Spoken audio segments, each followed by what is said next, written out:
I don't mean it. I don't mean kill. I mean just stand. Hey, what you gonna do when I come for your brother? When you stand like a bull, stand for his brother. Hey, what you gonna do when I come for your best friend? When you stand like a bull, stand for his best friend. I don't mean kill. I mean just stand. I don't mean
Hello everyone, this is Defense Politics Asia and this is the DPA Open Mic 32 and my name is Wyatt, in case you still do not know my name.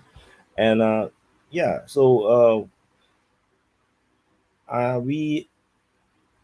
just woke up. So yeah. So okay, we're gonna start. Let me do some admin work to put in the links and everything. So give me a while. Copy this. So today's stream will be broadcast on the DPA main channel on YouTube, DPA Open Mic channel on Rumble, YouTube, and on Twitter. Last week I tried Facebook and I think it's shit. So I'm not gonna do Facebook anymore because it's a waste of time. 0 people watched live. So like that's so pointless to do it. So yeah. So let me open this.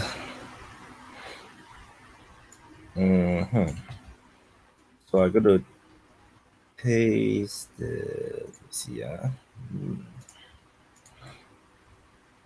let me give me a short while because I need to paste the links. Yeah, I'm a bit less prepared today because I just woke up. My brain is not working very well. So can you guys hear me? So is everything okay?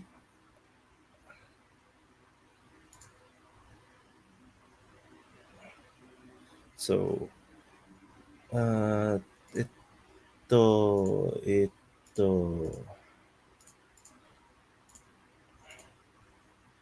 gonna drop this. Okay, so for those watching on the main channel, let me drop the link to the main channel first to bring people to the open mic channel, because the link to join the open mic is gonna be on the DPA open mic channel. Holy shit! How do I get to edit?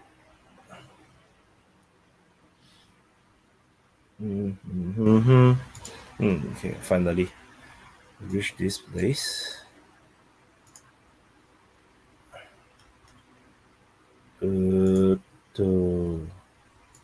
Okay, sorry. I'm a bit slow today, very slow.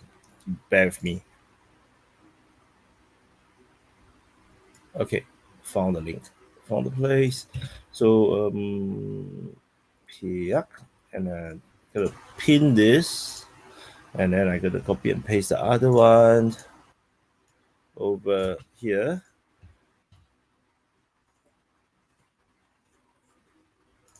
Yeah, so I have dropped the link to join the open mic. So the link is now in the pinned message in the open mic channel on YouTube. So hi everybody, and I think I have someone in. Hi Vaughn, you're muted. I was trying to be good. I was just saying, hey. Hey, yeah, I'm so tired. Yeah, so but it's okay. It's okay. I don't blame you.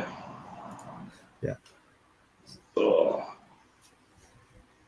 should have more sleep, but yeah, I was very pissed off with like not doing the clips, the open mic clips. So I was like forcing myself to finish all the thumbnails for at least for that episode 11, and then I scheduled. Oh, I saw where you posted you were going to try to take like a 5-hour nap. Yeah, or 3 hours. Maybe it was 3 hours, but it wasn't a lot. It's like I'm going to try to squeeze it in. I just.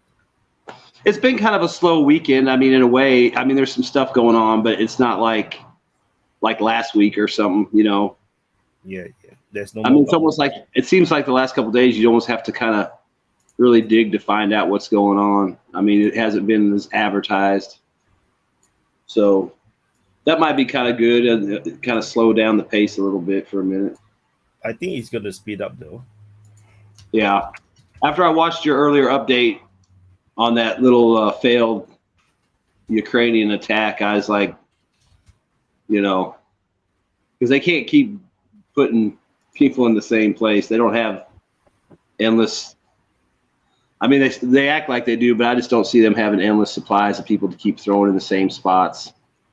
Yeah, You know? I mean, even the people I think may they not try want a to go different back area, again. but They might I don't know. even want to try again because this time around, this border raid, the latest one is quite a disaster. I think. Yeah. Because the last time they managed to enter, they managed to stay there for 24 hours. This time around, they didn't even manage to even get into Russia properly. Like they got spotted quite earlier and then they got bombarded. They have like there's the drone footages of them, IR images of them getting struck by missiles from long range and Yeah. everything. So Well, it's just like those pictures they tried to post, say they stole helicopters and shit were flying around.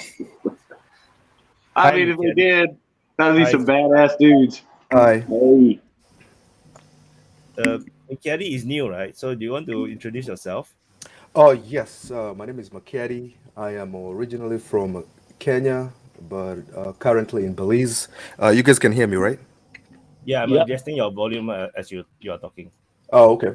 Yeah. So I've been watching you guys for a while, but I've been so busy. I've been telling myself, I need to come join these guys and hear what they have to say and participate just a little bit if I can. So yeah, That's I'm glad to be here. Yeah. Hi, boss. Hi, Chekan.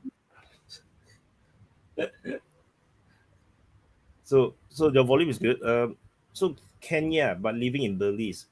So how's life like now in Oh, your region?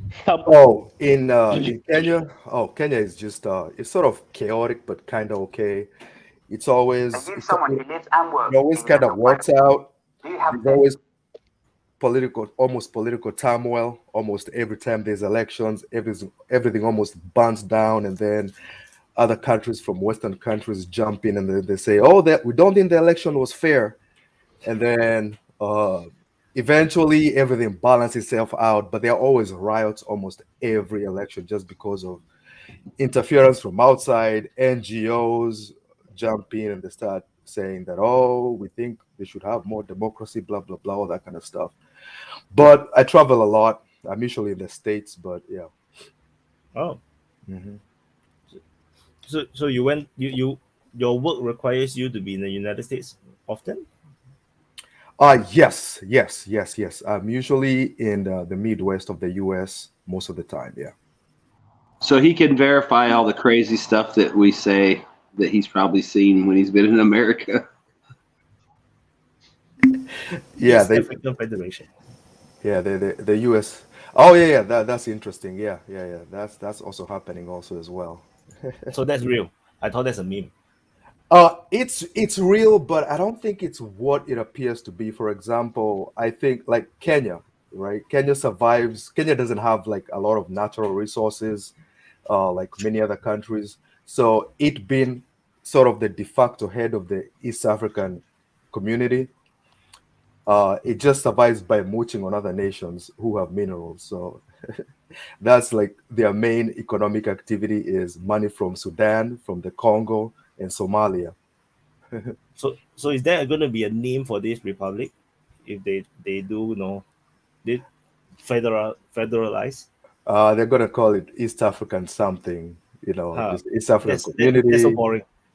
I know. They should find something like, They, something memorable.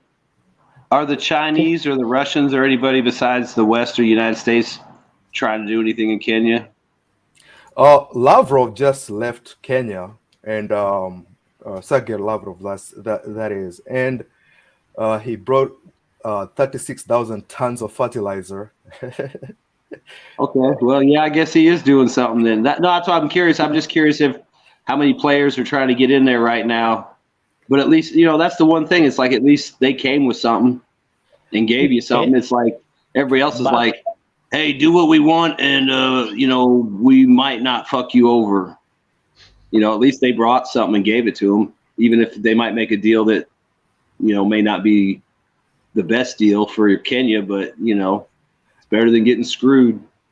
Yeah, I also think one of the reasons why Lavrov was there was because the president of Kenya kept saying something like, "Oh, we are tired of being told to go to summits outside Africa, and and it's time Africans stop going outside Africa to go meet other people."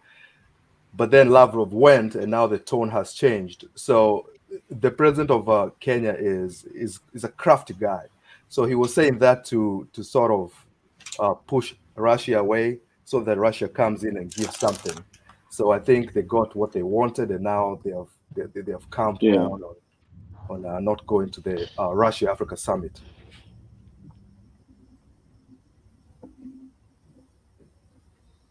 So when hello, I chat. first saw the Kenya. news, when I first saw the news, I was thinking, how are they going to call themselves? Then I look at the geographical location. I was like, Wakanda, because it's exactly where Wakanda is. It's You've been actually around. watch too much movies. Yeah, I watched a There lot is of no Wakanda. there is no but fucking it's, Wakanda in Africa, you know? I know, Hey, I know. hey, It's very we're- inspirational, right? It's like, oh, this is going to be the new most superpower state, in Africa. And Wakanda. But it's like, no, then after you tell me if East Africa something, it's like, oh, okay.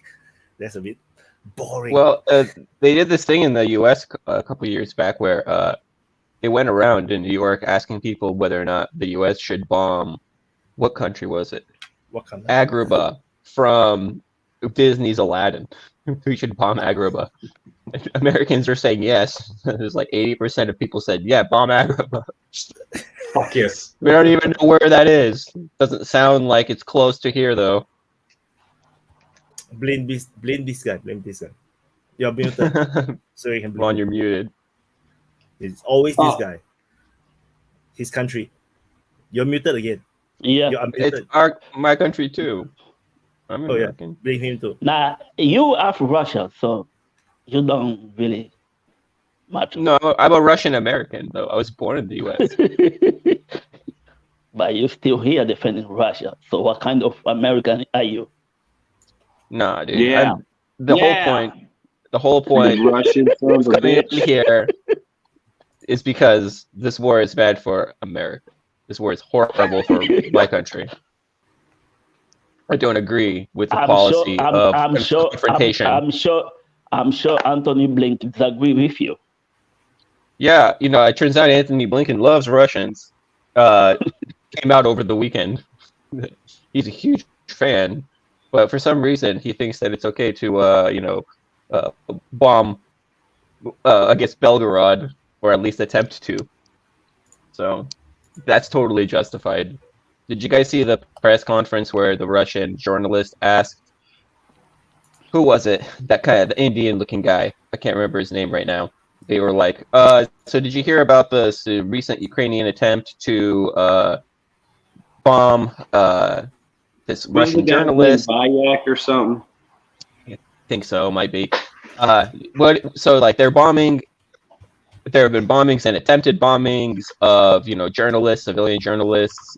So when can we expect to see Ukraine be put on the government sponsor of terrorism list, right? And his response was something like, well, just remind you that Russia has a background and a reputation for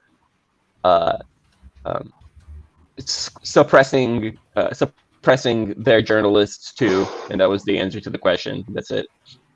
Like, wait, but Russia is not bombing journalists in Ukraine or in the U.S. We're not doing so what's going on here? I do have one question. Is there anything in Belgrade legitimately a target besides like that one refinery, maybe the train station and maybe a power station after that? I mean, is there like some reason they keep targeting other than just to fuck with people? Yeah, the latter. I think it's just political. I'm just saying. I mean, it's like if they're political. wasting fucking storm shadows and stuff like that, it's like, really? They just You're want just to gonna die waste these quickly, fucking missiles on like stupid shit just to harass They're just- people? It's like, whatever. They just But I find don't a way to understand. die quick. But Vaughn, they're run out of artillery, right? But they always have enough artillery to bomb the Donbass.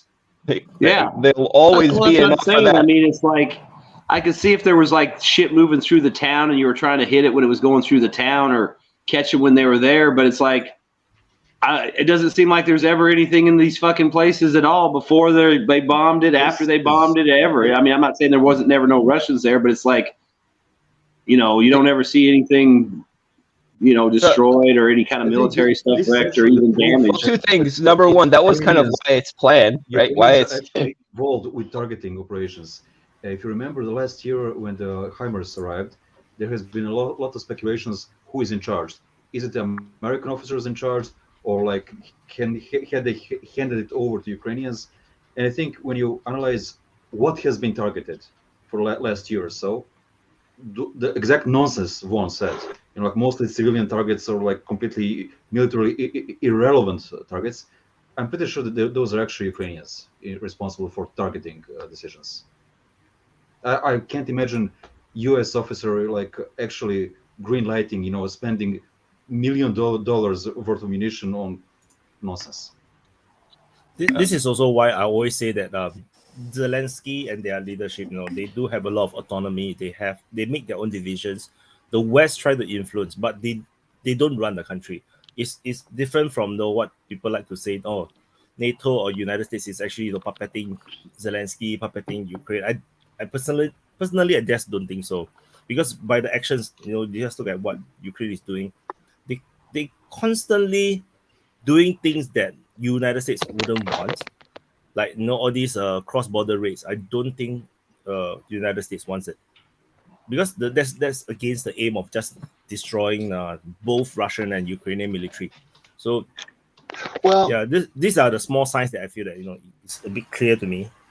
Like they still do their own things.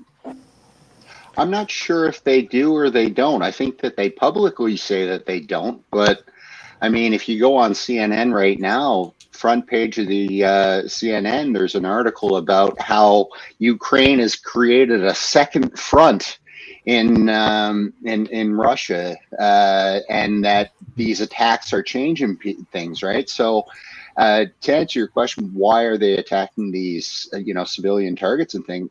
I think in a lot of ways it's about the media. You gotta continually show that something is, you know, something is happening, because what else are they going to talk about? They're going to talk about the nightly fire shows in Kiev? No.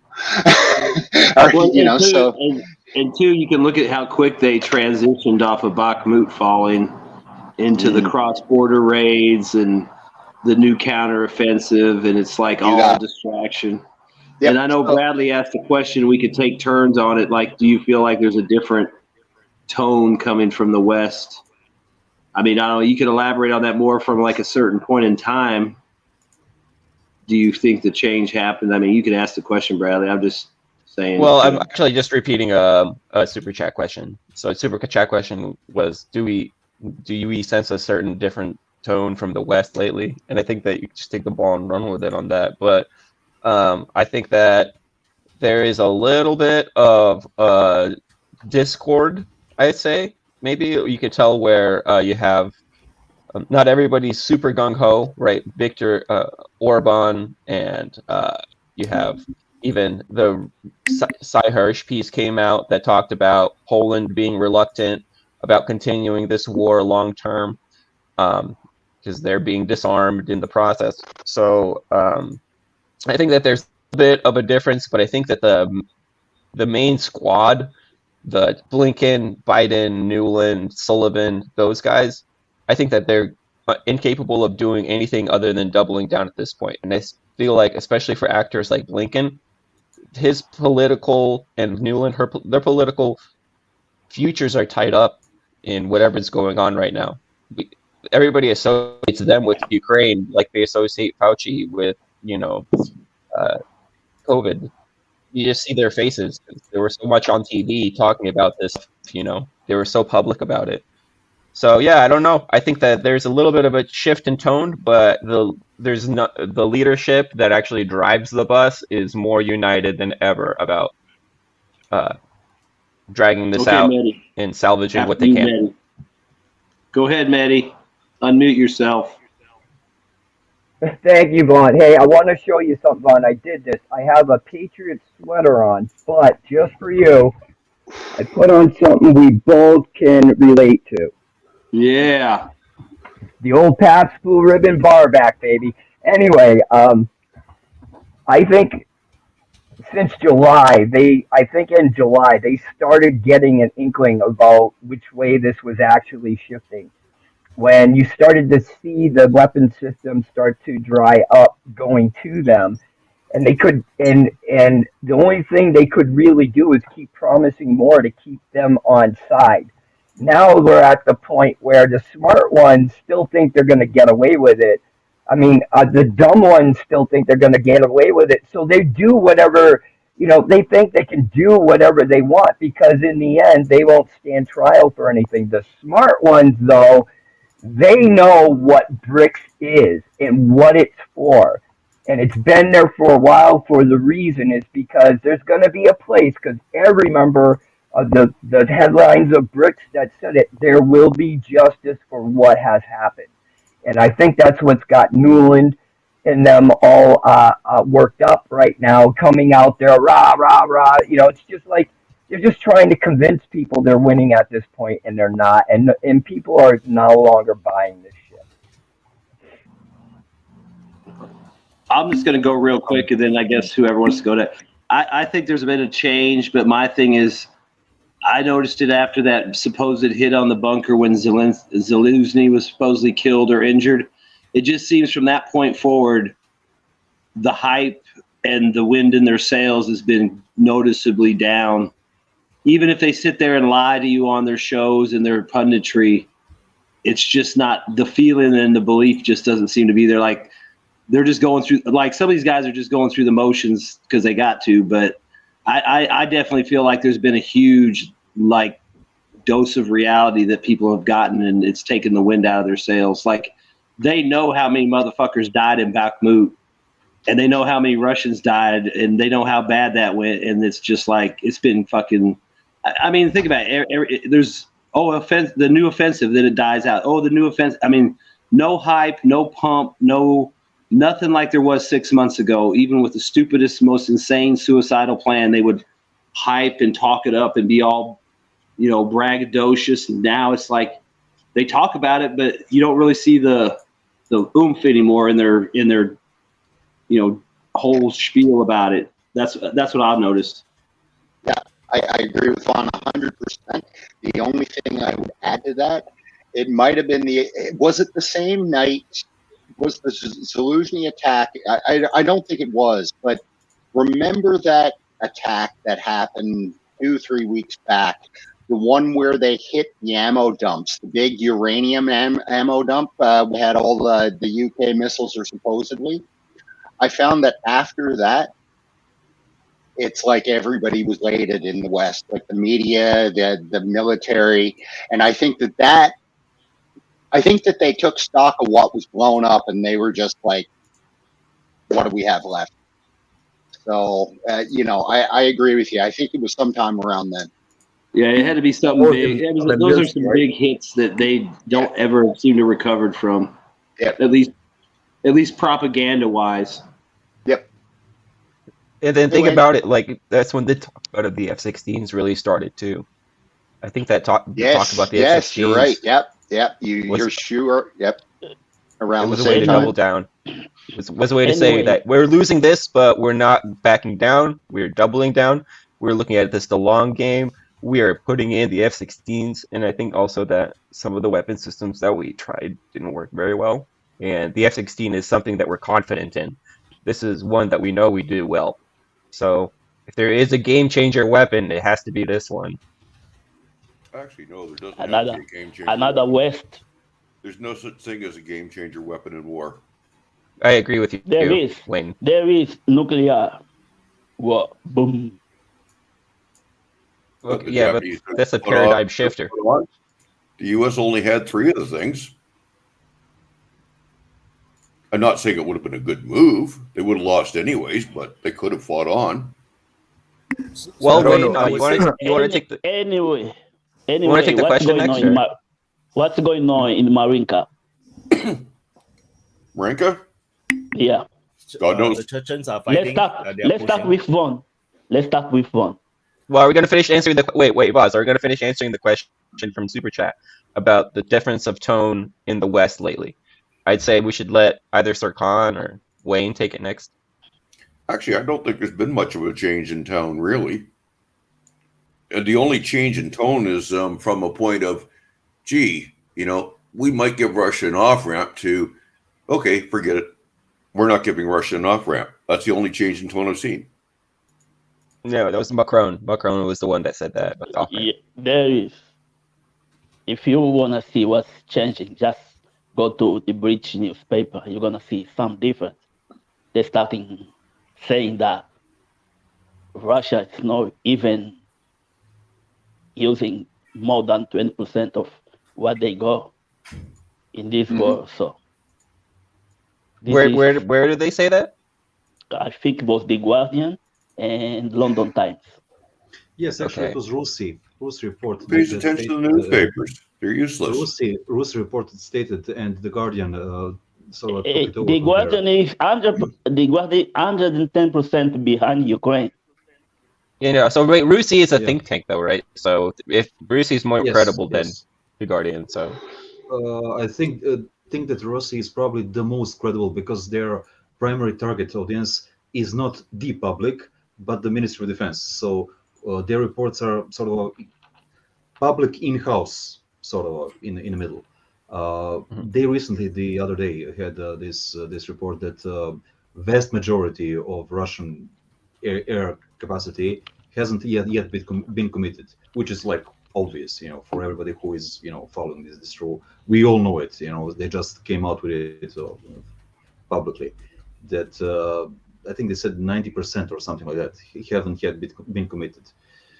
And honestly, I cannot imagine any large-scale operations from the Ukrainian side, being conducted in the open terrain in such conditions. Especially now where their field air defense units have been decimated. I mean, they have concentrated everything they had on Kiev, and that's it. Aside from Stingers and other handheld launchers, they have nothing to actually support them in the open terrain. It's going to be a slaughter if they try anything, large scale. And Russians are still holding back, waiting for this large punch to sort of run through. It's going to be sort of like Israelis did the number on Arabs in 1967. I think this is the closest connection we have. Okay. I don't think that's quite a good scenario. I would consider it more like the Battle of Cape Matapan, where you have a serious sensor disadvantage on one side, and the side with the sensor advantage basically walks away with the win. And Ukraine has the sensor advantage right now. But Ukraine is losing the war. No, they aren't. Anthony Blinken said Ukraine is winning. Army. Do you agree with that? 10% of your country is losing? That's losing? Come on. If that's losing, I'd hate to see what winning is. Wait. 10% of your country. 200,000 dead soldiers is losing, yes. Well, hold on. Where are you getting that number from? Because I keep on hearing all these different numbers. 200,000 dead Russians, 200,000 dead Ukrainians, 50,000 dead in Bakhmut, 10,000 dead here. But none of those numbers are real. So you think Ukraine is winning? Pulling out of their ass right now. We have no idea what's going on, really. Anthony Blinken said they are winning. So, and basically, you are repeating what he's saying. I'm pretty sure they're going to because they have a massive sensor advantage. They can see better. That allows them to hit the Russians when the Russians can't see them. The Battle of Cape Matapan, the British wandered a battleship up to within, 3,000 yards range of a bunch of Italian cruisers and blew the hell out of them because they did it at night and the Italians didn't have radar and couldn't see. The Russians are in the same situation. They just do not have the reconnaissance capacity. So actually, I have a very interesting point, Wayne. I have a counterpoint to you, though. Hold up. So you're discussing this battle where the sensor advantage gave the British a tactical advantage over the Italians, and you want to extrapolate that small conflict to the larger conflict that's happening in Ukraine.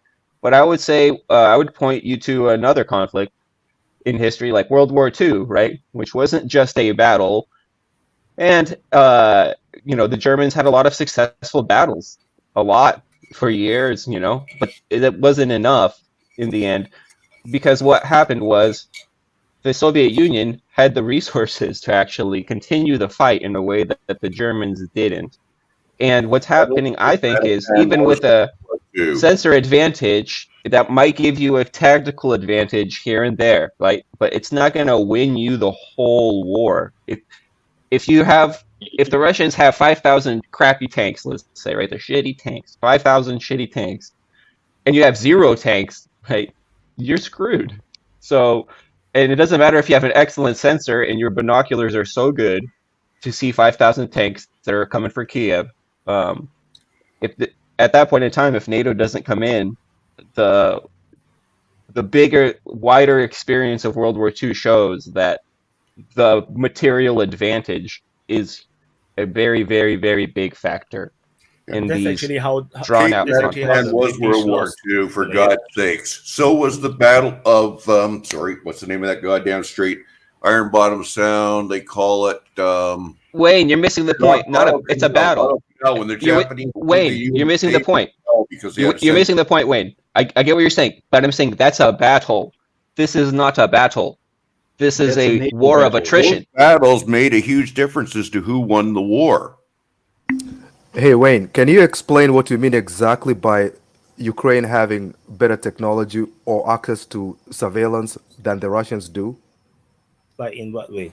In what way? I don't understand as well. They have a huge number of drones with advanced sensor systems on them. Have you ever heard of a company called webcam? Just because it's America doesn't mean it's the best. Wayne, just because it's America doesn't mean it's the best. webcam is Canadian, you idiot.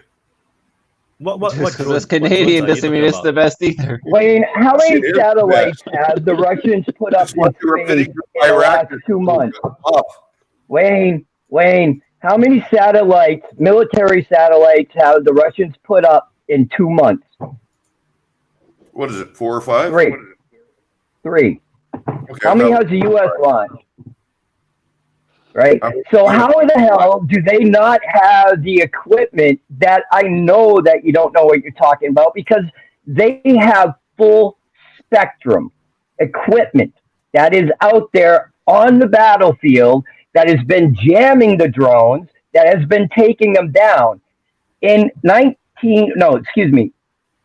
2018, ISW themselves say that the United States and the West are lacking in electronic warfare compared to Russia. They even said it. Nothing changed since then. So I don't understand where you get this from. Where do you get it from? Because I'm watching all the videos of drones taking out vehicles, of drones spotting vehicles. You can see that's actually a bad source, man. Because wait, CNN, so I have to correct, because whatever you're seeing is because they want to let you see. Everything that we see on the internet is because someone want us to see that. The thing about the Russians is they have absolute operational discipline. The Ukrainians do not have, because the Ukraine, in the sense that because they need some of these footages out for PR purposes, for marketing purposes, because they have to sell to someone to resupply, to encourage the war supporting. The Russians don't need. There's no one that actually funds the Russian war. The Russians fund their own war. Today, actually, someone sent me an article today that shows that I think it is let me see which company is it. Business Insider. So they actually put out an article saying that the Russians are spending surprisingly little on this war in Ukraine. It's only at 3% of their GDP. I've read that too. In World War II, according to the article, World War II, they said the Soviet Union spent 60% of its GDP on the war. So the Russians still have a long way to go before they can max out. And then, of course, the article then went on to try to cope about how the Russians needed it for internal politics and whatnot. From my point of view, unemployment in Russia. Wait! Don't jump out of it. We're not changing the subject. No, so we're on the ISR. Now I'll grant you the point that they may not have as much surveillance available to them as Ukraine in some ways, because they have everything NATO can possibly offer.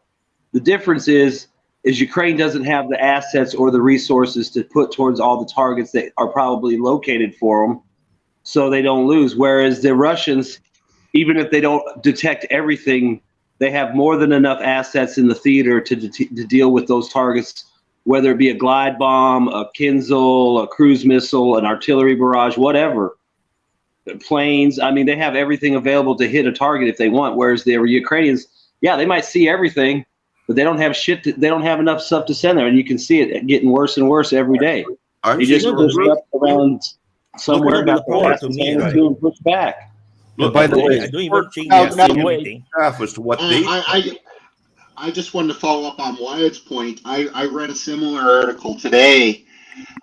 Joseph Borrell, he said something similar, and I don't think he intended to say it, but he said something along the lines of the amount of subsidies that the EU have given to subsidize electricity is like 10 times what Russia has spent on the war.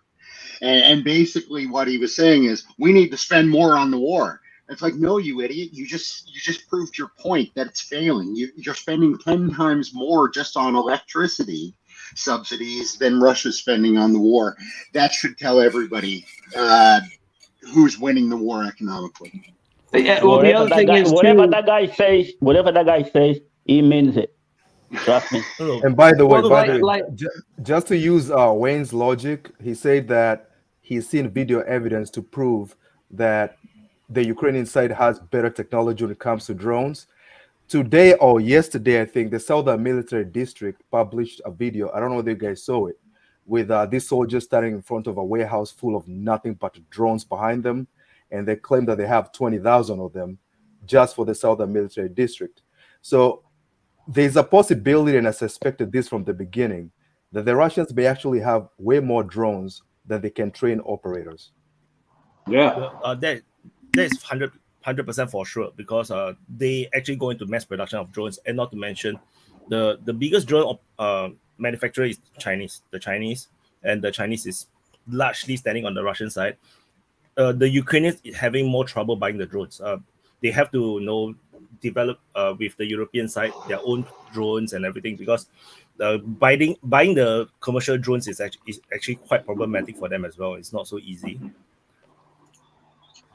Oops, Maddie. Malcolm, you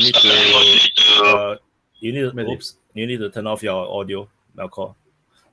So I want to go back to the issue. Wait, Malcolm, you need to turn off your audio. Your speaker is on, I think, or something, because we can hear the feedback. Your speaker. Yeah, or you have to wear a earphone. No earphone is very hard. So I want to go back to the point where you cannot base it on the footages that you see online. That is a no-no, because the Russian military themselves do not post videos except through the main channel, their main official channels. Everything that we see from the Russian side is from the Chechens, from the Wagner group, from the volunteers group, from the militias. Usually it doesn't come from the Russian military.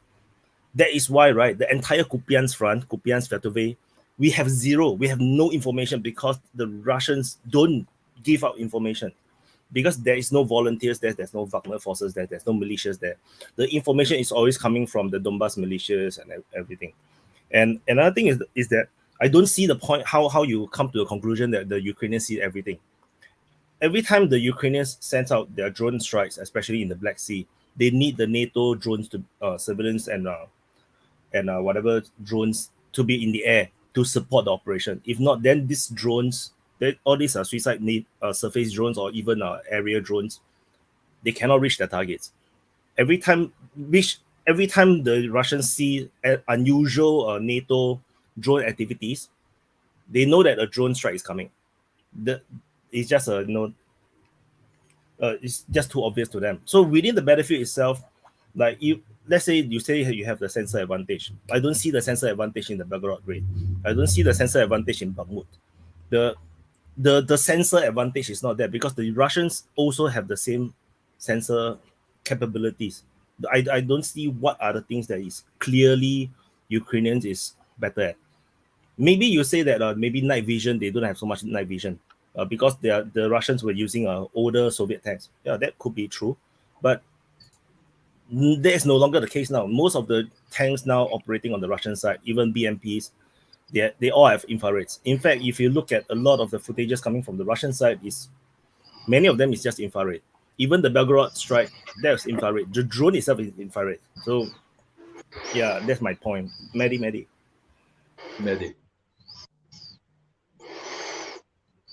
I just wanted to say I thought that was a very good point, but also we got to look at scale of what the Russians can do versus the Ukrainians and what they can launch at any given time.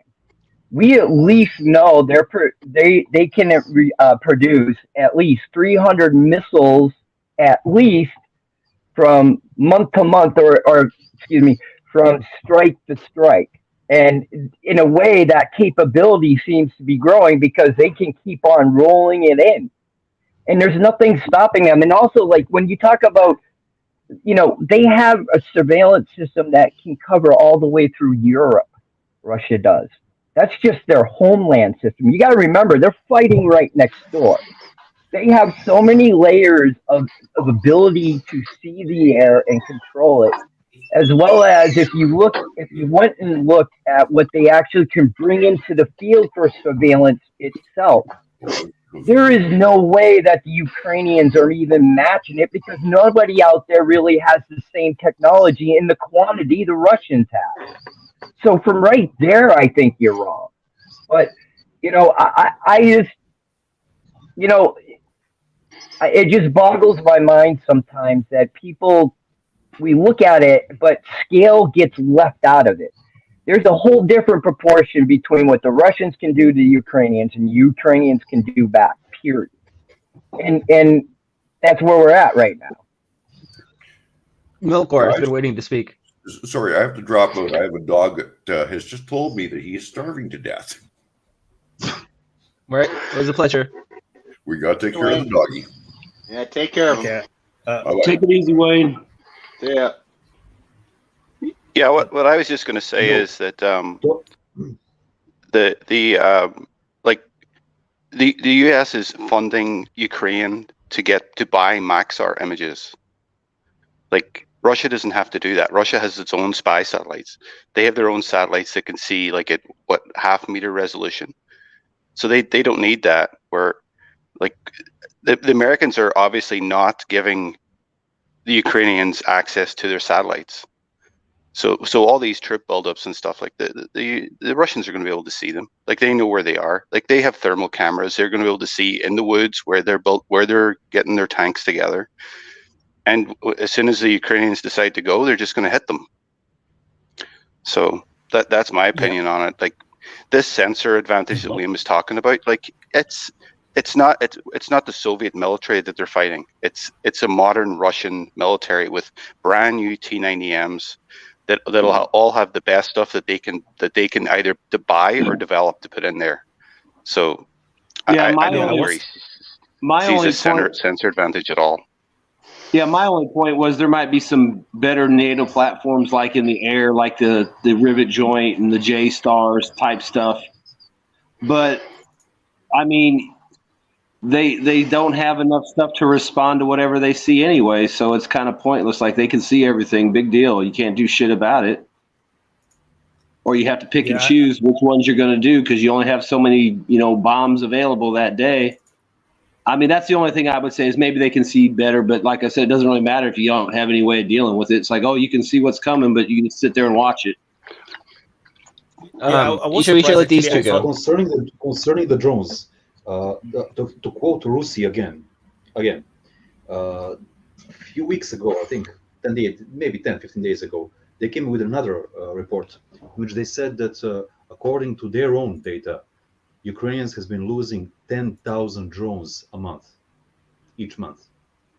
Now, obviously, not all of those drones are proper combat drones. Most of them are probably just commercial drones adapted for military usage, but still 10,000, it's huge. I mean, that's 300. That's 300 a day. Yes, yeah, it's huge.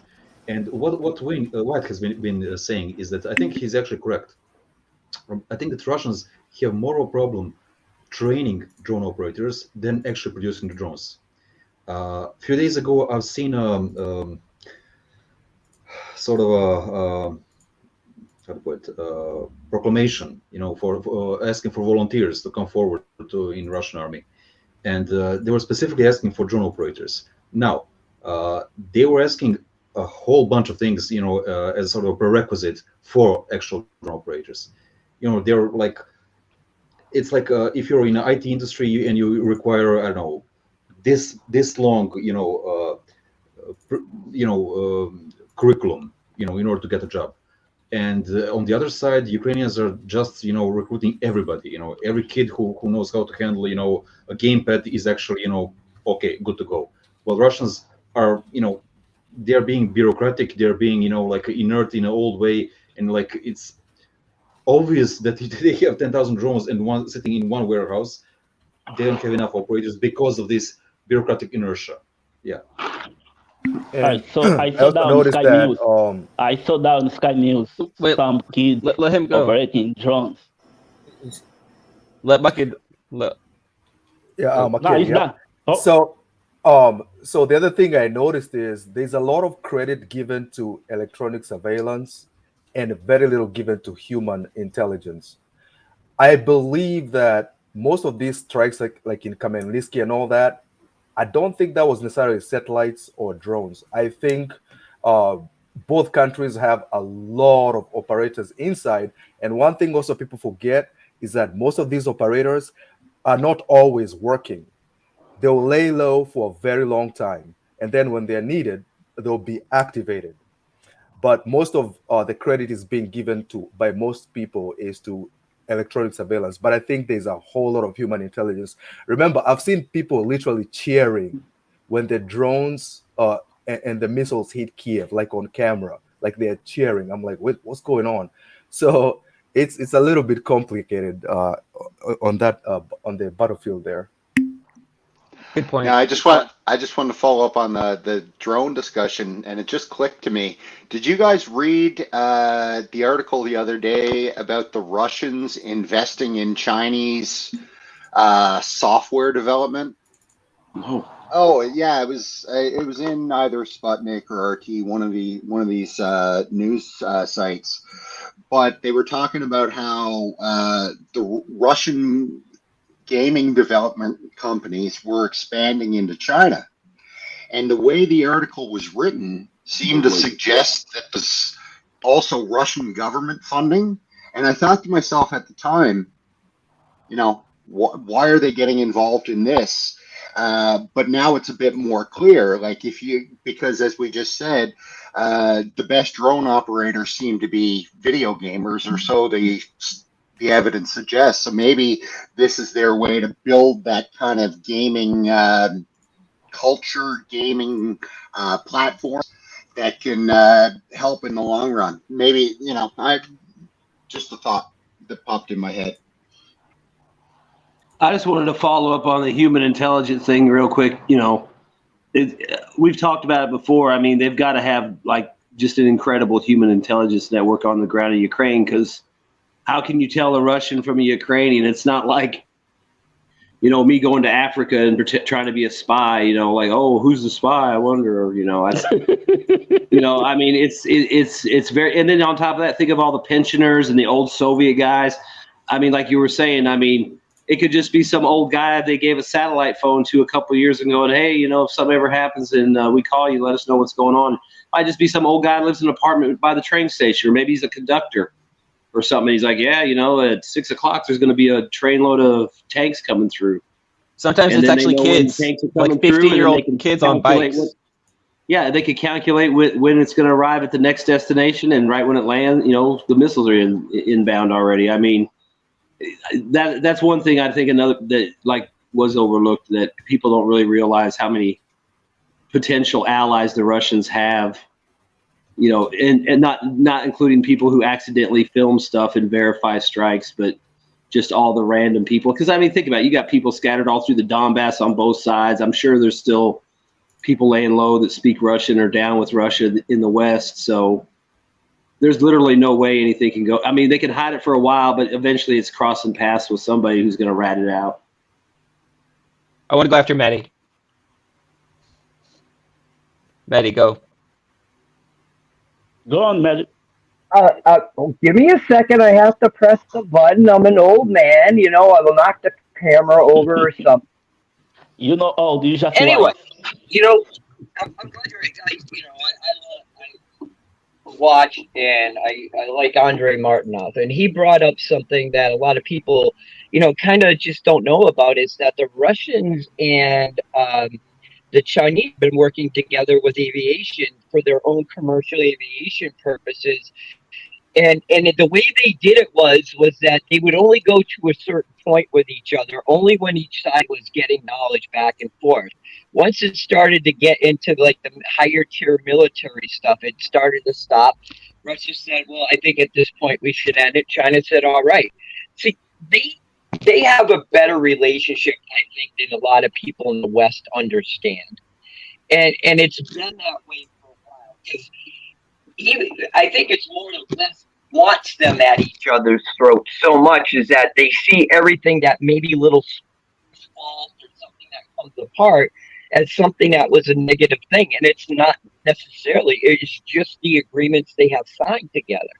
So, you know, it's really weird because Braun, you know, bringing that up, it actually does. I mean, you know, they've had advancements in their technology. I mean, you know, people saying that their own weapon systems, the really serious ones, are all their own chips. They don't allow it for anything else. They have their own GPS navigation system. They had it for years. They're completely independent from the.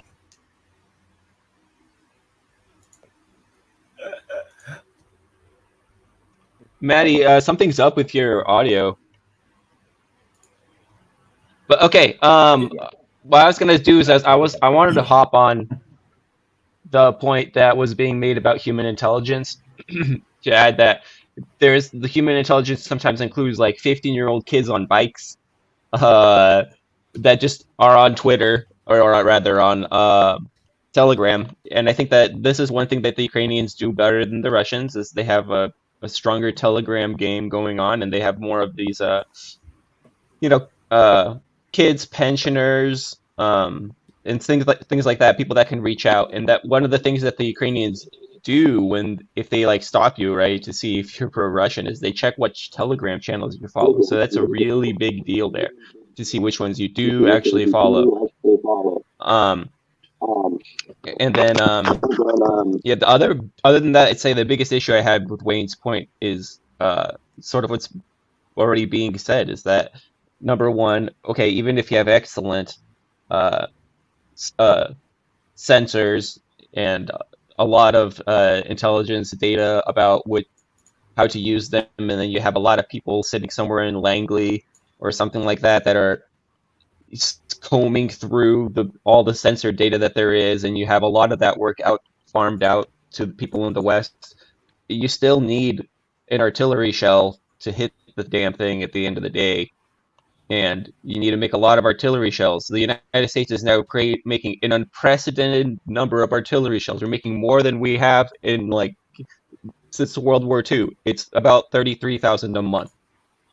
That's not even close to what the Russians are doing. The Russians are doing like over 100,000 shells a month. That's the estimate. Obviously, nobody knows. So I think that at the end of the day, you're just going to have really fancy binoculars to see your doom, to some extent. That's my point.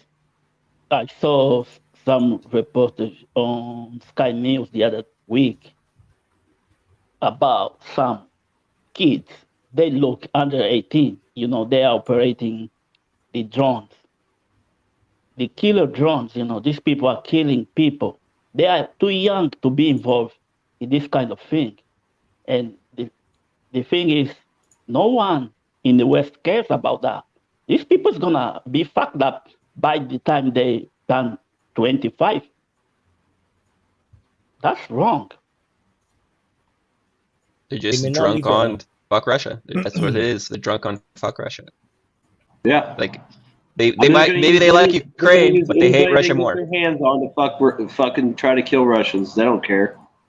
I mean, you're exactly right. I didn't even think about that, but you know, those kids will be dropping grenades on dudes. They'll be flying a switchblade into something. That's for something. I mean, that's for someone who is over 20. You don't wanna use kids to kill people. Come on, doesn't matter. Hey, but it might make a great militarized society for a long-term insurgency against the Russians, which these people one day gonna turn to their own people. You know, when they don't get what we're promised. It's obvious that we don't care that we're screwing up Europe. I mean, we're flooding them with weapons that are showing up in all kinds of places. Like Mexico, very little accountability. We don't care. It's kind of hyperbolic, but it's kind of funny they want to bitch about Coney and his child soldiers, but you know, Ukraine wants to use kids on the front lines or kids to fly drones that are going to bomb people or correct artillery, and that's fine. Because I guess it's not as personal as like using an AK point blank or chopping someone's hand off with a machete. But I mean, that's another thing that's kind of bullshit. You know, this guy uses kids. Oh, it's the end of the world. This guy uses kids. It's fine. Yeah, it's just hush hush. That's it. When I was 17, all I want to do is go to rave parties, not killing people. Come on. Yeah. But I think that you run the risk of having like this super militarized, super effed up society of people that have a chip on their shoulder and an axe to grind against Russia even more so than before, and that maybe that'll permanently sway Ukraine or what's left of it after this conflict out of the Russian sphere of influence in some way. And you can see a lot of this too, where there's a lot of English run Russian language Telegram channels and YouTube channels that really try hard to shit on the Ukrainians, to kind of incite that kind of hatred, you know, that divide the people more greatly, to be like, look at these holes, you know, getting shot, like hilarious, you know, when really most of the reactions are like, it's tragic, you know, this is your neighbors dying, these are the same people as you. So I think that we're hoping to do that. We're hoping to create effed up generation of effed up people that want to not do nothing but fight and kill Russians. Yeah, hell yeah, that sounds. Remember what when the media here in the West were saying that the Taliban are using kids for suicide attacks on Western troops, and everyone will say that was wrong. That's the same thing they're doing at the moment. And the thing is, now the media is in the side of these kids. This is fucked up. This is something we need to talk about. It is tremendous to see how quickly the media has just completely lost whatever morals and ethics they had remaining. Like 20 years ago, something like this never would have, you know, passed the sniff test. And nowadays, we're completely complete. And history is going to judge us. And it's going to judge us unfavorably. And our media is not here for us. And I just think it's absolutely tremendous what I've seen in my lifetime. Tremendous in a bad way. I have a question for you guys, actually.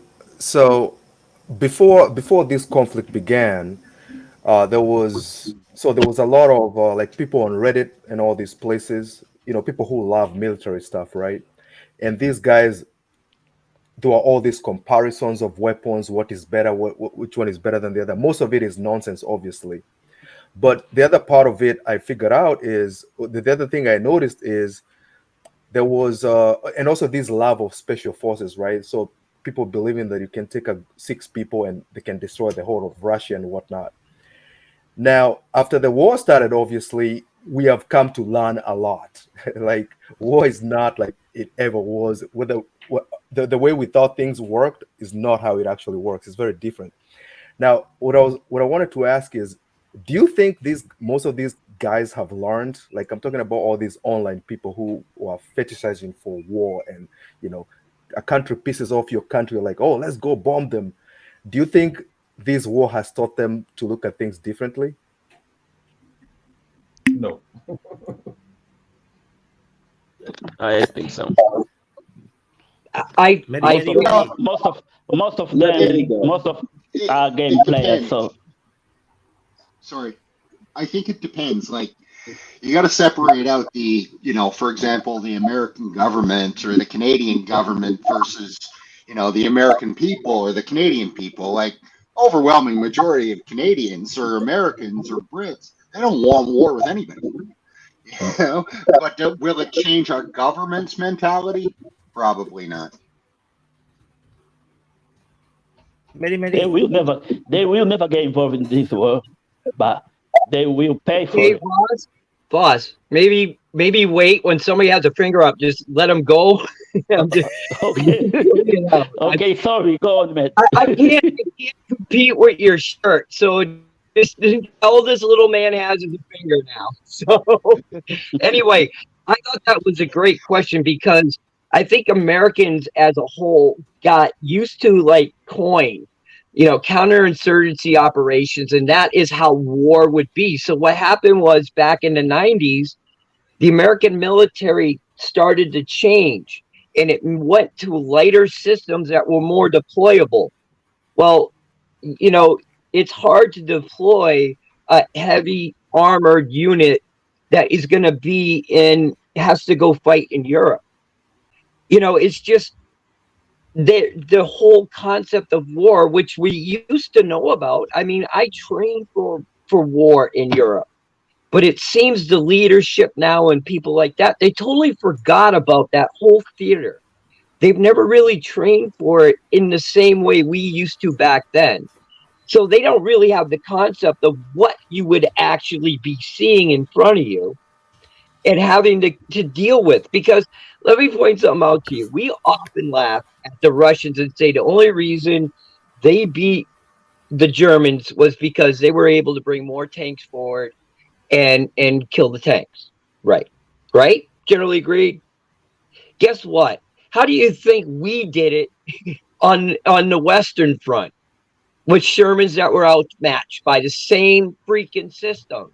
We did the same things, just sometimes not doctrinally exactly the same, but it was the same freaking concept. Is that nine Shermans for one tiger? Yeah, exactly. I was going to say that. See, and that was the whole thing, is that we've always said, well, oh, look, they have all these men and stuff, and they just went and ran over the Germans eventually. No, it didn't. They planned to be outmatch their enemy in certain areas. That took a time between 1941, when Barbarossa started, to about 1942. That army was basically rebuilding itself and relearning how to fight in modern warfare. They turned it around once Uranus dropped, and people don't understand that. Usually, the first couple offensives that the Russians were given operationally to do, they were given less than a week to plan for. It wasn't until they actually had time, because they got space from the Germans, because they got some momentum and initiative back, that they actually had time to sit down and plan Bagration, which basically blew through Ukraine and out. And that's a whole different concept of warfare. You can't win with special forces alone. There's a reason why huge armored units exist. Is that eventually, if you're going to win on today's modern battlefield, you got to cross open country. And and we see what happens when you're crossing against open country, against a country that took artillery seriously far more than the United States did. Because I was watching this think tank show. It was less than 2 months ago. They were going, I don't understand their fascination with artillery. Literally said this. We're in the middle of the war. And this guy doesn't really get the concept of why Russia is a little bit artillery heavy compared to Western standards. And that's the point, is that we look at everything through Western eyes. They have a totally different doctrine that operates in a different way. And we need to remember that, because the goals, the strategies, the operational planning, the tactics, and how they're selected are totally different. That's my spiel. I think, lower level officers and guys will learn lessons, but the guys calling the shots are political. And even if the guys learn the lessons and say, hey, look, I'm going to need 100,000 shells for this operation and this amount of, whatever, these generals are going to think they know better. I went to the Army War College, in 76, and I know everything. And I mean, that's the problem. The lower guys, they can probably see what's going on, the ones that are smart enough to figure it out and, plan accordingly. But then they have to rely on these assholes like Milley and Austin to actually supply them with the shit they would need to fight properly. And that's where the rub's going to be. You can have good equipment and decent troops, but if you got horrible fucks like that in charge, I mean, would you want to be in an army with those guys calling the shots? Hey, go fight Russia and Ukraine. You might as well just go over there and surrender and not die for fucking Biden. Because, I mean, you can't trust these guys. Their whole political careers are dotted with times they've abandoned the military, left the military high and dry, made horrible military decisions. And now these guys are going to be the big shot callers on the big European war. You might as well just run off to Canada and take the AWOL charge. At least you'll be alive. Just to follow up on Mehdi's point there, I think in a lot of ways, and you guys tell me if I'm wrong, in a lot of ways it was just, I'll call it NATO hubris, that they felt that, the wars of the future, they would be able to define the battlefield. So they didn't think that there'd be a ground war, not an artillery war. They thought any future conflicts that they'd have, they'd just be able to fly in with air superiority and blow up everything. That was the MO in Iraq and so on and so forth. So I think that in a lot of ways, have they learned anything? I think they've learned that, a ground war with a big power, you're going to need artillery or some way to defeat it. But I think in a lot of ways, they still might be kind of confused right now. I think that, when you're looking at, what has it been, 70 years worth of military doctrine is kind of being thrown out the window now. In a lot of ways, I think people are doing a lot of scrambling. I saw this guy. It was a video from back in the day. I think the guy had come from like the French Foreign Legion or something, and he had come straight from Reddit. I mean, this dude had come straight from Reddit and gone into Ukraine, and he made a very interesting comment. He said, "Oh my God, they're throwing at us an ungodly amount of artillery," and he kept on saying, "It can't continue like this. They can't afford to do this every single time."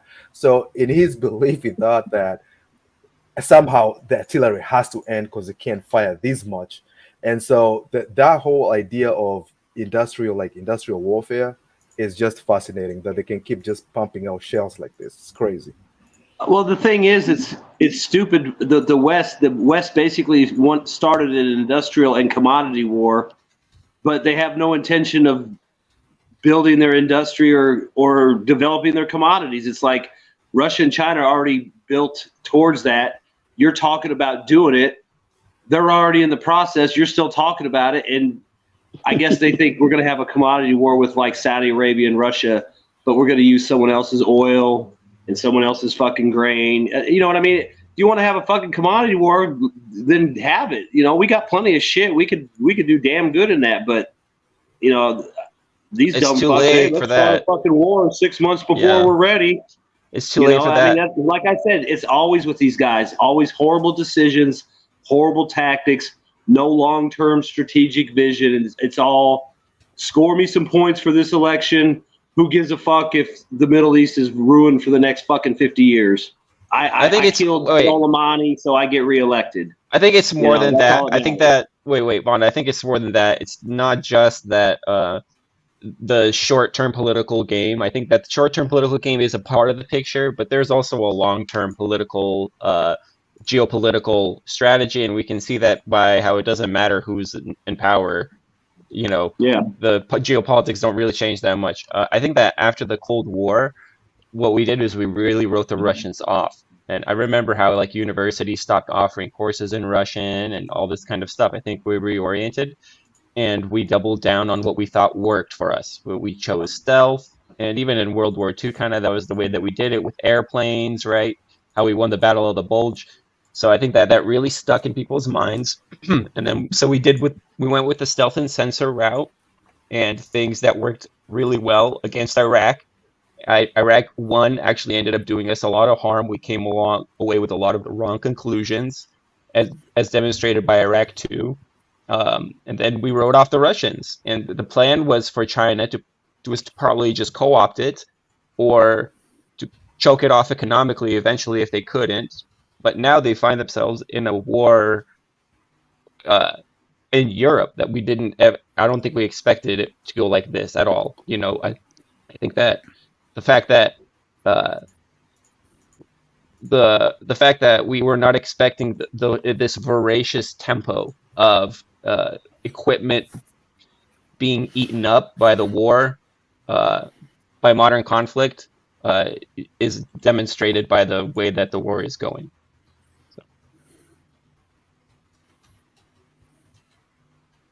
Maddie had his finger up.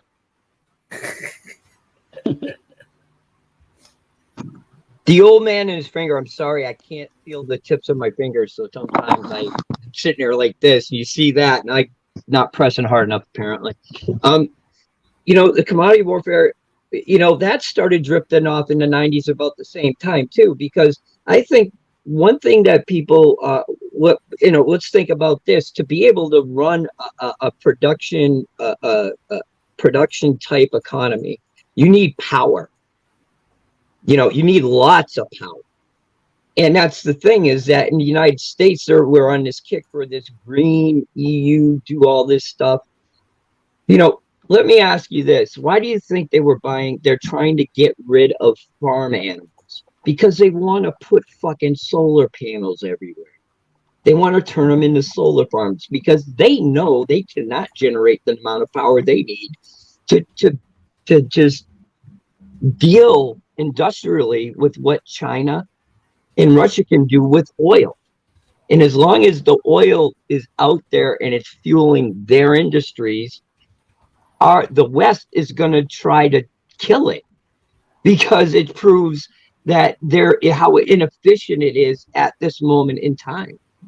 So it makes me wonder, does it go all the way back? But the problem is that, you know, we can think we can go toe to toe with the Russians in industrial warfare, but most of the shit that we get starts off in China as our castings. All they need to do is shut down their foundries, and then we have to outsource or rebuild our own, because once you shut down some of these foundries, they have to be completely rebuilt because they can't melt inside. The other thing about that is that they can only be run at night because they require so much power. They generate blackouts in major cities. So, you know, we should get away from that. I'm done. I'm preaching. Thank you. Europe needs energy, cheap energy, to be industrial. But where these energies come from? Let's see Argo, then I'll go, I guess. For sure, though. Stefan. Yeah, thanks. The whole point of moving towards high precision weapons was directly in inverse proportion to the industrialization of the United States. It began in 1960s. So, like there's an inverse diagram you could make from that. And there's this long-standing idealization of silver bullet solutions in West. Like that doesn't really exist. You know, you cannot make like a silver bullet solution, especially in continental warfare, which is huge in its scale. You know, maybe you can do it in like a small scale conflict. You know, we can, the way the Iraqis in 1991 were like blinded by, you know, stealth aircraft or something like that. You cannot do it continually on a large scale. It doesn't work that way. And for example, there's the Russians have this. It's not so much of technological regression. It's sort of a legacy chronic legacy going back to the 19th, 18th century, even inertia, and so they work on a different level, while the Western powers developed by developing industrial military complex.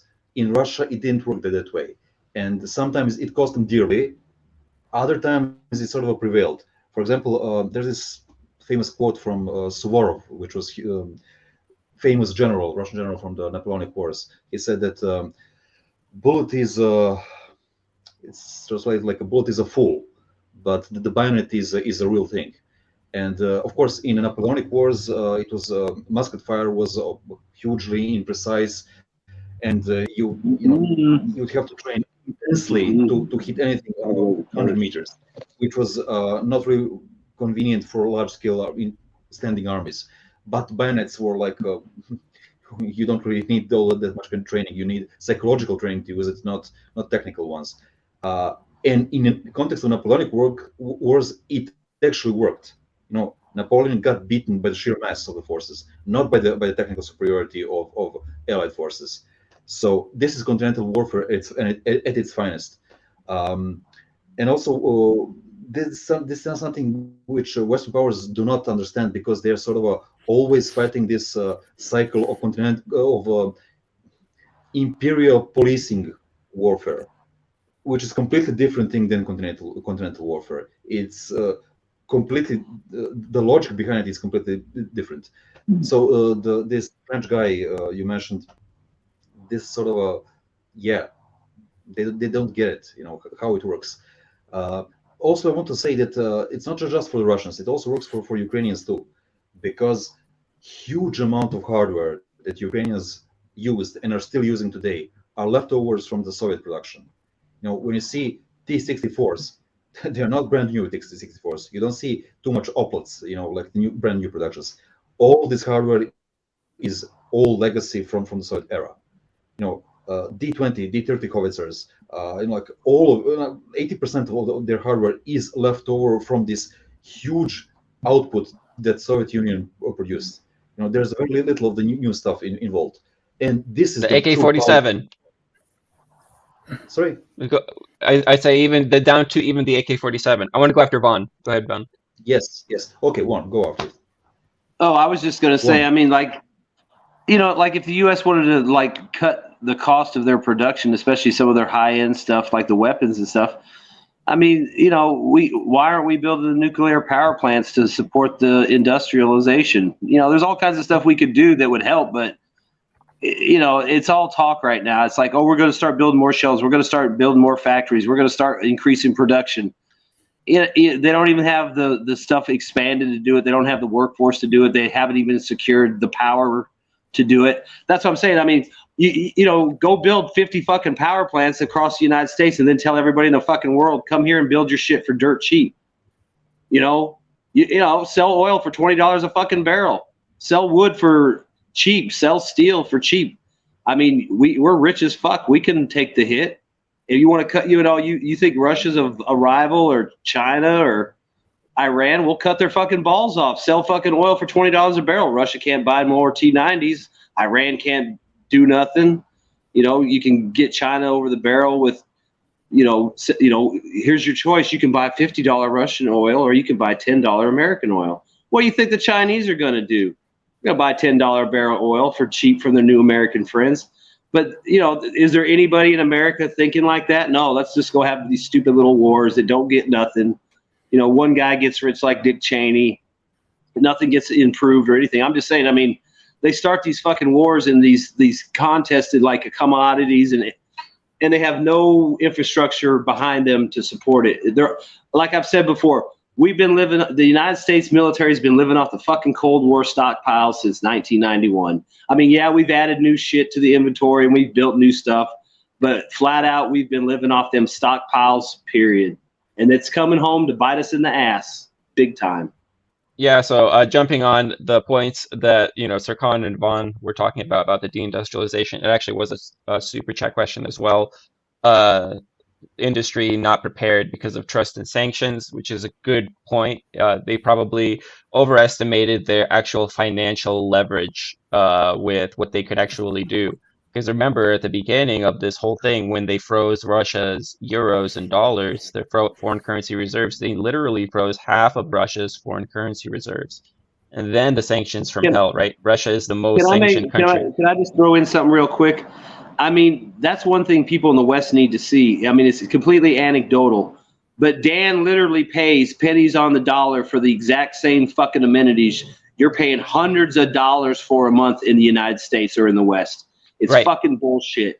He's paying pennies for clean water, pennies for food, pennies for housing, pennies for energy, pennies for travel.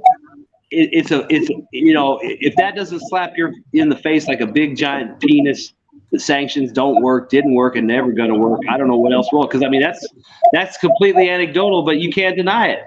I mean, the dude's paying pennies on the dollar for the same shit I get raped for. Which actually, Vaughn, which is actually the reason why your point about the T90s in China buying cheap oil. That, you know, let's say we pull late 1980s on the Soviet Union and we undermine the price of the barrel of oil to the point where it's not sustainable for them.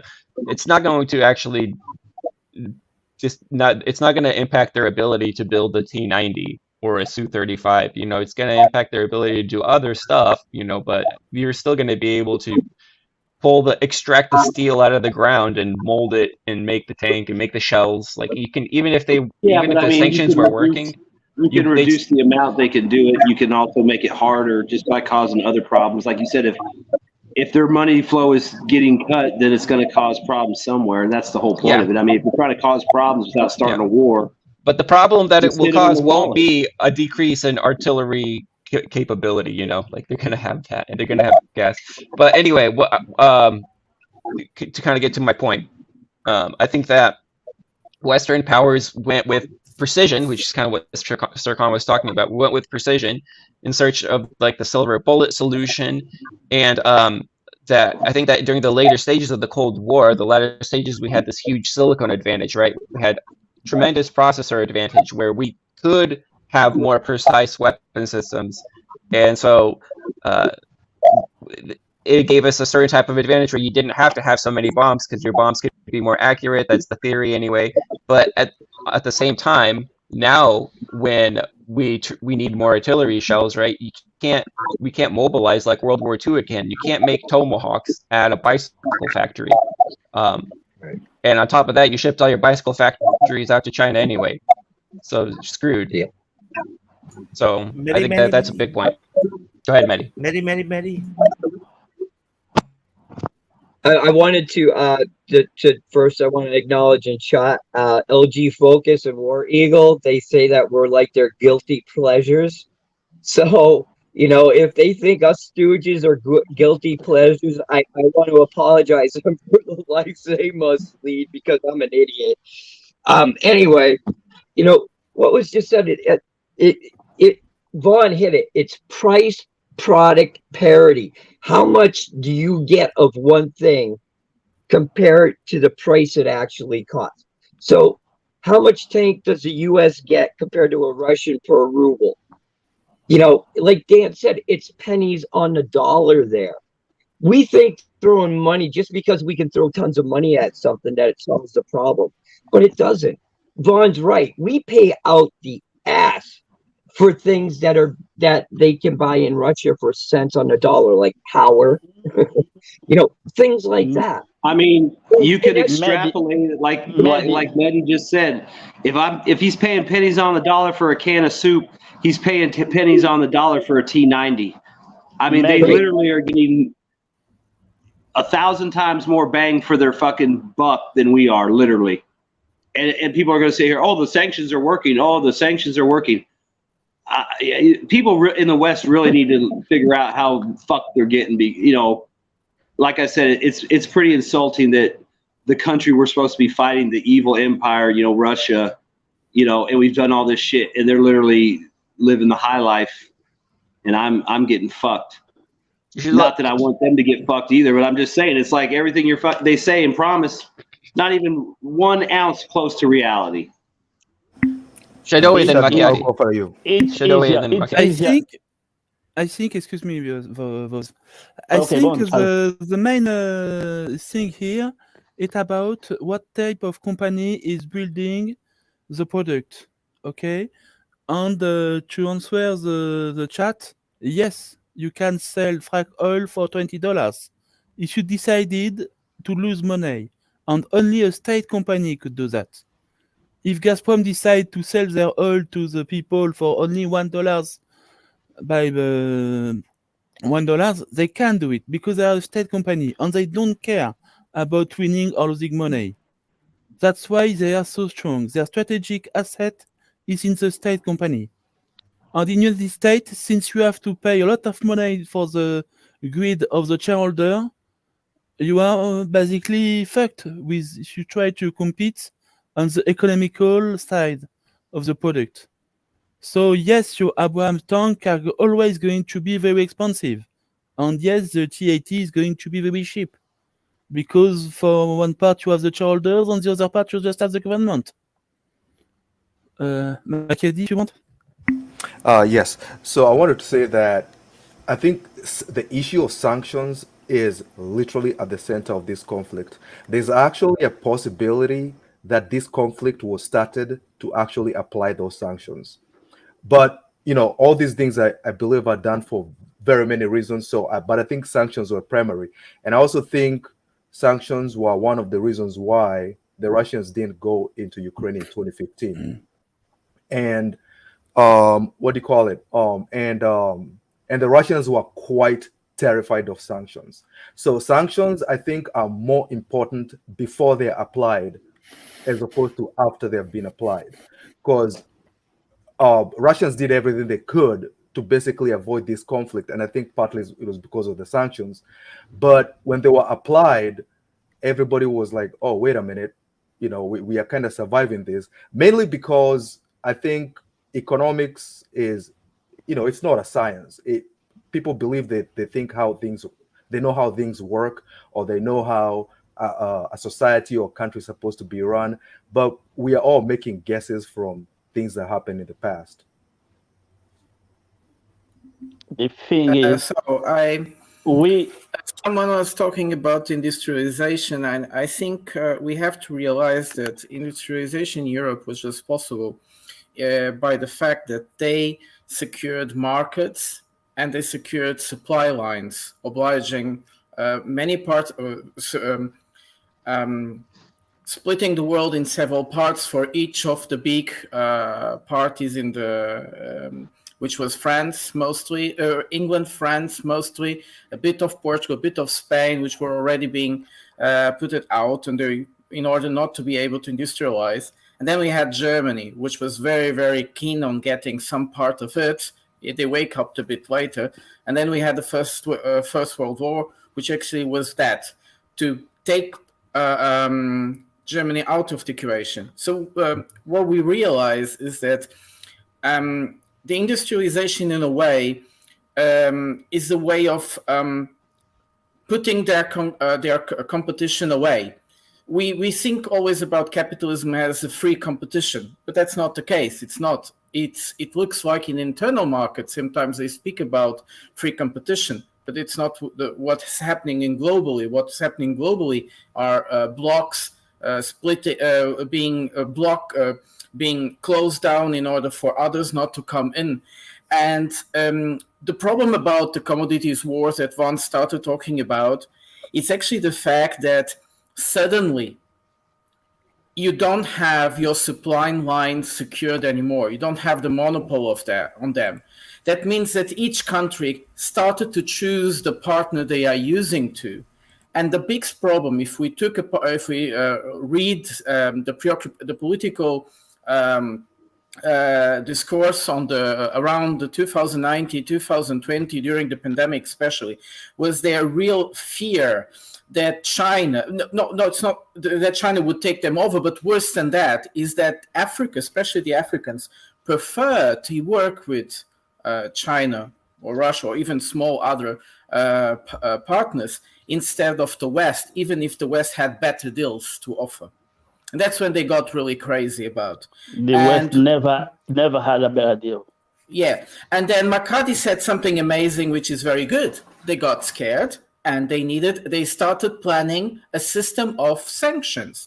or economical taxes to split the world, to be sure that because they consider themselves the best, that the ones that want to play with the Westerns won't be playing with the other ones. So it's like you have a choice. You have to play with us or we'll cut you out and you will suffer and you have all these types of problems. And this is what we're seeing. And McCarthy is very good. I had this feeling from the Green Deal. They are going to prepare to split the world into blocks and make China into such a small block that they will not be a competitor anymore. Yeah. I think Voz wanted to speak. Mehdi. Well, what I wanted to say is that, Vaughn brought up a good point, is that we have the resources here to be competitive with any country everywhere, anywhere. There are going to be countries that have more one resource than we have, but we have enough where we can be in every market. The thing is that we don't want to compete in the free market. We want to control the free market because we want the best, whatever is best advantage for us. That's why we got 800 military bases out there, for frickin's sake. Why we're shipping oil from Syria back to the United States. We could compete, but we choose not to. And that pisses me off as an American because supposedly this is the land of the free and capitalist free market. Why go in competition when you can control them? And see, that's my whole point. I mean, imagine if the United States government decided to nationalize just the energy industry. I mean, the whole fucking world would shit their pants because then we could play the same game as Gazprom could.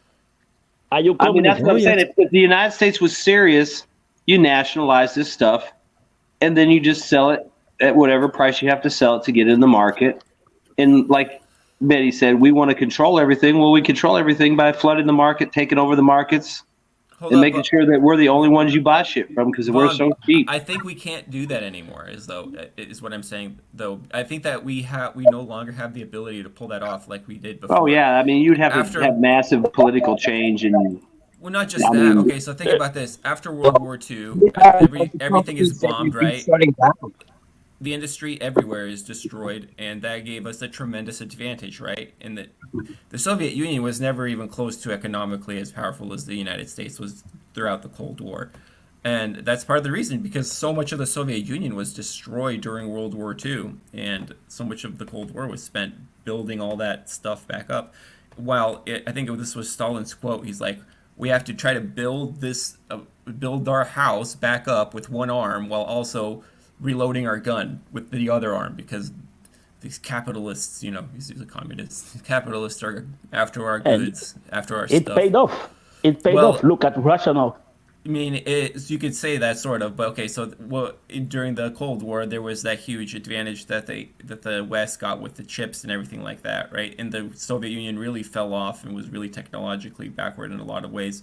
But now we can see that you can have just some of those systems have that incredible precision, and you just need a little bit of that technology, and you don't need the best of the chips, and you don't need the best of the optics. They're still running around using infrared sights. Imagine if the West was putting infrared on new equipment, that somebody would lose their shit. They'd be like, what? Infrared, that's so backwards, and it has so many problems. But you know what is good enough, and it works for that. And all that super tech stuff, you don't really need that much. You need some. It helps to have GPS, right? You need some, but it helps to see at night, but you don't need, there's just a level of fall off where you don't need so much anymore. And they have enough, but what you still do need is you still need the quantity. You still need the artillery shells. You still need the gun that keeps firing the artillery shells, and you don't have to replace the barrel after 5,000 shots, because you need that thing to keep firing again and again and again in all kinds of different weather. So the Russians still have that backbone, that base, that technology, and just the well, I mean like one industry. thing too, like if you think about, like, I think Mehdi started out on the M60A3 tank. The tank he started out on isn't even in service, and it can't be refurbished or nothing. The exact same tank the Russians built that he was going to fight against in the M16, they still have operational. They can pull them out and refurb them real quick, and though they may not be as strong as a T90 or a T80, but I would say if you upgraded a 64 or 2 or a 73, it's probably as good as a late end M60 as far as the thermals and the sight and the fire control. It's probably good enough. I mean, Mehdi's the tank Mehdi was fighting on is gone. They still have all new ones plus the ones he was going to fight. I mean, that's another thing people don't. They don't run out. How are they going to run out of shit? I mean, they've obviously been preparing for a long time. I mean, they've been under sanctions for at least 10 years. You know, people talk about the Belt and Road Initiative as being inefficient, but it's still a way to get stuff. You know, people, it's inefficient. It's, we've had discussions about how it's inefficient to run certain things by rail, but it's like that may not matter if that's the only way you can get something. Mm-hmm. The point is they want to get it. They're going to get it however they can get it. And the Russians and the Chinese and a lot of other countries that have been, at the mercy of the West and their sanction regimens are finding ways to get around it. And Belt and Road will be one. These little blocks they're going to form. I mean, I'm sure some idiot at the State Department thinks they're going to be real cute about, we're going to divide South America and Africa and Asia and all these little blocks that we can manipulate. Probably that sounds like a good idea on paper, but I bet you once it actually happens, all the little blocks will probably turn around and be like, no, we're going to manipulate you now. I mean, I think we have a lot of confidence in our ability to cause a coup in countries that we don't like. Go ahead, Mehdi. When we were talking about that is something that it was a great point you brought up, and I'm glad you brought it up, because in the West we don't understand what the Soviet Union was dealing with after World War II. They lost 29 million people. I guess I believe that's the number. I don't know, but it was a lot anyway. So they had it, and it was completely destroyed all the way up to the Volga. A lot of it. It all had to be rebuilt. Lives had to be replaced. Men weren't coming back. Somebody had to help build this. They had to do it quickly. And he was right. They were trying to keep themselves armed, trying to keep themselves fed, trying to keep themselves in shelter. And if we would have just turned it over to private companies, do you really think it would have happened as quick? I don't think so. And that's the problem with our military industrial base, is that the military industrial complex just owns too many politicians who happen to own the 44 four-star generals that somebody mentioned that we have, that we once in World War II only had 4. But now we have 44 because every one of those generals is a political pawn. And they know they're going to go into the military industrial complex and work for and just push out and do whatever they want so that they get the most expensive weapon system they can to put money in their pockets. Whether it works or not, fuck it, don't matter. It's high tech, it's fancy. It must be better than what the Russians could do. So, if you look at that too, you could even go to the next level, which would make it even worse. Is every state has probably a 1 or 2 star adjutant general for their National Guard. So there's another guy who's going to be hooked into all the congressmen and the senators besides the guys on the military bases. Well, okay. Well, you have to. If you're going to build a military-industrial complex that costs as much as the United States is, right? You can't just. You have to build it in. You almost kind of have to like hide it in plain sight. That's the reason why you have. Weapon systems that are complex and they're built in, chunks of them are built in different states because, some of these things are sensitive and this is a job that you're not going to outsource to Mexico, right?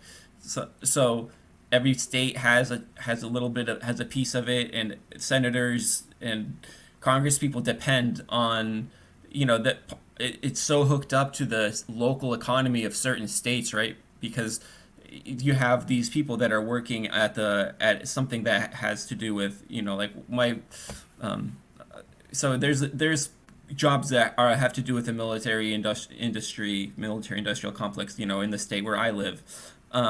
And there's a lot of stuff that follows from that. There's restaurants that follow from that and living quarters that follow from that. So there's a lot of the state economy that's intertwined with that. So when there's discussions about weapon systems, you best believe that our senator is going to be like, what do I have to do to get most of that, as much as I can, built in my state, right? Or what do I have to do to get a piece of that? You have to remember that the Cold War cost the Soviet Union so much in terms of their military industrial complex. Meanwhile, it cost us a lot too, but what we were doing is we were partly doing a lot better job at using the developments of government, like a lot of these government kind of developments, and pawning them off to private companies that then successfully innovated on them in certain ways, like the internet and stuff like that. But anyway, I forgot where I was going with that. Okay, I'll be So- short. I want to go in on this because I actually I think it's a second steel turn to complex. speak, maybe, no? Okay, well, I just want to respond. I put my finger up so that people can say, but this is something I wanted to respond directly to. I worked Okay. in the military industrial complex, and the one thing is that it's right. I was working on shit, okay, that was sent to us that every chip that it made had to be accounted for and bagged. We weren't allowed to know what the shit was. It was right there for anybody to look at that may have wanted to do harm with our country, and they're spread out all over the place. That's part of the problem, is that I don't even know how we secure it now, but we need to get it more centralized if we wanted to be able to actually build it up. And that's the problem. It's spread out because, just as the gentleman just said, every politician wants its cut. So it gets built in their district so they can give their constituents some jobs. But really what it is, it's the kickback they get from the money that's being spent in their district. Okay, So during the Mehdi, Cold War, Mehdi mentioned. Oh, go ahead. during the Cold, just sorry, I'll be short. During the Cold War, Soviet Union was usually not in all technological fields, but in most fields, they were usually falling behind about half a generation behind US. Especially in a high tech, arena, and aerospace. So you can see like 5 years or so, 5-6 years about lagging behind, and they were High-tech always acquisition. catching up. But yeah. The thing is, these days the world system is much more interconnected, and the fields of knowledge are much more open. So back in the old days, 50 years ago, it was only two players in a field, and everything was high-tech development was very closed. Nowadays, everybody knows everything, more or less. It's a different You question guys, if everybody can produce everything. That's a different question. But essentially, everybody knows how things work. It's if you put your mind to it, you can actually produce almost anything. There's no much secrets. And I think that if we will have this next phase of arms race, I think the development cycles are going to be much shorter and much more evenly distributed between different players. It won't be just Soviet Union and United States. It's going to be 5, 10 different players, within very short development cycles. Like maybe 2, 3, 4 years at max. It's going to be Sometimes much more working condensed. together. So, Mary was talking about the Soviet Union, and I remember something I was like, I've studied a lot of their declassified documents, the presidential, what do you call it, the presidential archives. And one thing I noticed about them, as opposed to the Russians of today, is that we describe them as being paranoid. These guys were paranoid. And I actually saw a video with one of those history guys, some millennial who looks like a lumberjack. But this guy talks about how the Soviets were always paranoid, the Soviet leadership. But their paranoia was actually correct. It wasn't actually paranoia because they did get attacked, right? But the thing about them is they understood they were in danger. They were aware they were in danger.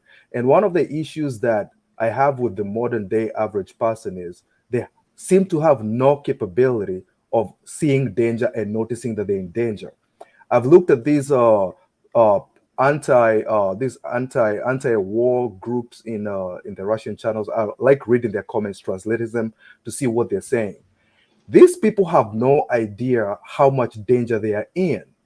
That if things went a whole different way, half of that population would be slaughtered. It's the same thing people was talking about. Oh, what's wrong with North Korea and their weapons? I'm like, man, if those guys didn't have those nukes, they would all be slaughtered. They'll be crying on the news saying, oh my God, look at it, they're killing us. And somebody on the other hand will try and justify it and say, oh, no. We are doing this for freedom and democracy. But that thing about, and it's everywhere, even like in any country, people don't seem to recognize who the danger is, like who can cause the most harm to you. But yeah. Well, So I which just one? want to jump. Which I one? want to jump on. I want to jump on what Macchiati said, and then I'll give it to Nunya. I just want to say that basically, yeah, those people, those Russian, let's say dissidents or maybe political. I mean, the Russians like to call them liberals, right?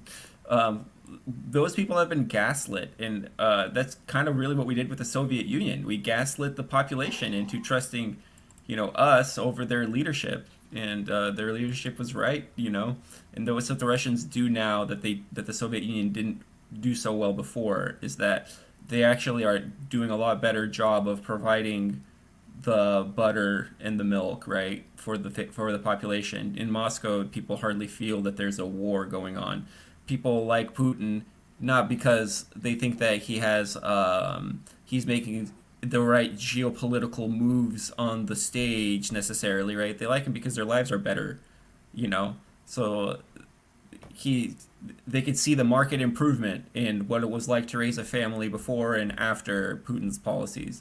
And while he's doing that, and while he has that population on his side, right? He has their trust to do things like launched the special military operation in Ukraine, right? And a lot of the Russian population was not on board with that. There are a lot more on board now that the propaganda wars have really kicked into overdrive, and the Russians are taking the West and the Russians are both taking their information space more seriously and stuff like that. But still, there's a little bit of that left over. But go ahead, Nanya. Sorry. No, that's fine.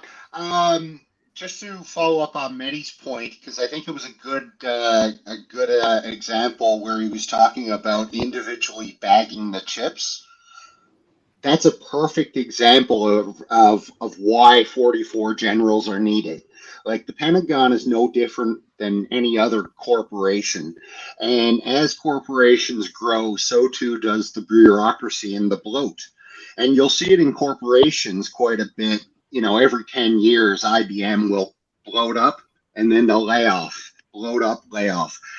The Pentagon has never done that. And I specifically, I'm old enough to remember back in the early 90s, there was a lot of concern in the Pentagon and weapons manufacturers, if some of you older guys will remember, because the Cold War was over. We had just defeated Iraq. There was no enemy on the horizon.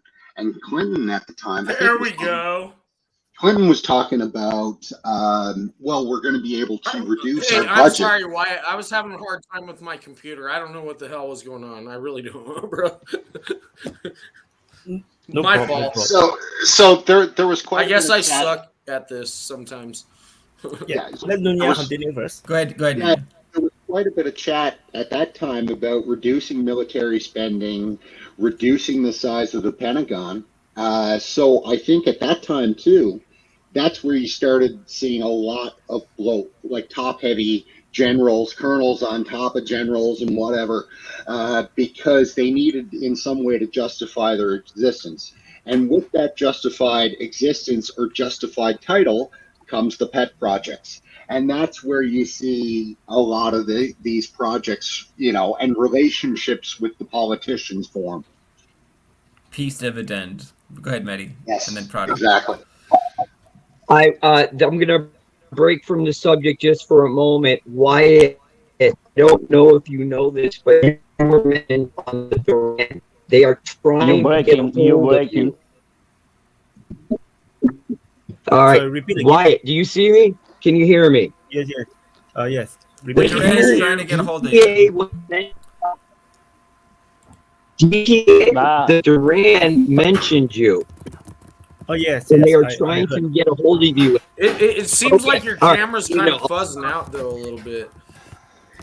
All right, Yeah, Prada. so- You're Go still ahead, Prada. breaking. I'll read. I hear him. So actually, I'm already in contact with the Duran for some time already.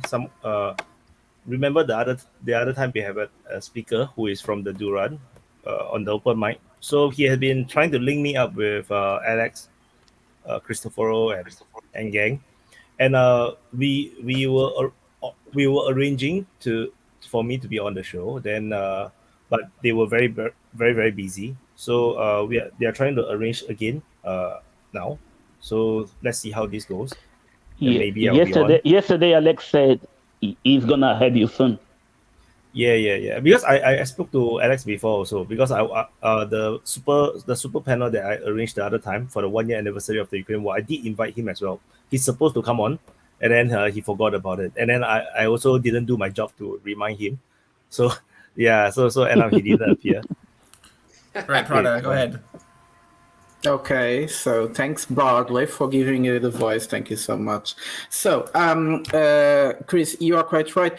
The idea of a multipolar world is a world where it's not the poles that are so important, the centers, but everything Did you say around. multiple Where world or everybody- multipolar world is probably where what you're looking for, everybody, right? where each country has the possibility to choose the partners they want to work with.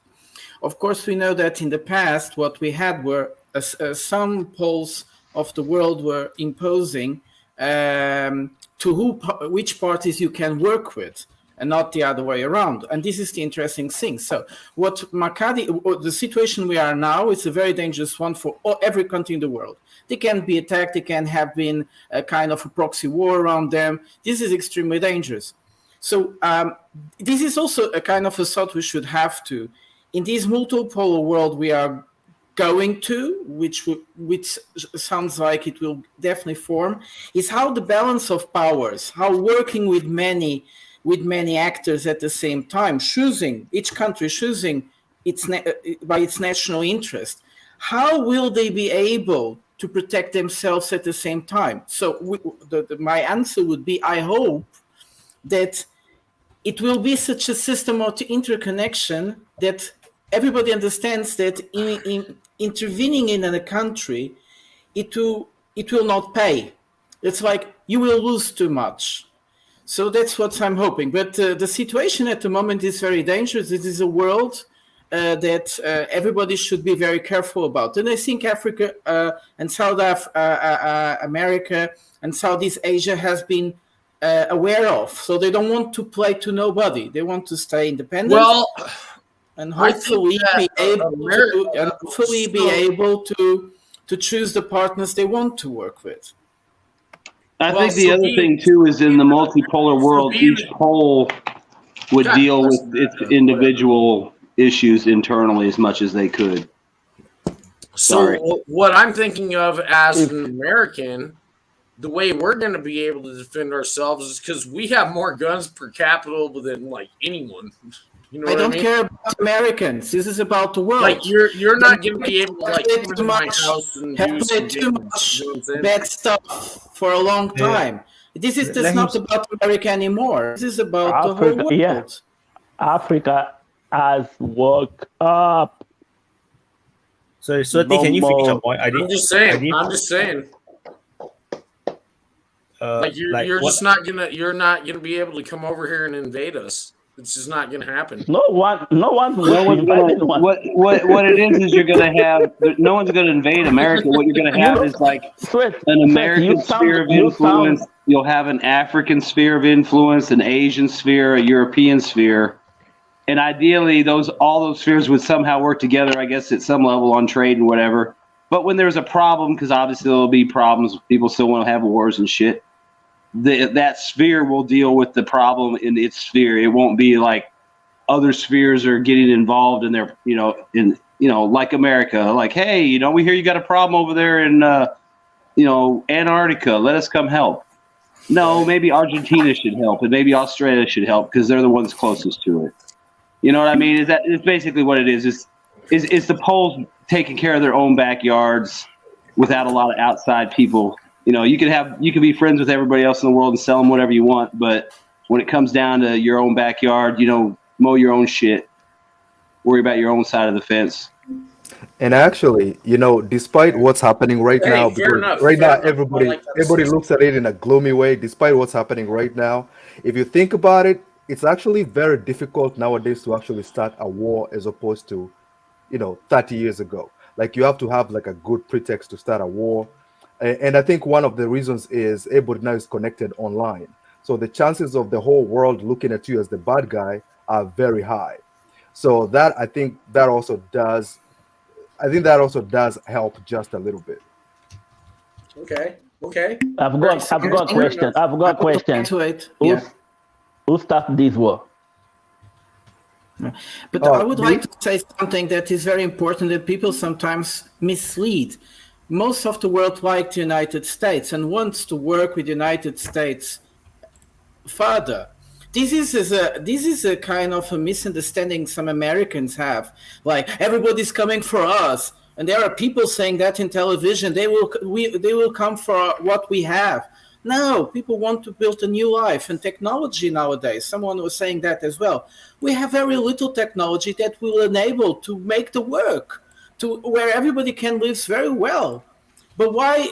And so there is no need to play the game of I have the better technology, the best distraction missiles. So if you don't, no, and everybody wants to work with the US as well. The thing is that they don't want the unipolar world anymore, the stupid wars without no reason. They don't want to be sanctioned without just for the fact that you try to work with another partner. They want independence. I don't care about technology anymore. Fuck that shit. You can't eat that. I think we're trying to actually prevent the multipolar world order. I think we're trying to force a bipolar world order. I think that we want that's the fantasy. That's the fantasy of the West. They are trying to create a new bipolar world because in doing that we have what we had before, but it will be different because now we have many centers left. But I think you are wrong. What you say was right 20 years ago. Well, here's the problem that we have here, and this. Please, Sweaty, I was speaking. Is that? Please. We are over $30 trillion in the hole. We're never going to come back from. He has a problem with his mic. Something. And we keep spending more and more and more. Like, there is no way we can ever. Okay, Mr. Sweaty, let Shadovi speak. And it breaks my heart. It breaks my heart. I hope your heart is not broken. But let Shadovi speak. Okay? No. If he's speaking, then let him finish. If you just keep saying that you shouldn't speak, it should be him, then he will just have to repeat the whole thing. Yeah, well, I just don't appreciate you talking shit about America, though, man. No one is talking shit about America. All right, Shadowy, what were you going to say, bro? Yes, I was saying that 20 years ago, everybody wanted to work with USA. Now, if you want to work with USA, you know that you are going to deal with a lot of other problems. You have to deal with maybe sanction, with maybe political interference, with not only trade, but a lot of things are going to come with trade when you deal with USA. So a lot of people don't want to deal with USA. They want to deal with China because with China, it's only about trade and nothing more, nothing less. You could speak now, Swati, if you want. Well, Boz is trying to speak. Well, yes. I just want to say something quick. I would actually have all your backs to the fullest. Like, you want me on your side, you know what I'm saying? And I just don't like it when people are like trashing America all the time. It's kind of no one is trashing America. We're talking about be equal to each other. Sorry, you don't like freedom of speech? Of course I do. He's American, bro. We hate you for your freedom. So you want America to be the big daddy? That's your thing. Sometimes America to be the big daddy. When they say that in the news, like, oh, our way of life is being. I just want to say something quick. Zarael is in the chat. Please join us. Please, Zarael. I know you're in the chat. Please join us. Okay, go on, Bradley. I just thought that it's very refreshing, right? That we have an American that actually protect to protect the Americans, because the Americans is always trashing their own country. I know. It's like, what the hell did what the hell did I do wrong to deserve this? Even America, bro. You're not even America. Oh, I'm totally American. Are you? Yeah. I thought you were Australian. Uh-huh. He's definitely not Australian. 100% not Australian. I can guarantee. He actually came on before. This is his second time here. He's an 8-year veteran of the. Hey, you want me to show you right now? Ain't no Australian speaks like that. Let me Watch tell you this. what. I'll tell you what. Oh God! Please don't show me your. Please, he's gonna pick up something. I think he's gonna pick up some machine gun. Please don't. No. I'm not gonna do anything bad. I'm not gonna get your channel struck or nothing like that. Is that a guitar? Oh, it's an American flag. Okay. Yeah. I thought he was about to take his pants off. No. I would never do anything like that. If we had the world where the United Well, States... you know, Voz is here for a blowjob, so you might get lucky. if the United States played by the rules and the values that they say often proclaim, if they really were sincere about it, if the foreign policy of the United States was not controlled by corporations, then it would be amazing to work with Americans. But at this moment, they are being to be forced to play by a different rules, and that's okay. And Shadovi, I think you see now that was my point before. That made the Europeans and the Americans really scared was when the Africans and the South Americans and in Asia, they were like, okay, let's make a deal with the Chinese, because at least we are sure that nothing else will happen. Because as you said very well, Shadovi, it's horrible what's happening now in this multiple world. If you make a deal with the Americans, it's the ONGs that are coming in, is the free language courses, is pensions to not pensions. Sorry, go to American universities. Young leaders, is the control of the opposition, and so on and so on. That country will be put into chaos. That will be the future. If a country decides to work too near to one European country or a US, and that's something that's not okay, and they have to learn to stop. How come it seems to me like you have nothing nice to say about America, though? No, you don't. You didn't understand. He's not saying anything bad about America. That if the Americans play by the book that they themselves proclaim, everything would be amazing. So you're trying to tell us what to do then now? No. If the American foreign policy was not controlled by corporations and little Machiavellic games, then we would have a great world. It's something different. Okay, that's it. I can't take no more of this shit. Hold on. I served this fucking country, and if you think I'm bad-mouthing it, look again, because I'm trying to fix the shit so that we're not murdering around the world. So did I. What? Yeah, guess what? So did I. Okay, that's fine. So what? Guess what? I want to fix it, and you think it's just steaming along nicely. So, no, it's not. You know, who is more trying to fix what's going on? A year. We got so many problems. We're 30 trillion in the hole. Yeah, right. Yeah. And it's all the same leadership, right? So how is any country going to be able to deal with it and trust us when we fuck around with even our own country? So let's fix the shit that's broken. I love my country. I love it enough to be the hard father when it needs it, or at least pretend to be, as much as I can. Thank you, Maddie. Okay. Thank you. Okay. Thank you very much. Okay. So Fair hold enough. up. I want to hop on what Maddie said. Give me a second. Fair I want to hop enough. on with that. Fair enough. So me, Fair I'm enough. in Maddie's camp too. I didn't serve in the army or anything like this, but because I love my country, I can't stand Blinken. That's why I can't stop bad mouthing him and his awful policies. Those policies are He's bad the for God. America. Those are bad He's for the, us. he's the God. We are the He's number the one God. Well, okay, victims my MOS of that was BS. 11, my MOS was 11 Bravo Infantry. I did 2 tours in Iraq. It shows. Thank you for your service. Thank you for your service. And I'm the not. reason I'm that not. I wear sunglasses is because I actually caught shrapnel in my left eye. Thank you for your service. I'm not It denying is it is gold to see America fight each other. It's fucking gold.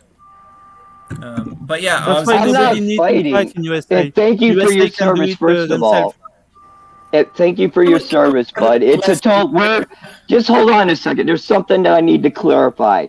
He's a brother. He served. So I want to clarify something. Thank you for going out there and doing that fucking job. It was a tough one. I know it was. And if you got wounded for it, brother, I owe you from the heart. I just don't agree with you. And if you think we're gonna go and get fair enough, fair enough, and you're allowed to not agree with me, and that's cool. It really is. Nanya, I'll go after you. Okay, well, I've got a question that I want to ask to the whole group. So if you want to get in on this Royal Rumble, go for it. Oh no, I just wanted to add to what Prada had But I said. also have a sense of humor too. That, Just so most of these countries that are taking that multipolar route, one of the main reasons they're doing so is not because of most of the things we believe. See, we look at these things very emotionally. They are looking at it practically, right? So what happens is most of these countries are mainly commodity producers, and for some reason they remain the poorest countries. It doesn't make any sense. I think the UK has a higher GDP than Russia, which doesn't make any sense because that nation is a net exporter of everything. Like, sorry, net importer is a net no, I importer heard the of UK everything, was right? going broke. No, I'm saying it's a net importer of everything. They have money. They have money. But that's the question: how can a country that doesn't produce almost anything have so much money? So most of these nations, in the third world countries, have never liked that. Now the U.S. at one time tried to correct that. That's why they made all these trade deals that average Americans are really mad about, NAFTA and them. But it was to please the rest of the world, because the rest of the world was getting pissed at it. They were like, "Hey, look, I'm from Congo. We have so much, and apparently." Oh, you're from the Congo? No, I'm not. He's not from Congo. Well, I just want to hop on what Prada said That's before the point I wanted to make. Yeah. Before we let Nanya change the subject, I want to hop on what Prada said, and I think that the kind of liberal human rights foreign policy thing that the U.S. has and has been happening, since the fall of the Soviet Union and even a little bit before then, I think that we're probably going to gradually see some kind of shift away to more of a realist foreign policy. Well, we're it's gonna called BRICS. You know the BRICS, right? Yeah, you're gonna have to deal with them in a realistic manner. You're not just gonna be able to use that sledgehammer against people that don't care. Once half the world is no longer, you can't pull that off anymore. But anyway, I don't know if Shadow wanted to hop in on this before Nanya took it away. Yes, just one thing about what you speak, Wadley. The problem with the USA is not their politics, it's the fact that their politics is selective. Okay, they try to impose their own value to everybody, but for instance, for Saudi Arabia, nothing. If you are allied with USA, they are going to tell nothing to you. That's why there is a big problem in USA for the foreign policy. I agree that there's a lot of selective application of these liberal principles. But okay, go ahead, Nanya, take it away. Well, I want Uganda. No, I want to get your everyone's opinion on the shifting narrative, okay? And just hear me out. As long as I've been alive anyway, it was always good against evil, right? Their values against our values. then somewhere after the second Iraq War, that started to change a little bit. Because, people had access to information that we had before because of the internet. Like, that's when we started seeing through government's bullshit. Okay? Then the narrative shifted to more recently. They started out this thing they're going against the rules-based order. Well, then everybody started to question, well, what in the hell does that mean? And now what you're seeing in the media, they're basically telling the truth. They're basically saying, oh, yes, well, the U.S. is the heart of Western hegemony, and this is an affront to the way that we do business. Like, I've actually heard people they're saying this on CNN and in the Washington Post and stuff now. My question to you guys is, when I hear this shifting narrative, and particularly when they're getting to the truth, I don't think people in the West are going to like that narrative.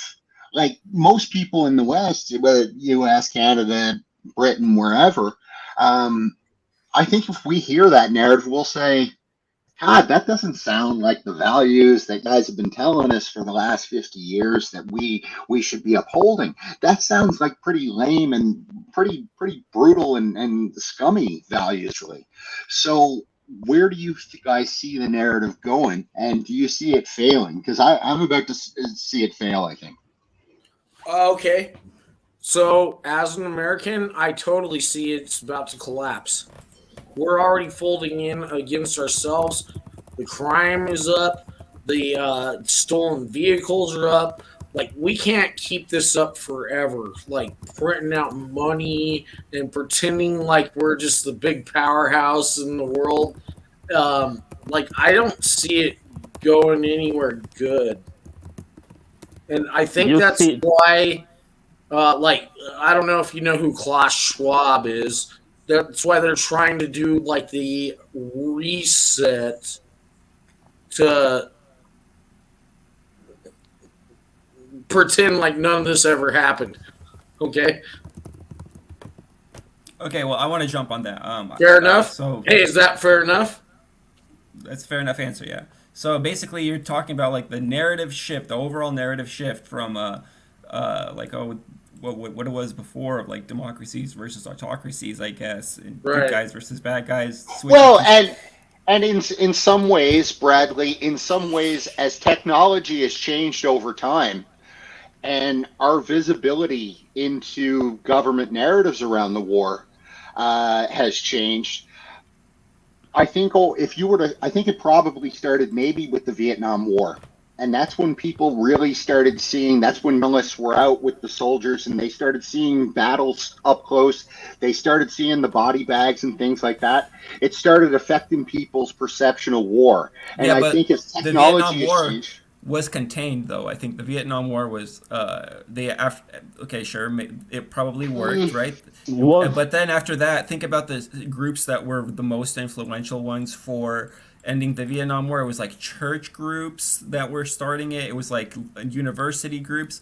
To a large extent, a lot of those groups I feel like have been maybe, I don't know if I... Well, how about the hippies? How about the hippies? Hippies as well, right? I'll get to the hippies too. A lot of these groups in a lot of ways have been what kind of like almost infiltrated, right? In a lot of ways, where it's like the religious opposition to Vietnam, that's been co-opted into like identity politics in a lot of ways, where it's like, George Bush was campaigning at churches and stuff like that, trying to raise popularity for his war in Iraq, right? What happened to all of these peaceful Christians that before, at one point in time, would have stood in opposition to that? What about all those universities, right? There was a lot of, a lot of these data that gets thrown around comes from think tanks, right? And these think tanks, you can hire whoever you want to say whatever you want in a lot of cases. So I don't think that there's ever going to be a full narrative shift from good guys versus bad guys. I think that's the way we do things. That is deeply ingrained from very, very young age in Americans. Good guys versus bad guys. If you look at any kind of story, every child knows, well, who's the bad guy, right? And but everybody knows. So I think that But that what was the- really deeply ingrained. I don't think that one's ever going to go away. Like the Soviet Union didn't have that kind of propaganda, good guys versus bad guys. They had this propaganda of you know what I don't understand? Yes, is they have. For the most part, Democrats were always anti-war.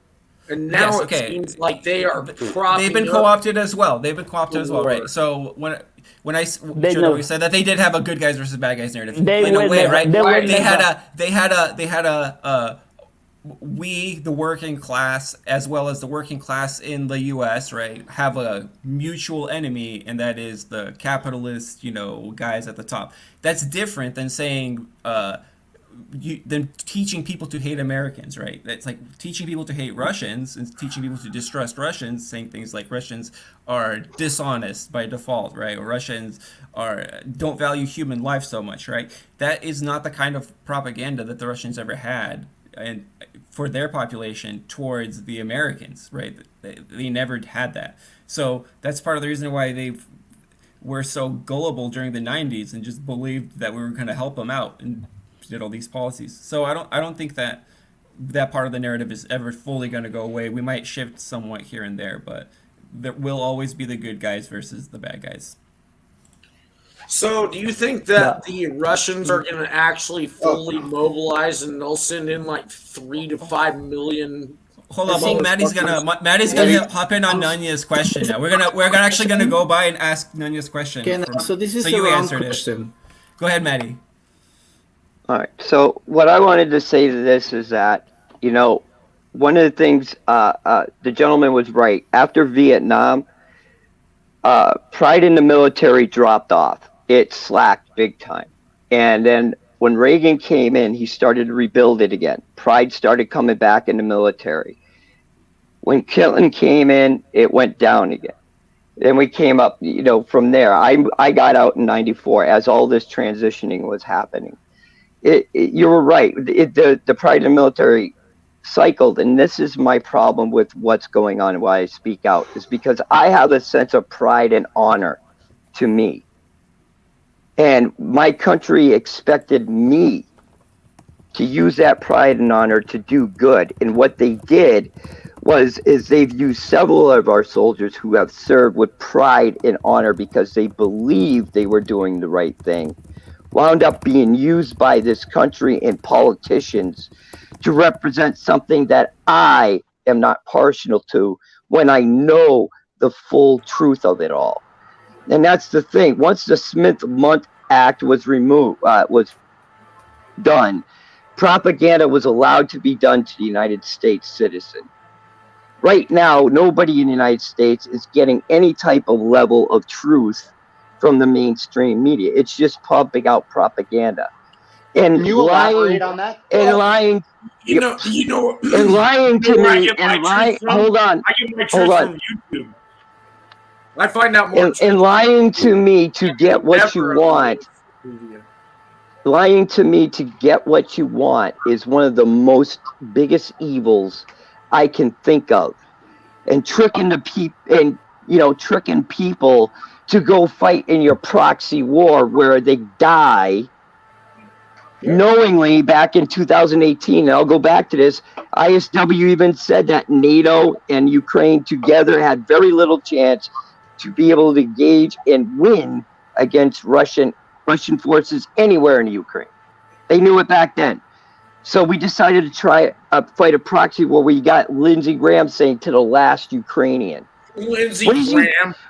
But hold on. That doesn't even mean. But hold on. But that means, so we're pussies that expect somebody else to go die for what we want. That to me is disgusting. And those people that are doing this need to go. Can you explain the act that you mentioned? Because that's interesting. I'd like to hear a bit more about that. What act? The act about allowing censorship, or however you phrase it. It's called Smith-Mundt Act. I don't know when they removed it. I believe in 2018. It was done during the Obama administration. So I don't have it in front of me. I'm sorry. Okay, thanks. Okay, I guess Luis next then. Yeah, what about the question is you were talking bodies. you were talking about the politicians. You were talking about I don't remember what. Well, the but question was you were not mentioning the oligarchs, because after all, the narrative is made by the mainstream media. The mainstream media belongs nowadays in the United States and also in Europe, because the oligarchy of Europe is basically that of the United States. It's not separated. It's all BlackRock and the Vanguard Group and all that. Few corporations that control that pull all the strings, and those are the ones who are making the narrative, who are actually buying the politicians, because in the United States, in Europe, they are buying them and coercing them, maybe in some cases, and that's it. I mean, in the 20th century, the mainstream media was much more scattered. There were different oligarchs owning this or that. It was not press of the people, but it was very diverse press. Diverse press. There was a plurality of media and allowed some difference of opinion, better debate. But since 2000 or so, there has been such a massive concentration in four hands, basically, I think, for what I read. And that's it. I mean, there are 4 or 5 people who are making all the narrative, all the politics, and not just of the USA, but also of its empire, which basically is Europe, Canada, Japan, Australia. That. How about Germany? Okay. Germany. Don't forget Germany in there. Germany's in Europe. Okay. So who are the good guys? Whoever killed Gaddafi, there are no good guys right now. Gaddafi and Saddam Hussein, they are no fucking good guys. These people no fucking good guys. So who are the fucking good guys? Maybe you and me, and that's it. No, there are people. I mean, I watch media. I don't know who the for example, there is still not censored, I like honestly don't the know Grey Zone or things like that, which are good people. I mean, for example, one journalist of the Grey Zone was recently arrested in London just because of being a journalist of the Grey Zone. So yeah, that kind of people exist. I'm mentioning one example. There are many others. There are maybe or whatever, but there is no good people in power. Big deal. I mean, you cannot go to look at Putin is a good guy. No, Putin is also a chief of oligarchs, just with a nationalist vision from Russia. She is a good guy. No, he's the boss of the oligarchs of China, and so on. So we don't find the good guys at big power levels. I mean, I think the most powerful are the. But you know, if you are the good, if you are the good guys, when they go Saddam Hussein, they should take him to court. You know what you did to him? They fucking hung him outside. Everyone could see the shit.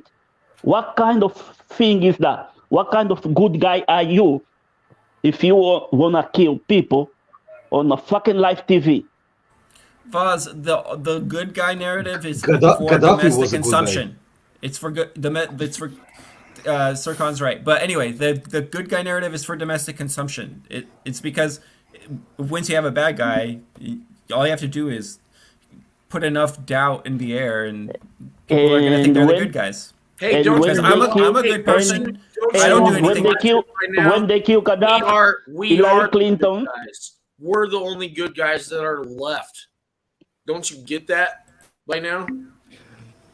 Well, I disagree. Look at Libya before the good guys came in. Libya was a fucking good country. Look at after the good guys. Look at Libya. Libya is not even a fucking country. And you are saying there is a fucking good guys and bad guys. Well, I guess I'm not saying that was a god. But come on. It was good for the people. Baz, I just explained it's for domestic consumption. The people don't know about what the reality of what's happening in other countries. Americans don't even know what's happening in Canada. Anyway, Shadowy, you want to take the question? I guess you want to take Nanya's question. Yes. Saddam Hussein and Gaddafi were horrible people. We have to remember that, but that they try to rule the country with their own interest, with the interest of the country at least. Okay, so and don't forget that Saddam Hussein is a U.S. ally against Iran during the Iran-Iraq war. So basically, what the USA do that backstab their own ally. Yeah, Saddam was our boy, but I think the question Assad is a good guy. I think the question was something like I agree with that. About the 100%. I love that guy, man. Jesus Foz. Okay. I think his question was about the narrative shift in the West. The narrative shift for about from what it was before to like this rules-based order, and do you think that's going to succeed? Do you think that the population is going to buy that? No, it's not going to succeed, and the AI is going to take over anyway, so we're all fucked. So how's that? AI took over Shadowy, looks like. Okay, I guess Prada, you want to take the question? Yes. We have a problem about this wording, the world order, because in a way, in countries where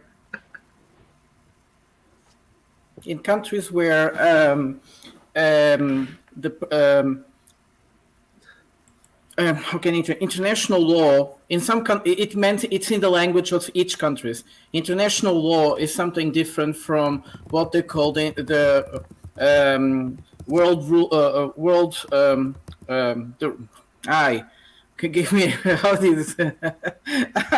the world order, and especially in the Romance language, there is a very different name for it. So we tend to see it more like something we want to impose to the other countries, which is the world order. But on the same time, we understand that what we want to happen is that there is international law, which is something like the international treaties, the rules that each international treaty has and that each country signed and ratified are followed. And this is something different.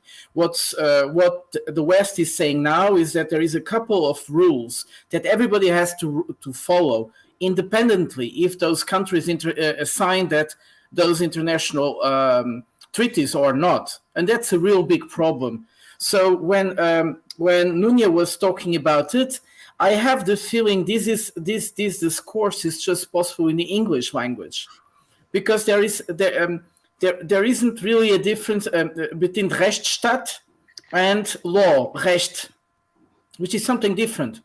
And I think there is a confusion here, and many countries have a problem with that.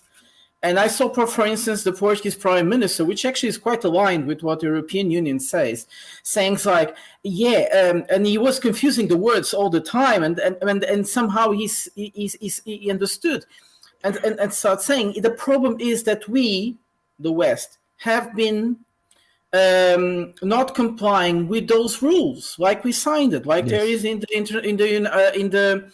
the United Nations Charter and all the other treaties that makes part of the compendium of the United Nations. One of those rules, amazing rules, is for instance, non-interference in other countries. Can I ask you a question? Where are you from? Guy, you talk when you are allowed to. And where are you from? There is in the United Nations, there is where are you from, Prada? That other countries are not allowed to do in other countries, and the West does that all the time, and this is impressive. And so when we talk about it just works in English, because in other language this makes it becomes very clear. So sorry, Voz do Povo. I'm just curious. One thing.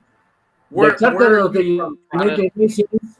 This is recognize the right of self-determination of all peoples.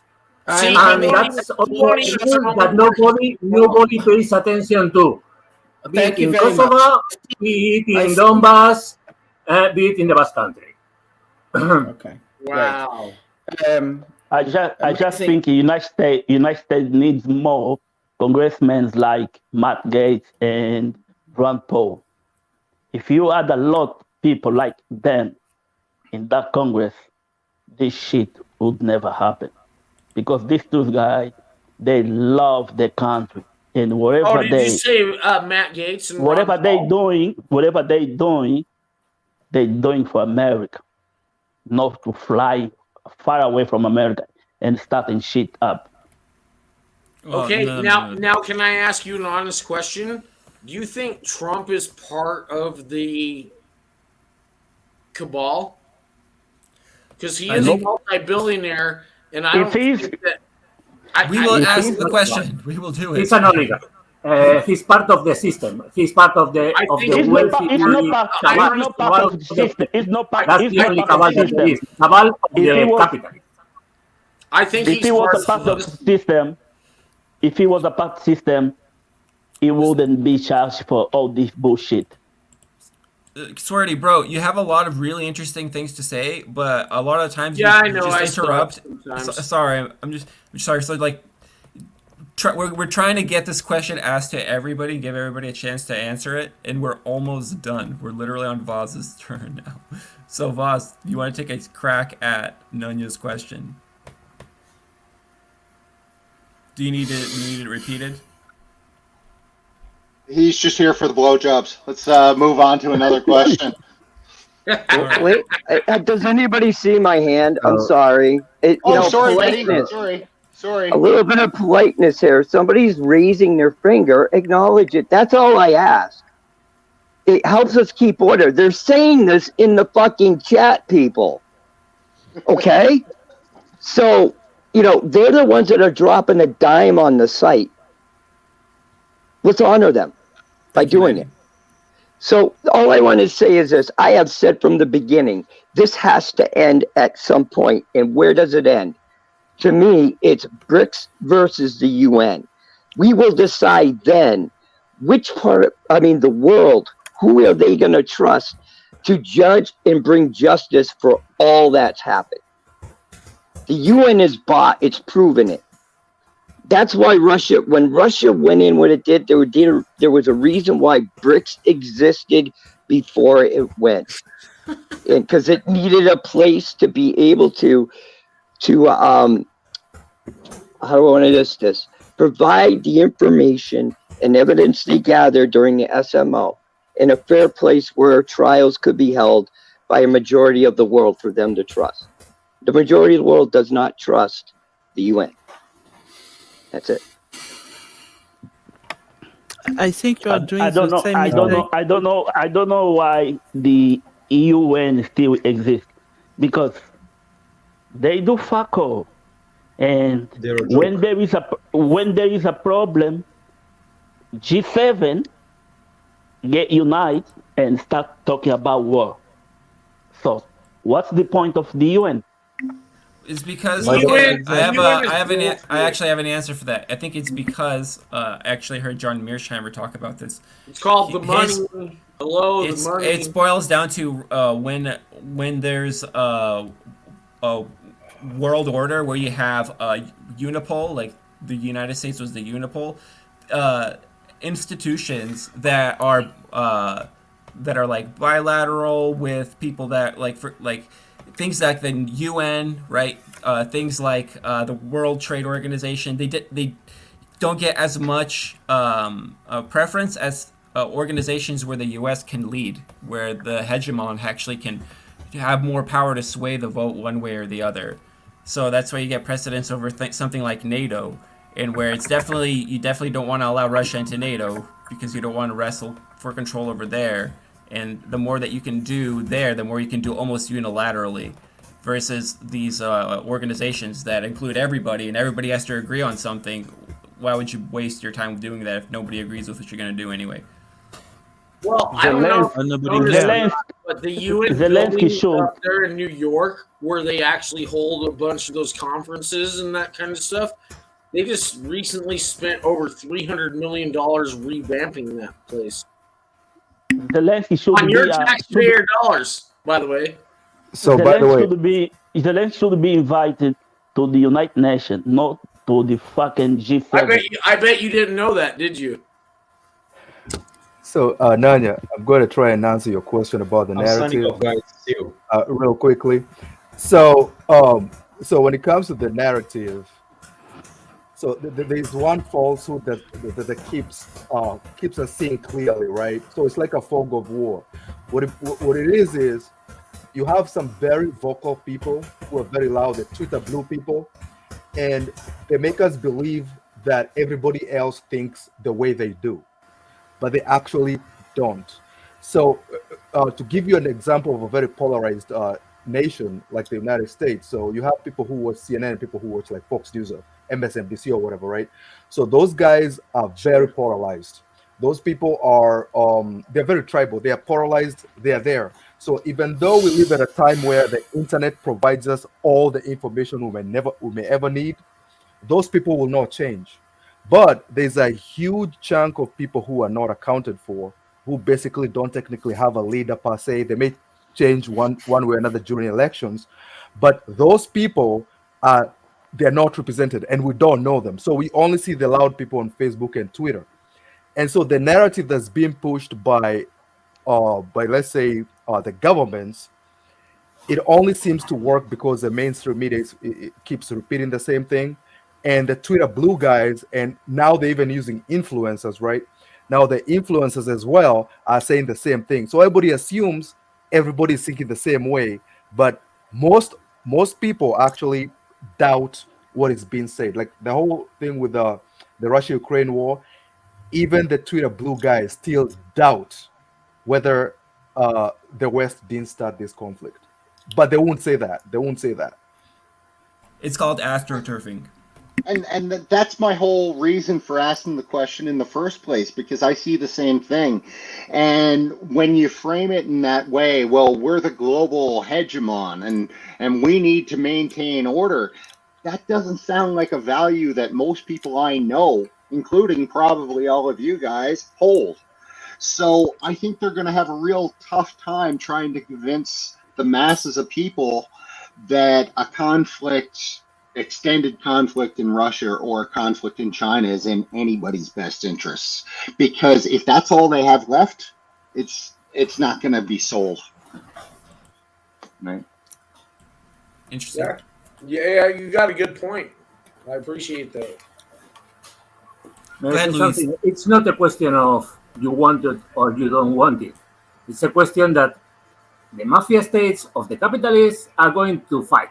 That's a reality. That's why we are already in a Cold War or a second Cold War. It's different in some ways. And they're going to fight. The USA are going to fight. Maybe they fight over Taiwan, maybe they fight over the Paracel Islands, maybe they fight over Ukraine by proxy, but they will fight. And they can go with whatever narrative they want. The good guys, the multipolar war, all this blah, blah, blah. The reality is that there cannot be two roosters in a single farm, you know. There can only be one in principle. If there are two, they are going to fight. And that's it. It's Lenin 1916. I can break it down. That capitalist countries organize in hierarchical blocks and fight, and they do, and they will do until something changes in the system, because the system has to change at some point. But by the moment, they are going to fight. So I will break it down and I will tell you exactly what it comes down to. Now, you don't have to believe me or not, and that's fine. That's your own opinion. But here's what happened. The leader of the Department of Defense was actually on the board of Raytheon. And I don't know if you know what Raytheon is. And then you got General Dynamics, and you got Boeing, and you got Lockheed, Lockheed, and all that. And so what it's basically coming down to is there's multi-billions of dollars involved in this. And so a lot of these people are getting rich, besides you or me, by the way. And they are funneling a bunch of it's almost like extortion. It's almost like cash money going into the war machine, if that makes any kind of sense to anyone here. Because trust me, dude, I served in the military myself, so I know how many billions of dollars just get funneled in and spent on dumb shit projects that don't even make any kind of sense whatsoever. Yeah, well, there's some level of that. $300 hammer. Yeah, $400 toilet seat. Right? Well, I'm sure there's levels of corruption in the Okay, military so do you understand everywhere. where I'm coming? Do you understand where I'm coming from then? Yeah, so I think there's I a what I'm bigger talking issue. about. I totally know what I'm talking about. Yeah, this is definitely an issue, but I think the bigger issue is that there's this. You could say, okay, maybe there's been a corrupt and a sloppy approach or a way to pursue our overall strategic maybe way that we're going to approach this fight and other fights of the future. And in general, some of the gambles that we made in that decision-making process looks like they didn't pay off, or they aren't paying off. You know, what does it matter that you have this fancy stealth aircraft if it doesn't make sense to gamble it in a highly contested environment in the first place, and there's a high chance it gets shot down. Right. Let's say there's a smaller chance it gets shot down. It's still the fact that, for example, there was a point in time where we were the world leader in hypersonic technology, and right now it looks like we are definitely not. It shows, I think, that even in a corrupt way, maybe we just had a little bit of a different assumption. Maybe we just assumed we would have a different fight, that the fight would go a different way, that we wouldn't need let me so ask much you stuff. this: what's the last time America ever actually won a war? We fucked up Korea. We fucked up Vietnam. We fucked up Iraq. We fucked up Iraq won. Iraq 91. We haven't won shit since World War II. We did Iraq 1. And that honestly breaks my heart, man. It really does. So, guys, I wanted to pick up the thing about Mehdi, about the BRICS. Well, he's right, but not entirely. I explain. One of the things that became very clear with the invasion of Ukraine was that the West, in a kind of despair, used all international fora, hijacked all international fora for that question and that question alone. Although the world was having huge problems still because of the pandemic, which is still there. And what happened is, and there is what Mehdi has a lot of reason to talk all the time about the BRICS, is that many regional institutions suddenly gain a huge power in trying local countries without the West, which the West is not just the US. Some people in the chat are confusing it. When we talk about the West, the US is not so omnipresent. I don't believe that. The European Union also play quite a big role.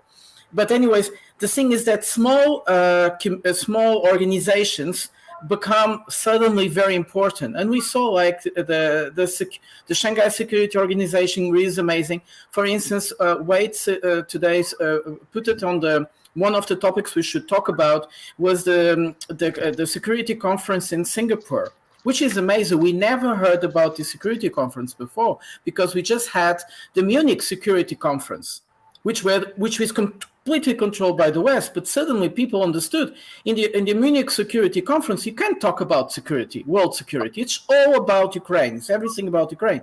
So this is the point where many countries are looking for new organizations to get away of this narrative control, because their problems are not being solved. Their solution, their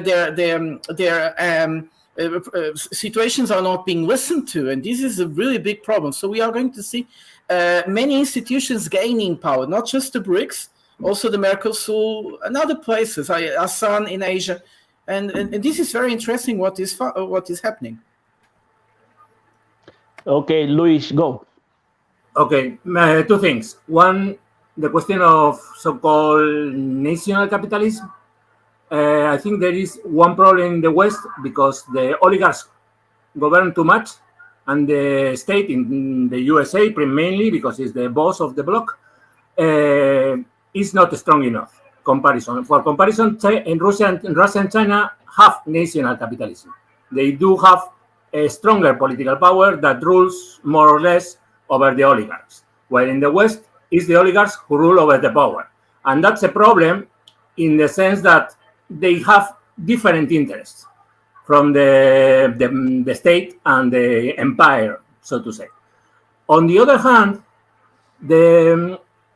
this is something that maybe Trump or the people in that line wanted to fix, but they didn't really. They had some time and they didn't do much in that direction. On the other hand, I forgot, so I'll get later on this. Go ahead, the next one. Modi, I think it is, right? Medi. I've been talking about the BRICS thing since this has begun. And it's funny because people totally discounted me saying any of this, just laughing at me like, oh, yeah. I never discounted you. No. I'm not talking here. I'm just talking since the beginning of the SMO. I was saying this shit. And people were discounting me, laughing at me, stuff, because you need to pull back a little bit and look at the plan that's been put in place. Right. BRICS aligned first so that there was a forum so that when Russia did what it did, it would have a place to bring the evidence to have what they would consider a fair trial. They knew they were never getting it in the UN. We all know they would have never gotten a fair trial or hearing in the UN. They started raising that. And there was a reason why when this started, one of the first things that was mentioned over and over by by Putin, Lavrov, was it's about the sovereignty of nations, about the sovereignty of them to be able to decide their own futures without an outside force trying to corrupt their election system. How do we know which, we call ourselves a democracy that should be spread across the world, but is this the way to do it? No, it's not. You do it by goodwill and help. You don't do it by ignoring the will of the people of a nation just to get what you want, by paying for anything you can because you can print bills. And that's the whole thing about it, is that it has to end. The world sees this happening, even though as many of us of Americans don't see it. They see what's going on and they want to get away from it because it's harming them in the long run as well. And they recognize that. It's so dangerous when propaganda doesn't allow you to look in the mirror and see yourself for what you're doing. And that's a big problem in the United States right now, I think.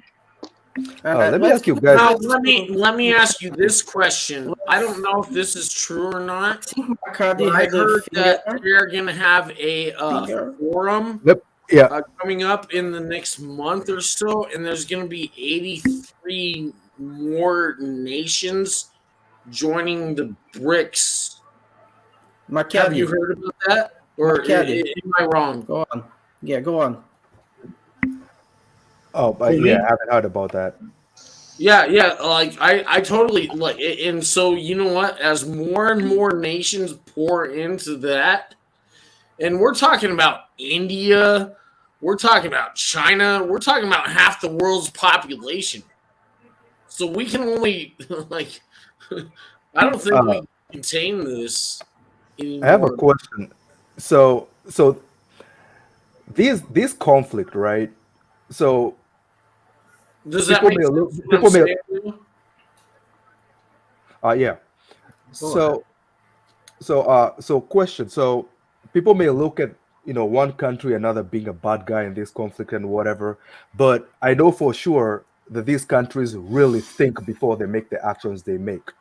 People can say this and that about the US, but this conflict, they thought about it, they planned it very well.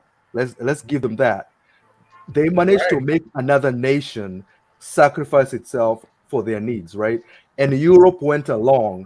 And so this was done with very many meetings This was done with a lot of consultation. We all know about what do you call them? The RAND Corporation, their paper about extending Russia. You guys read that, right?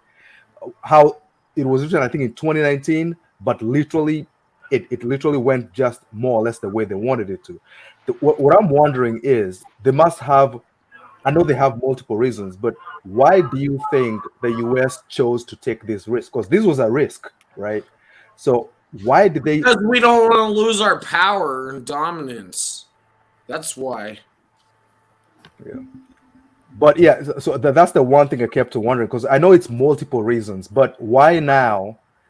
And because somebody suggested that, oh, they had a window. I think it was the RAND Corporation. Somebody said they had a window that was closing for them to act. So I'm wondering why now and why take this risk? Because they knew there were risks. If you read the RAND Corporation paper, they knew there were very huge risks, including turning a lot of the world against them. They knew that. Well, can I take this one? To what Macchiari says, it's for internal politics of the USA. Basically, there is a wannabe nationalist bloc, Trumpist or whatever, who only want to fight China and want to be friends with Russia, which is impossible right now, but anyhow. And there is another bloc that is more, let's say, traditionalist. There are several people like the late Rockefeller and so on, Soros, etc., who want to fight Russia because they think it's very important for them. I don't know, it's very complicated, resources, and Russia is supposedly less strong than China, whatever. The case is that they want to fight Russia, and they have invested a lot of what they call political capital into that, and they want to extract it. And that's now because they managed to get Biden elected as president, or Blinken, maybe, because I don't think Biden has any power. I think you're saying that they're trying to take over. To go back to the recent past, I forgot something. I forgot something important when I was talking before, and I remember. The question is a big question the West and the United States, but also Europe, etc., has, is a problem of housing bubble.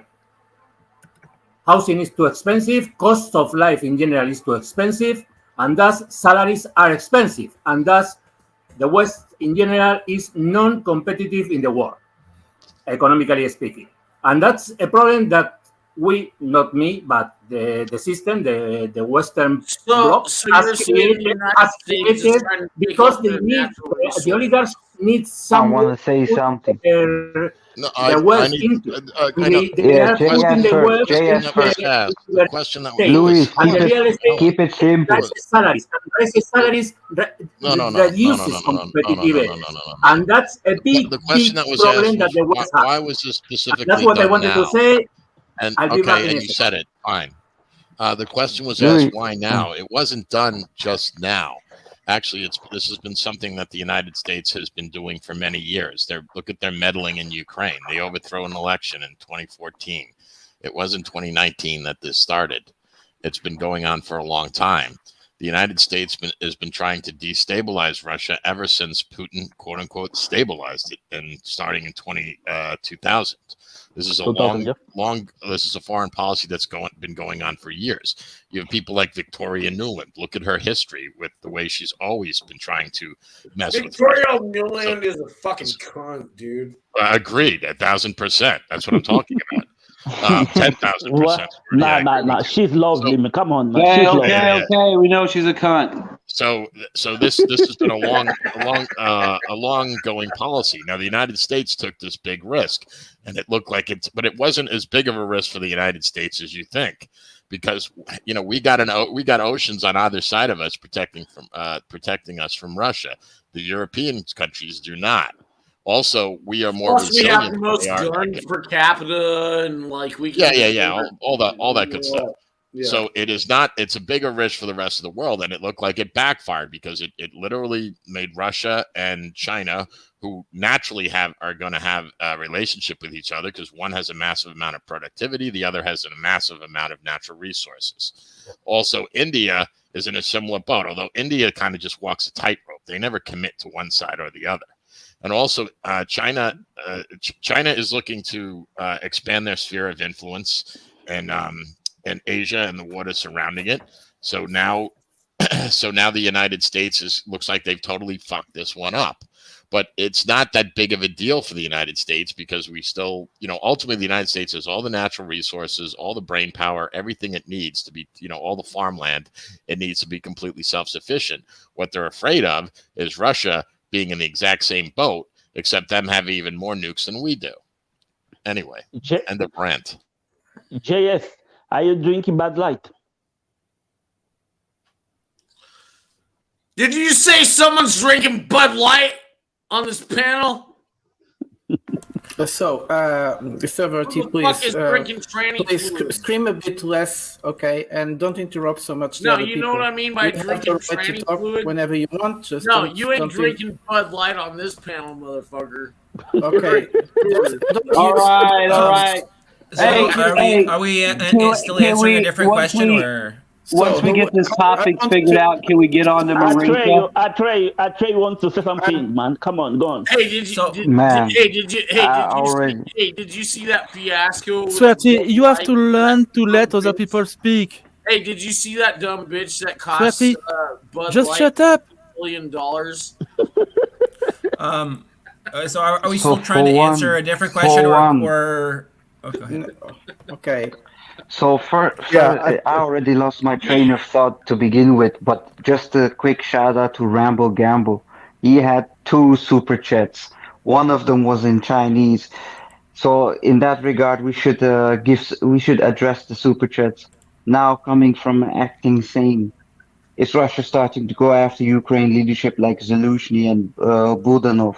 Both of them have ties to the far right, and both have gone straight silent. Any thoughts? And then for Rambo Gamble, I have to look up the chat. So, if we're not answering any other questions before these ones, there was a question. Go ahead, Prada. I was going to answer Makati because it was a great question, and me and Shandovi actually were yesterday discussing it a bit.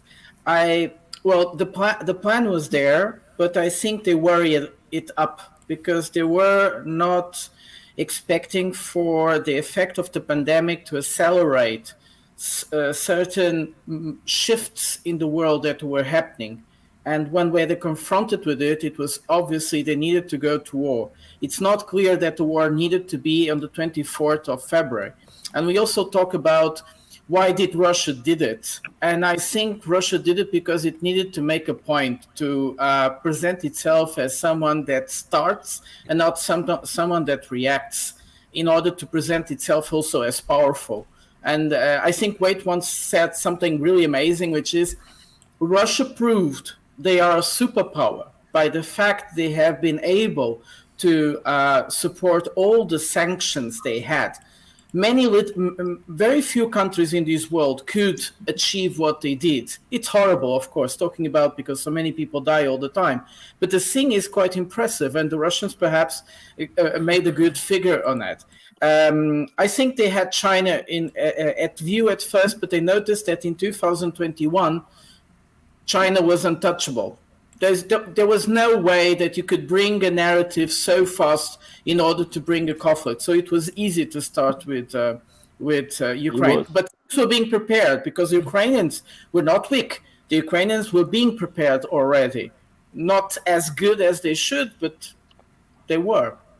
Okay, so I guess let's address the question about define oligarch. A guy gets rich and connected in office. Are they an oligarch? It's not a business running government. It's government turning into a fiefdom in the U.S. I don't think I understand that last part. But, I mean, in theory, government, oligarch doesn't necessarily mean that a guy gets rich. It just means that there's like a small, tiny group of people that nobody's electing, right, that have a chokehold on what's the actual government policy. So it's like, okay, maybe, I don't know, let's say just look at what the actual oligarch is. Just start there. Yeah, so oligarch simply just means ruled by a select few. That's all it means. Yeah. So basically, if you look at it from a historical perspective, you had royal families or nobles They ruled, and then they selected rulers amongst these nobles that became royal. But Yeah, it's then not just rich from a guys. It's not modern just that. Yeah, so from a modern perspective, you could say a particular few families who own a lot of wealth, but then also with that wealth garner a lot of power. Because you have a lot of families in the US and in the EU that still hold these powers. Yeah, and then Vaughn, you should tell Okay. us a bedtime story. But Okay, first, Bradley. Monica, let's do it. Well, no. That'll have to be in the voice chat. Got it. Well, we're gonna. Where were we gonna go after this? I think that we answered the question basically. I think we can talk about Marinka for a minute because that should be fairly quick. Let's do it. Based on what's happening and maybe touch a few other points. I asked that at the beginning. No one listened to me. All right. Well, what do you have to say about Marinka? I don't have very much of anything. Yeah, Vaughn. There's no Marinka. The only thing I would say about because there are no Marinka houses standing. is they're still fighting. Nobody lives in Marinka now, right? So I haven't followed up, but basically it's the Chechens fighting in Marinka. That's all I've received in the last few weeks because I'm technically on holiday. But the Chechens have arrived, or rather have returned. Basically, Russia made Marinka priority at the moment. It's a must seat to be taken. Well, I mean, I was looking at the map earlier after you asked that, and you've got the fighting in the middle, which is basically going to hold the Ukrainians there. It looks like they've pushed up a couple blocks. It looks like there's about 4 city blocks going from just to keep it simple, east to west, that are about the same size, and then there's 2 long blocks, and that's it for Marinka proper, it looks like. And if you go along the north side, they've got that reservoir there. And the Russians or the Chechens, whoever, have moved past that. That they're basically parallel to that 4-block area, and if it's elevated, they could fire down in there or at least have fire control. But the thing is the Ukrainians would be protected from that side because the Russians aren't going to be able to cross the water to get to them. I heard they were advancing on all fronts. Well, the thing is, and then on the south side, it's more open, and the Ukrainians or the Russians have pretty much advanced about the same distance on the other side. So Marinka is operationally encircled pretty well. The only thing probably stopping them is whatever's holding them up in the middle. And then on the north side, it'd be difficult to cross that, little river and water body without taking a lot of casualties unnecessarily. So can I ask this 10-panel people an honest question? How much do you think what do you think the actual Russian and Ukrainian losses are? Maybe before we switch the subject, we ask Luis he's had his finger up for a while, and then we No, can get on just to your wanted question. to ask the panel if they think that the emphasis of Marinka and on Avdiivka with deploying the Chechen Ahmad units in that area means that that Russia is trying right now to at least get a bigger buffer around Donetsk city, which has been bombed since a year ago or 2 years ago or 8 or 9 years ago. Do you think it's Russia has that goal right now, a tactical goal? Oh yeah, I mean if they can push, that's the whole point of Marinka and Avdiivka, is to push those artillery units back. And I mean, like right now in the middle, that's probably where the most fierce fighting is. But like I said, if you look at how the Russians are going along the sides of Marinka, again, are the Ukrainians going to see that and be like, look, it's time to start falling back a little bit so they don't get cut off? Because on the north side, eventually it's just going to be a small river. Who knows how hard it would be to cross it, or if it's one of those areas where it's intermittent. But on the south side, if they get a breakthrough there, it's not going to be hard for them to just move up and hook into that last few blocks and basically cut off whoever's in the middle.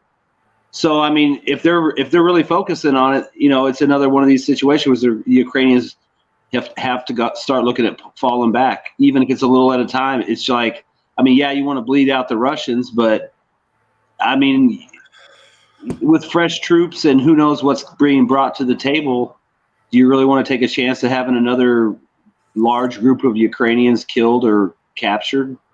I mean, we already know they can't. They're running. I mean, I'm just saying, you know, they can't keep afford to losing guys because they're already having them run all over the place like fire brigades trying to plug holes and reinforce shit. And it's like, can they really afford another big loss of guys, whether they're killed or captured in another city that they could have easily fallen back little by little? Let me ask you this question. I think they've already gone on their 20th campaign of bringing up as much soldiers as they can, and the Russians have only brought up like one. Like, I don't even think the Russians have gotten serious yet. And that's kind of the dangerous part, believe it or not. Because Vaughn, you're muted. if they really wanted to, between the men and the women of fighting age, they could bring up like 25 million people. Well, here, I'm just going to say one thing real quick, and then we'll let everybody else finish up. Yeah, I mean, the Russians have hundreds of thousands of troops in the rear that they can move around to wherever they want right now. Yeah. And you're right. No one knows where they're at. And obviously, the only time you figure out where they're at is when all of a sudden you hear they got redeployed to such and such place. But anyway, let's finish out what everybody else was going to say. I don't know who was next. Yeah, it doesn't matter. Oh, but then I wanted to say something real quick. I was seeing this on military summary. I don't know whether I saw it wrong, but in Marinka, the Ukrainians technically only control like 2 streets now. Like they almost pushed out of the whole city. Kashtanova Street and another one I can't pronounce, but yeah. I think Marinka is different from Bakhmut because in Marinka, like Von on the other side, there is the artillery, the Ukrainian artillery with shelling Donetsk. So they want to push it, to gain territory, and not just to grind the Ukrainian army. In Bakhmut, it was just about killing Ukrainian army. And okay, and then another thing. Dude, they haven't even started using the Fab 5000s yet, let alone the Fab 150s. Please, I think it was. Like they haven't even gotten started yet. I think it. What's important now is that it was the Chechen was on the front.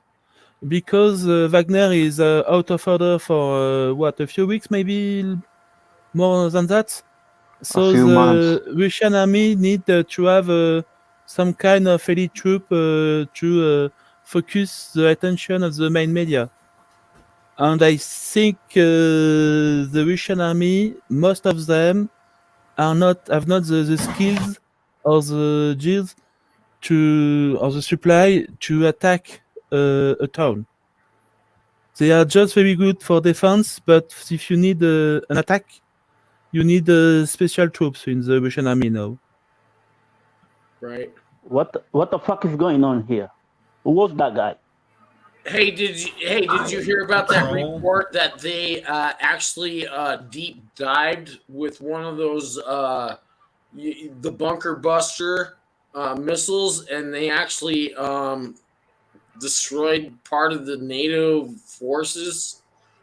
I don't know if you all heard that or not, but well, there's the one that got Zaluzny supposedly. Then there's possibly another one last week, but no one's been able to confirm it. But you know, the way everybody's acting, everybody's kind of down in the mouth about the offensive. The one from last week, the building still up. Apparently, Russia doesn't want to kill them all. They just want to destroy the communication. Mm-hmm. Exactly. Scare them. So you know what I'm talking about, then? Yeah. It would be extremely interesting because someone already wrote a bit in the super chat. The thing about Belgorod, it's a bit strange.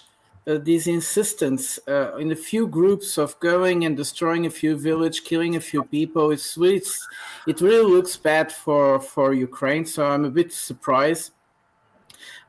what really that means, and why are they so insistent in trying to provoke a kind of irrational reaction from Russia? It's my But feeling. They're that's, trying to provoke. that's what the way, Ukraine has Prata, been I doing love for the the last 10 years. I love the hat. Very stylish. Not in Belgorod, but in Donetsk city, for example, or in everywhere where they are. I mean, they have been killing civilians because they are ethnic Russians, because they are socialists, because they just don't care. I mean, they hate Russians, but to they attract hate everyone. more They unit from just the kill main people. They do. front. The question is that they have got away for a while because the Western press has been hiding them and saying, no, these are the good guys, these are the Democrats, and so on. But the reality is that they kill people a lot. And they want to provoke Russia probably into doing something in the north. And Russia probably should do that, at least to some controlled extent, because they cannot be getting attacked all the time just across the border line. Lewis, I heard they were showing. It's an issue of provoking Russia into going into the northeast front. That's very clear to me. And Russia probably has to go into the northeast front, at least to some extent. They have to create a buffer zone. They cannot put up with that. I disagree. That's at least my opinion. Hey, Lewis, I heard disagree. they were showing civilians. So for a quick, so 2 points. So for Stop multitasking. Or you wanna talk, or you wanna do whatever you are. Yeah. Really quick. Yeah. So 2 points. So basically, I disagree on Lewis's what he mentioned that Russia needs to go in and Ukraine is trying to provoke Russia. I don't think it's no longer provocation. So Ukraine has been shelling the civilian areas for at least 8 years, but it never got attention. Ukraine is taking advantage of this. It's clear cut. They are just shelling for the sake of shelling because they can. The West is not reporting anything. The West, no, they just And don't then want to talk a about second, nobody is covering anything Ukraine is doing. They are saints. But then also another point to Luis, please keep your answers or your points a little bit shorter, because when you ramble longer, it can actually provoke people to try to interrupt and jump in. So just make it a little bit But more. I don't speak that much. Oh man, dude, you take 2 minutes. Let's make 1 minute for each other. That's it. Or less than 1 minute. Just a little bit shorter. That's all I'm saying. I'm not saying cut it, just a little bit. So why do you think they are attacking and bringing those stupid forces inside of Russia? That's the point. So What's I the think game? it's just What's the they catch? want Russia to send more troops in the other area than in the front, in the main front. They want a new brigade from Russia to be moved from the Zaporizhzhia line to the Belgorod border line to the north of That's one of the things I was Ukraine thinking and so on. too. Yeah, but how many troops they need? I have a Because point. they're So by the doing this way, they're doing this thing with 200 people. so Basically, that guy if from Russia need 1,000, that's it. I think it's what they want. I'm not saying they are succeeded. And I think there is a lot of 1,000 people is public nothing relations for stuff, Russia. in You this know, operation. 1,000 people is nothing for Russia. So I have that a guy point from the military summary channel was actually very specific as to what he thinks the reason is, and I found it quite interesting. He said that they specifically want Russia to move the Lancet squads from other parts of the front line and push them off towards Belgorod. So I found that quite interesting, but that's what he believes, and he said it a couple of times. Yeah, but there's no way we can know that. Doesn't mean it's really true. speculating on that. So I was going to say, I don't think that would work, and I don't think Russia would even do that because they have hundreds of thousands of troops that aren't on the line that they could move, that wouldn't affect any disposition on any frontline position. And also, all this bullshit coincided with the fall of Bakhmut and the talk of 70,000 dead Ukrainians. And now all of a sudden, the Western media has this new Russian anti-Russian army to talk about because they don't want to talk about Bakhmut. Exactly. They can't talk about the offensive that never starts. So now it's all about how these Russians invaded Belgrade and stole helicopters and did all this amazing shit, even though we all know they were all dead like within the first day and a half or captured. But yeah, they're still fighting and they're almost to Moscow. I mean, and they got the Russian media sitting there hyping it up so they don't have to talk about Bakhmut. I want to go after Atreyu. Yes. Go ahead, Atreyu. So basically, to add on what Vaughn said, if you go through the non-English speaking media, so in Taiwan, there has never been a mention of Bakhmut. In the Netherlands, there has never been a mention of Bakhmut. In Belgium, there has never been a mention of Bakhmut, or rather, the fall of Bakhmut. But I bet you they're talking about the Russian invasion, ain't they? Like motherfuckers. Exactly. Here in UK, So even on but Fox I Channel. was talking about the non-English speaking because the UK follows more the actual narrative. But what you see is that the smaller nations, like the Netherlands, Belgium, but also the Baltic states, they seem to have a different narrative. And then I've noticed a trend with The these UK countries. doesn't even allow you to have kitchen knives anymore. Man, the UK is a special country. Foss can tell you all about it. you, But then UK. for the smaller countries, Hey. Stop talking shit about UK. Good country. But, Come on, guys. it's And raining. you know what But they anyways, do? They just no, jump but in the their more fucking wait, rental Sweaty, van wait, and throw you over. Sweaty. Sweaty, please. So to keep my point short, so what you see is that in many non-English speaking countries is that the narrative doesn't necessarily correlate to the what the United States is reporting or the UK is reporting. So the fall of Bakhmut didn't happen here in some of these countries.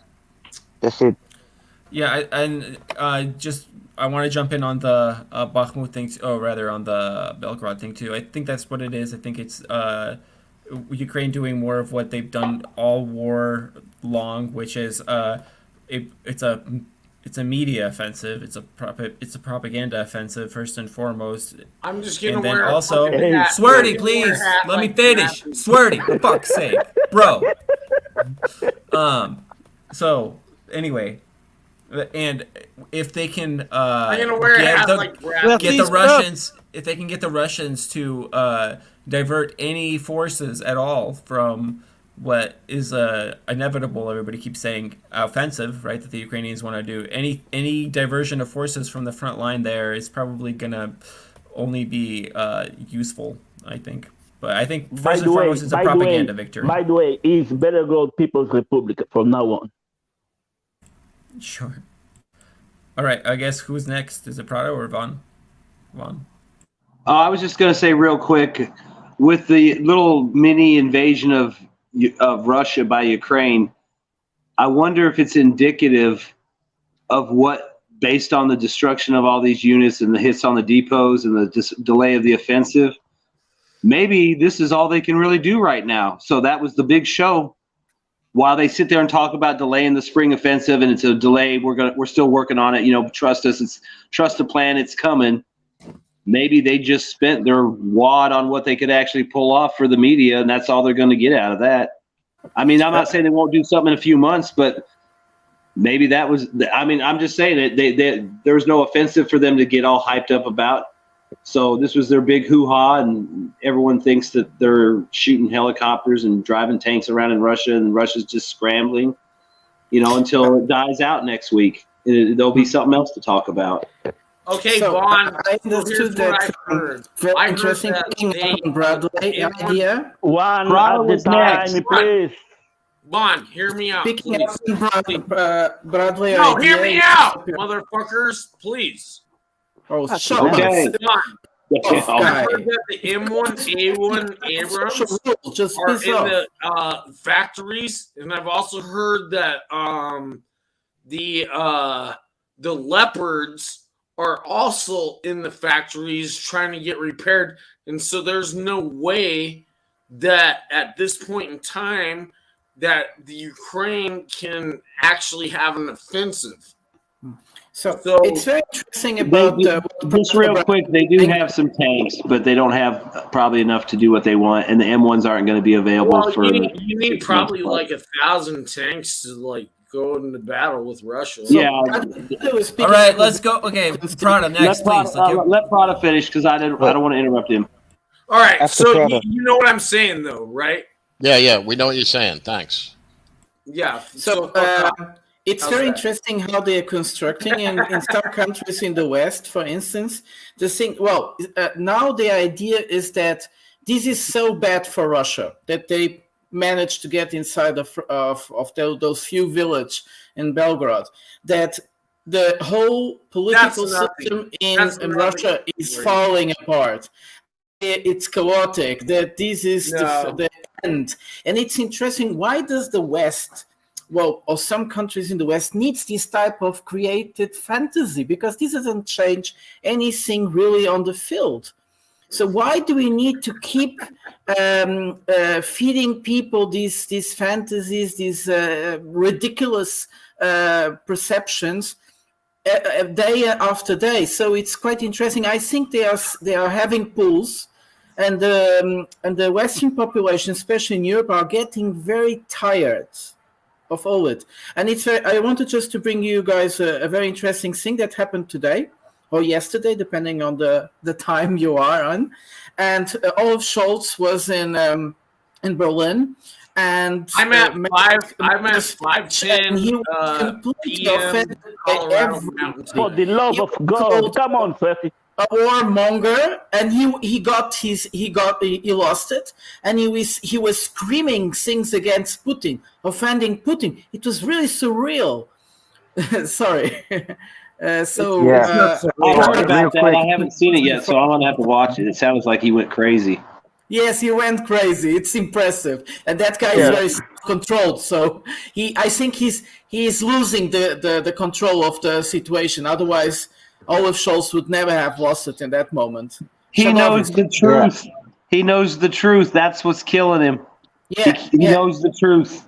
Yeah, Shadavi, go on. I think what's important is, where are the Challenger 2 and the Leopard 2? That's the main question, basically. Till we don't see them on the front line, we know there is not going to be a big offensive, because they are the main component of the big offensive. So we are just waiting. For a second point, when you say that the Leopard 1 was still in the factory, you have to understand one thing. It's not the first, it's the second batch of Leopard 1.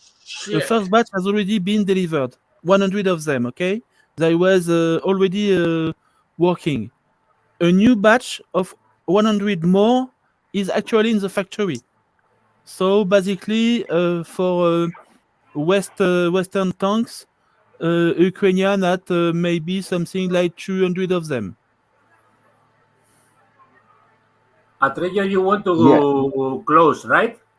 Yeah, because I have to leave. So quickly, guys, it was nice. It was brief. It was short, but it was still good.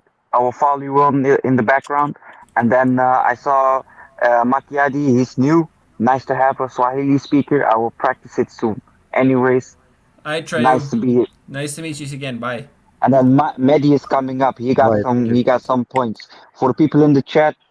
Peace out. See you on the next one. And then for the super chats, follow them. They have some good questions. Hey, God bless you, brother. God bless you, brother. Good night. May I reply to Prata, or is someone between? Go ahead, Luis. Yeah, I think the narrative issue, or Prata, who was he asking at the Sadowi? I don't remember. Sorry. Anyway, the narrative question is that both the USA, for some reasons, and Russia, for other reasons, they want to keep the war going. In the case of the West, the USA and Britain and so on, they have to pretend and extend that they can win the war, even if they know that they cannot. One of their goals is to destroy Russia. Of course, that's gonna be very difficult if possible at all. They're not gonna destroy That's Russia. what they pretend, and that's what they try very hard, even with those Nazi pseudo guerrillas or whatever.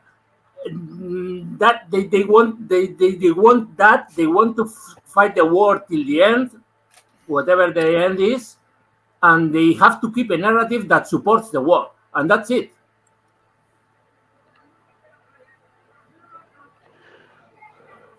See you, JS.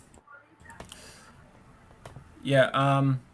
JS gone. I still don't know how much the Russians want to keep the war going versus just how much they realize that maybe it's going to be going for a while. But anyway, I don't know who's speaking after me, Maddie or Dan. Probably Maddie. It's gonna be Maddie. And then let Dan go. Yep. No Dan. He's gonna. Dan, you go first. I've already spoke, so I'll speak after you. Thank Dan. you, Maddie. No Dan. He's gonna propaganda from Moscow or wherever he lives these days. So all I have to because we're talking about Ukraine coming into Russian territory, and I live in Russian territory, and I'll say one thing: when people talk about, oh, it's because Ukraine wants Russia to pull men from the front, that makes absolutely no sense, because Russia has volunteers who would willingly go to the front to protect these lines. So the whole idea about a military would take men from the front just because a hole is exposed. I mean, you fill the hole with reserves. You never bring out, in a conventional war, you never want to bring out men from the direct front and fill up a hole as far as the border in Volgograd. It makes no sense. And another thing about Ukraine doing these attacks, I mean, I don't see any positive thing for the Ukrainians at all. I honestly think that it's probably just a sign of a country that's on the verge of falling. I guess it's just a desperate thing. I don't think that they want to keep the war any longer than it already is, because it doesn't prolong the war. Oh, thanks for comment on the haircut. But these attacks don't prolong the war, guys. It just, Russia will keep it as long as they want. And it's always been on Russia's hands to go as far and as long as they want. And that's all I have to say. I would say that this Ukraine is trying very hard to create a civil conflict in Russia. They are not doing it. They are not achieving. Sorry, they are not achieving it yet because they don't have that support. But they are trying, and they are trying it via very far right, very Nazi groups, because these Free Russian Legion are very extremist. It's something I don't. You both, for example, who are from Angola, maybe you remember the far right guerrillas in Mozambique, especially more than in Angola, that were absolutely destructive, and their only purpose was to cause chaos and violence and to destabilize the country. Well, something like that, but a smaller scale, because they cannot do at that big a scale, not yet at least. But that's the idea that Ukraine and the USA and Britain and all those are trying to push into Russia. It doesn't work in Russia. These people in Angola, they were a lot. There was a few thousand people, like 50, maybe 80,000 people. But trust me, they were fucking good. And they are the support from South Africa and the United States. So you'll see. All right, Maddie, go ahead. Thank you. I agree with the gentleman who just spoke. It's just that this is my view of it, and this is my opinion. There is never going to be a Ukrainian offensive. So, and really, they haven't had the capability since they started trying to reinforce failure, which you never do, in Bakhmut. I believe it's less than 20% of the Russian forces that are out right now, ready to deploy, that can go to war, are not even on the front. They don't need to shift people from down in Kherson to go up towards Belgrade. And the stupidest thing about that whole attack is not only did it have no strategic, tactical, or operational value, all it did was call attention to say to Russia, hey, put a huge force right here.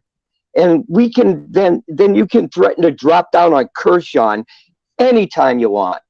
It's the stupidest thing. And that's the only thing I can think of is what those maniacs were trying to do.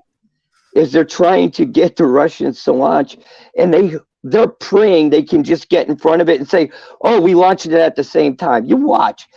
There's nothing they can do on the same scale as the Russians right now. It's just they don't have the logistics. They are not getting the supply. The West has already told them they're tapped out.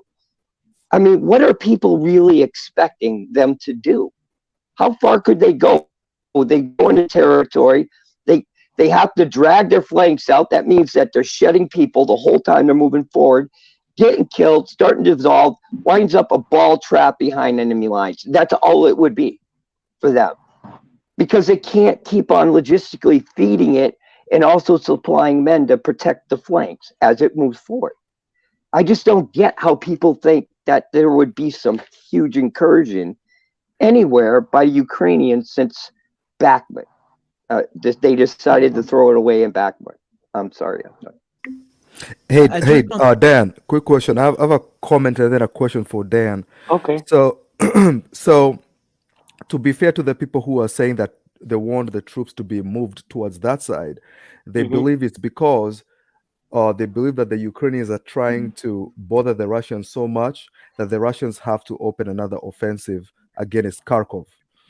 And then the question I had is what about the transfer of equipment as opposed to manpower, like specific equipment, like what Dima was saying about they want units that are using Lancet to be transferred from one side of the front towards Belgorod. Lancet. Yeah, so my answer for anything like as far as troop movement, as far as armament movement, just from my personal experience in war, you don't fill a hole where you've already have it used up, because you open up another hole, it makes no sense. The Russian military is not a military of 1,000 or 2,000 years ago with no brain. This makes absolutely no sense. And it's also to disrespect the Russians by thinking they don't have the armament inside their country, which they can just simply move to the front anyways. So the quantity of weapons that these men have in this country is beyond the understanding of Western countries if they think they're going to move anything from the front line to fill a hole. That goes for armament, men, and even just like anything else. Yeah. I think what's important is to understand that for Russia, this war could be very long. It could maybe take 10 years, maybe more. So they have to try to minimize the cost. And each of the decision is about that, I think. It's about to try to use the less men as possible, the older stuff or the less expensive weapon as possible, and to never spend too much. They want the less effective way to inflict damage to the Ukrainian army with the less cost as possible. So they are never going to send 1 million men or 2 million men, or I don't know what you may think. It would cost too much in the long term. The cost would be way too expensive. If you do that, that means that you need the war to end very fast. Okay, and that's not how the Russians think about this war. If you want the war to last, you have to spend the minimum amount of resources. Quota, or I don't know whose turn is it? Yeah, that's why he already declared. That's why he already declared like 8 months ago that it's going to take at least 18 months at the minimum, and if they really need to, they can call up 5 million soldiers. Yes, if they need, but did they need it? Vaughn and then Prada. Yeah, I think there's no way.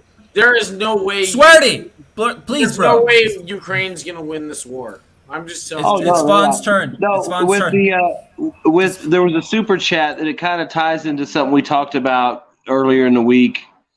You know, about misdirection and maybe making a move on Transnistria.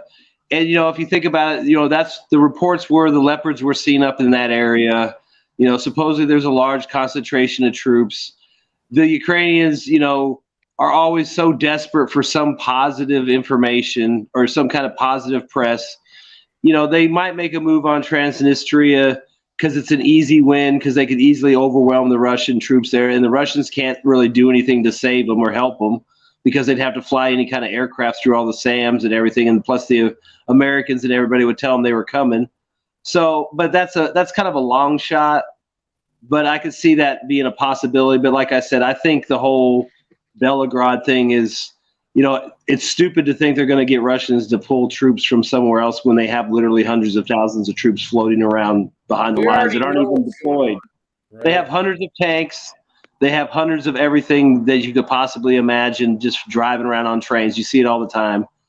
And I think, like I said, it was just a distraction from the failure at Bakhmut, because everyone in the media in the West is talking about this great invasion, this new republic, these ridiculous stories about how they stole helicopters and attacked Russia with their own equipment. I mean, they don't want to talk about 70,000 guys that got slaughtered in Bakhmut for nothing when they could have left 6 months ago and lost half that probably, or more. Who knows? I mean, I would imagine that most of the deaths were in the last few months because that was just suicidal. I got a phone call. So, now everybody talks about the invasion of Russia and forgets all about those guys. So I think that's what it is. I mean, I honestly, I don't believe they think that the Russians would pull something from somewhere else when they have that many troops sitting around waiting to go in anyway. Plus, they said, I think last week they said they were flooding. Let me finish real quick. They also said that they were flooding those regions with GRU troops, which are designed to do counterinsurgency and perfect for blunting these reconnaissance or sabotage groups. So the Russians aren't going to pull somebody from anywhere. They've got plenty of people, like Dan said, volunteers plus paramilitaries and stuff that can do all that shit. Hold on. White, there is your chance. Sweat is on phone, so do your job, man. Go on, Prata. So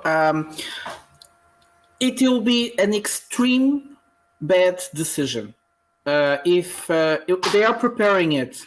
We saw from Mayelu, the president of Transnistria, making comments that the Ukrainians will be happy, will be welcome in their territory in order to keep some deposits and regions, which was a very strange comment. But she will create inside of the country a huge protest wave, which will bring the country completely apart. It could be a civil war, basically. Almost. Yes, we are about that. Yes, we have been seeing huge demonstrations against her government. We have been seeing also an attempt to disrupt democracy in the country by illegalizing press, by suspending, imprisoning the opposition leader. She had to. The protest was so good, so big that she had to release him. We have seen in Gagauzia, which is a small autonomous region in the south of the country, there was an election, and the pro-Russian, but the region is really very pro-Russian. It didn't matter who won, but the party that won, she tried to illegalize it on the court, and she had to accept it, and the candidate that was most voted was recognized as winning. But she's really trying to disrupt the country. And if she does that, she's selling to the Europeans that because they just all met in Chisinau a few days ago, she's trying to convince them that she really has the control of the situation. She has not. And the Europeans are being stupid if they ever will accept the Ukrainians to go and attack Transnistria. It will be very difficult. And last but not least, if someone please look how distant is the border of Transnistria to Chisinau. 30 kilometers is 1 hour with every equipment. If that bitch, that criminal, thinks she'll bring the war to their country, she's waiting for something really bad to happen. Romania is not going to let that happen. There are almost no troops in Transnistria. It's not if Ukraine and Moldova agree, they can overrun Transnistria in a matter of, I don't know exactly how much, but very short time. There's no way Russia can do anything without controlling Odessa. Luis, Go ahead. If the militaries, it's not just 1,000 until 2,000 Russians they are there. There is also the military in Tiraspol. If they invade, imagine that instead of fighting the Ukrainians, they invade Chisinau. They have the power in their hands. The people will support them. No, I don't think What? Transnistria can defeat Moldova. Moldova is bigger. That's that. And there are no. Oh, no, you enough didn't. Russian. He didn't understand Prada. It doesn't matter. Medigo. Dan, I got a question for you, and I've been reading about basically about the manpower and how Russia generates it. And what I've read is that that a student is tracked throughout high school within the district they're in.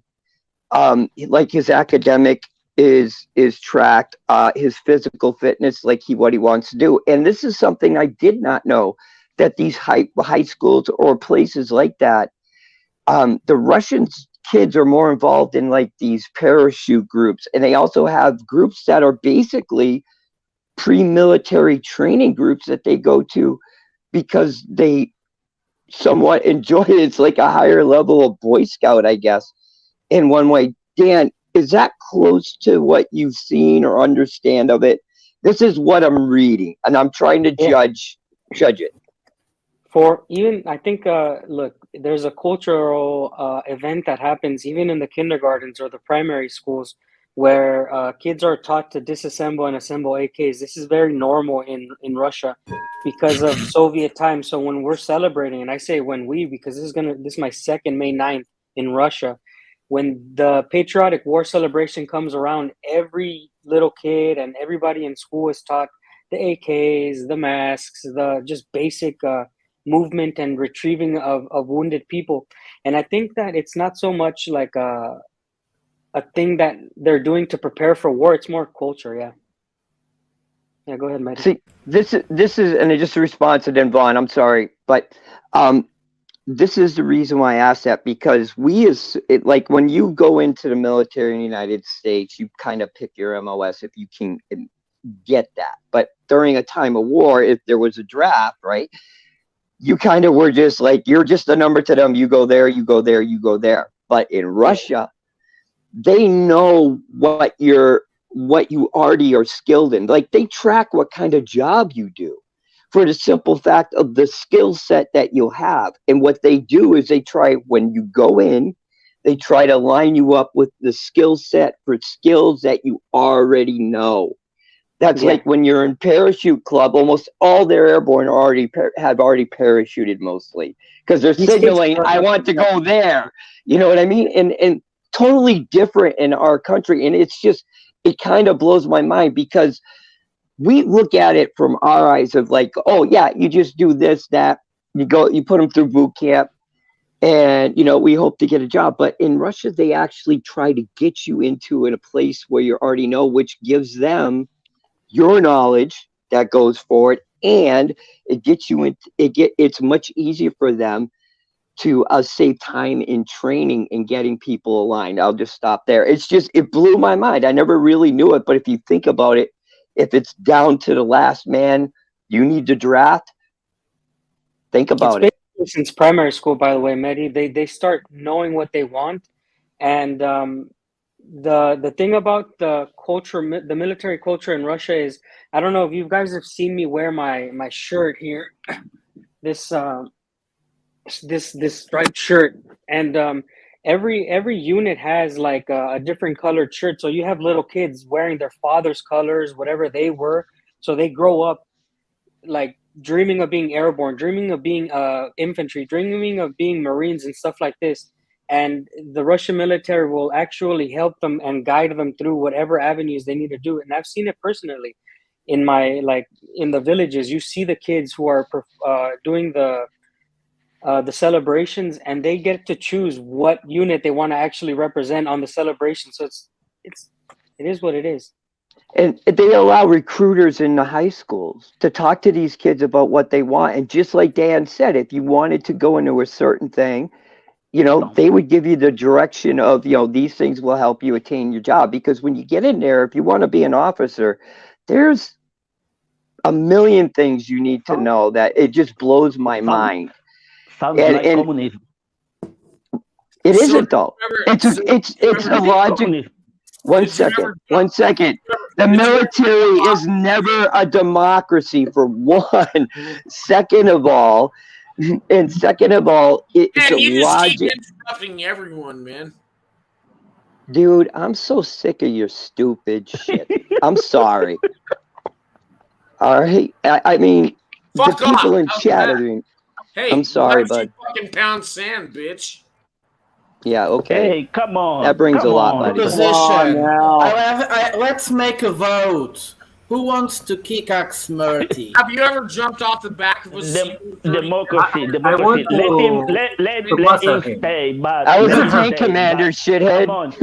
If there is, we need Mehdi here. Knock it off. He's our wise guy. Come on, Percy.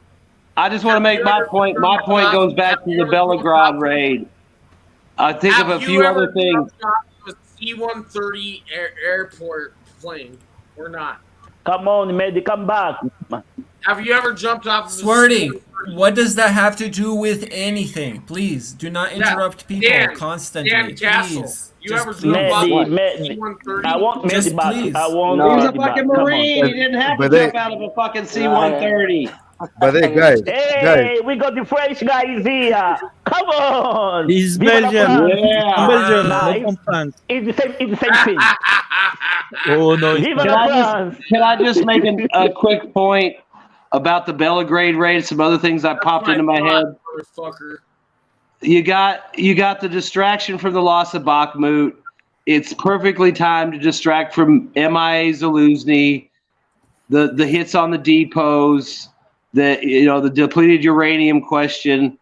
I mean, there's a lot of big hits in the last couple of weeks that this invasion of Russia just conveniently distracts from. So that's something else people could think about. Just look at that and see what else has gone on that is kind of not being talked about anymore because the Russia's got invaded.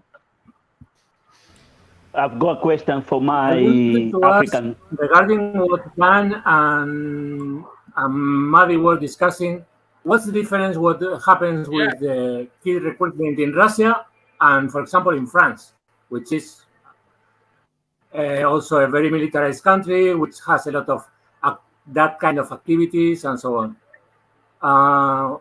That's it. Yeah, I've got a question for Makadi.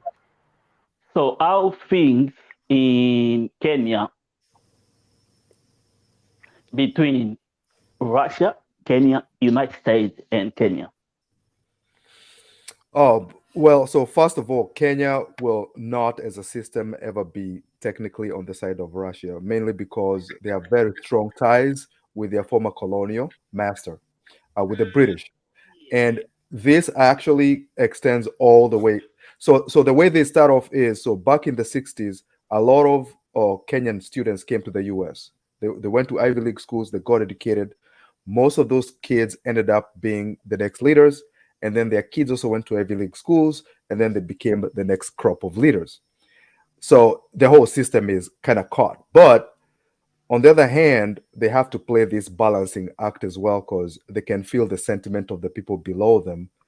They don't like what's her name? What's her name again? The vice president of the U.S. Kamala Harris. Yeah. Her name is Cunt Harris. Cunt Harris, Kamala Harris. Yeah. So they don't like it when, let's say, she comes there and then she starts lecturing them about democracy and the way to live and all that. So the public is not on the side of the West, that's for sure. But the leadership is playing a game where they still have to keep the West. Mm-hmm. They don't. It's quite interesting. Do you think the military base? Do you think the military base UK has something to do with it? It may. I'm not sure. It may have. Most of those military bases are to keep those countries in check, especially the neighbors, right? Like the US has a base in Botswana. You have no Botswana idea. Basically has like zero terrorism going on, but the base is there to fight terrorism. But no, The base is there to threaten South Africa. So that's the purpose this bases play. So in Kenya, I don't think the bases are that huge, like huge planes can land in them or whatever. But I mean, they do play a role. They say that their job is to fight Al-Shabaab in Somalia and Eastern Kenya. But how do you understand, Mekadi? So the Kenyan government at the beginning of the conflict, they imposed sanctions on Russia, and sounds like they took them out. Also, the Kenyans were living in a very rush economical crisis, a food crisis as well, in the east part of the country. Am I wrong? And you need a grain, but the grain of Ukraine is a mirage, is for the rich countries. And now they are trying to make deals with Russia for grain. So also Lavrov was now in Kenya, which was very well received. How do you see the things moving now? Actually, I don't think Kenya put any sanctions on Russia. I don't think they did. It was propaganda, probably. Yeah, sure. they said one of the opposing politicians who was running for president a couple of years ago was talking about that he would do it. But so a lot of people don't know that for you to put sanctions on that country, it has to be done by the parliament, especially within the constitution of Kenya. It has to be done by the parliament of Kenya. Now, to get all these people from all these politicians, senators, and MPs to come into the parliament for a session just for Russia is very difficult, because there will be public outcry, because the public will say, hey, you're wasting our resources pulling all these politicians, holding these sessions that cost a lot of money to talk about Russia. So for Kenyans, the Ukraine Russia thing is a non-issue. Nobody's even talking about it like that. Then just another question. What about, I saw some videos about discussions on the gay rights in the parliament. Mm-hmm. And people were very, very locative about talking about it. And I wonder if the opinion of the population, because it was the majority of the parliament, at least at that discussion, if the opinion of the people is a bit homophobic, let's call it like that, or not pro LGBTQ, what do you think? How did they see Russia? Did they see Russia like the role they are playing, like the defenders of the old customers of Do people tend to see Russia as defenders of the old customers? They do see it. First of all, the history of Russia plays a huge role, right? The Soviets are helping many liberation movements in Africa. So already the Russians already have a little bit of a leg when it comes to that. Secondly, Putin himself is somewhat largely admired because of his, he seems like he's standing up for his people. That's the image they get. So they like that. On the issue of the LGBTQ stuff, so Kenya is socially conservative, but economically progressive, right? So you can't go there and tell them that, oh, poor people need to die because law of the jungle, blah blah blah, right? They won't buy that. But if you try and tell people about gay people, they still won't listen to that either way. You can't. Like literally, my grandfather, there was a time Obama went to Kenya, and he was talking about gay marriage, and my uncle calls me and he's like, so Obama is coming to Kenya to tell us about gay marriage. He's like, then my uncle is like, so they get married and then what? So I'm like, what is he talking about? Guess what? He did not know that gay people actually have sex. He was not aware. And he passed away a few years ago, and I never told him. I was like, you know what? I'm not gonna tell you. So yeah, let him die with a pure mind and a pure heart. Those people are different. People, that's what people in the West don't understand. Those people culturally are absolutely different. They don't think like the way the West thinks. And it's so hypocritical to think you can go tell people, regardless of whether you agree with them or not, like how to think or how to change, you change your culture. And the political leadership is not going to waste political capital on that. I do have a question. Who was the politician that was like yelling at the podium? He's like, "We are not the gays." Was that a Kenyan guy or? how your uncle understood that, okay, they're gay and they got married, then what? Because he didn't know they had sex. And I wonder if it's kind of the same thing. Like they understand the gays, but then that guy had just found out that they actually have sex, and then he was like, "We are not the gays." Like he ain't down with that shit now. Before he didn't really understand it, but then he was like, "Hell no." I have a question Uganda. about Kenya Uganda too, is the please. most pro USA country in Africa, probably, and is the most anti-gay country in the world, probably. That's Saudi Arabia. Hey, why don't you cocksuckers I have a question about Kenya, please. cocksuckers let RL speak for 1 second? Vaughn, that guy was Robert Mugabe. Oh yes, that was Mugabe. Yeah, who said we are not We gay? are not The UN, gays. the UN. Yeah, that That's what he Mugabe. said. When he said, Tony Blair, keep your England and take your hands off my Zimbabwe. No, you know what I mean? Though it's like he was sitting there getting ready to give a speech, and somebody leaned over and whispered in his ears, and he was like, "What the fuck? Hell no, I'm gonna go off now." Yeah, and what I keep wondering is, so every single time the media from the West interviews an African leader, they keep bringing these up, and I'm not sure really why. It doesn't almost make any sense because this man cannot go, even if he thought otherwise, he can't go against the will of the people directly about something like that. But they'll keep. I think what they try to do is they're trying to like shame them or pigeonhole them or corner them into saying something that they can manipulate into some kind of political statement. Because I mean, like you said, some of these people have to know that the leaders they're talking to don't have the same cultural perspective. I mean, obviously, your uncle's a perfect example. Yeah, he understands the term gay, but he didn't understand the term. And these people just bring this shit up to him constantly, trying to get him to say something maybe offensive to Western people, or just maybe makes them look backwards or, uneducated or something, because they don't. They would love to probably exploit.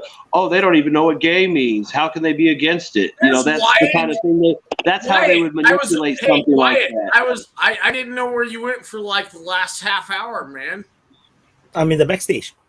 Did you have to go take a shit or what? No, I let people talk because I'm just letting you guys talk. But let's ask. I have a question about Kenya, please. Hey, come on. Let's keep going. I have a question about Kenya. After that, it's going to be RL.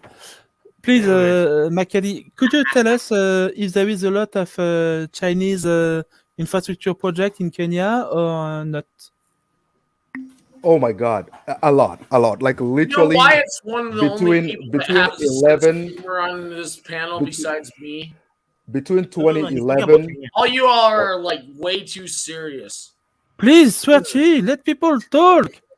So between 2011, and 2011 and 2018, the whole landscape transformed. Like they have like all these like high-speed electric railways now.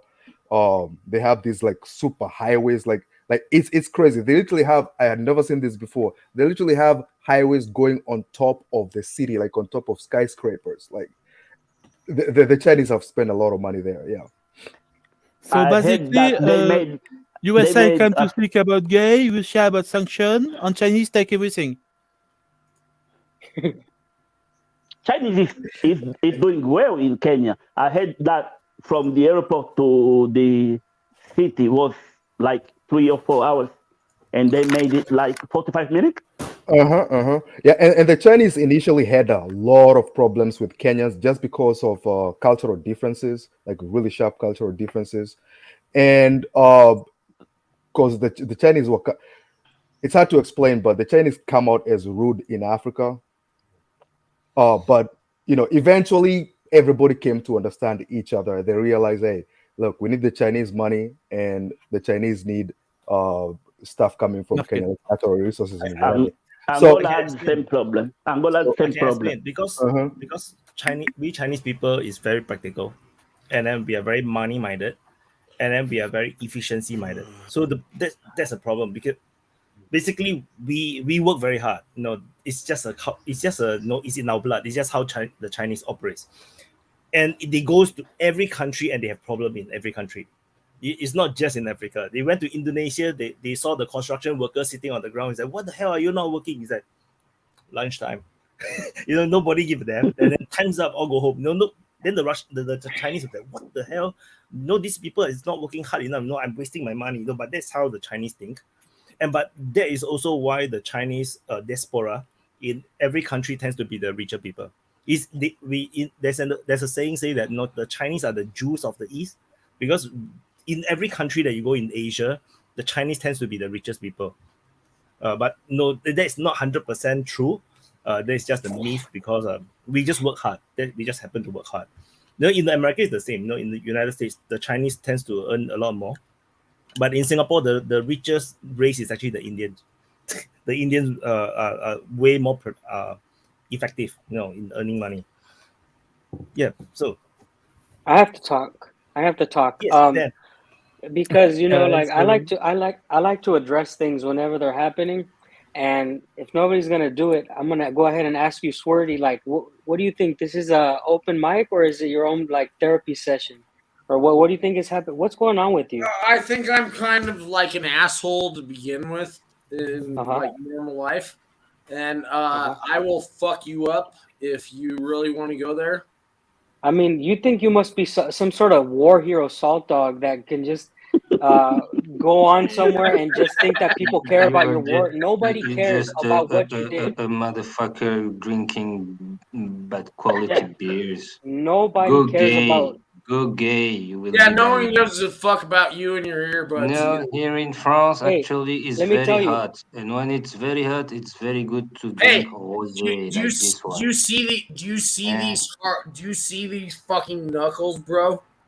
Anyways, Swarty, I wanted to clear it up for you that this is not your screen, please make me a favor, you son of a bitch. Dan, well said. Yep. Dan, nothing special. Dan, you know a bad guy for a Russian, Well said. You fucking guy. So I just have one advice. Similarly, it goes to everyone. So when someone is speaking, try to let them finish the point. Because if you interrupt, even if you disagree, you say no. People cannot hear, and then sometimes they might have to repeat themselves again. And then you're just wasting time, dragging it out. Let the person finish his point, even if it's Swarty's point, which sometimes I know many of you guys don't agree. Let him finish his point. Then after that, he'll shut up because he finished his point. So dude, I'm a combat veteran, motherfucker. I don't care. No, wait, let me finish. Let me finish with this guy, please, guys. Listen, nobody cares what you did. I don't care, and I was there too. You are a fucking loser if you think anybody here thinks what you did meant anything. Our war is over. Our war and our fucking service is over. Nobody gives a fuck. This open mic is about the DPA chat talking about different political things and the conflict in Ukraine. Whatever the fuck you did, you can refer back to it with your combat experience and have input. But if you don't have input and you want to look like a jackass and embarrass yourself, that's up to you. You're a fucking loser. I know I suck at life, right? I mean, you don't suck at life. Come on, let's go back to Africa. We don't talk about a lot about Africa. Now you got two Africans here, and we're talking about fucking gay. Let me tell one last thing. I'm not telling you because I think you suck at life, and I have respect for you, and I have sympathy for you and the way you're acting, because you're probably fighting some demons. And I'm not trying to belittle you, but the thing is, you need to be put on check, because if I was like you right now, I would expect you to do the same for me. And that's all I have to say. Okay, so what I'm going to ask you this, what are you going to do about it?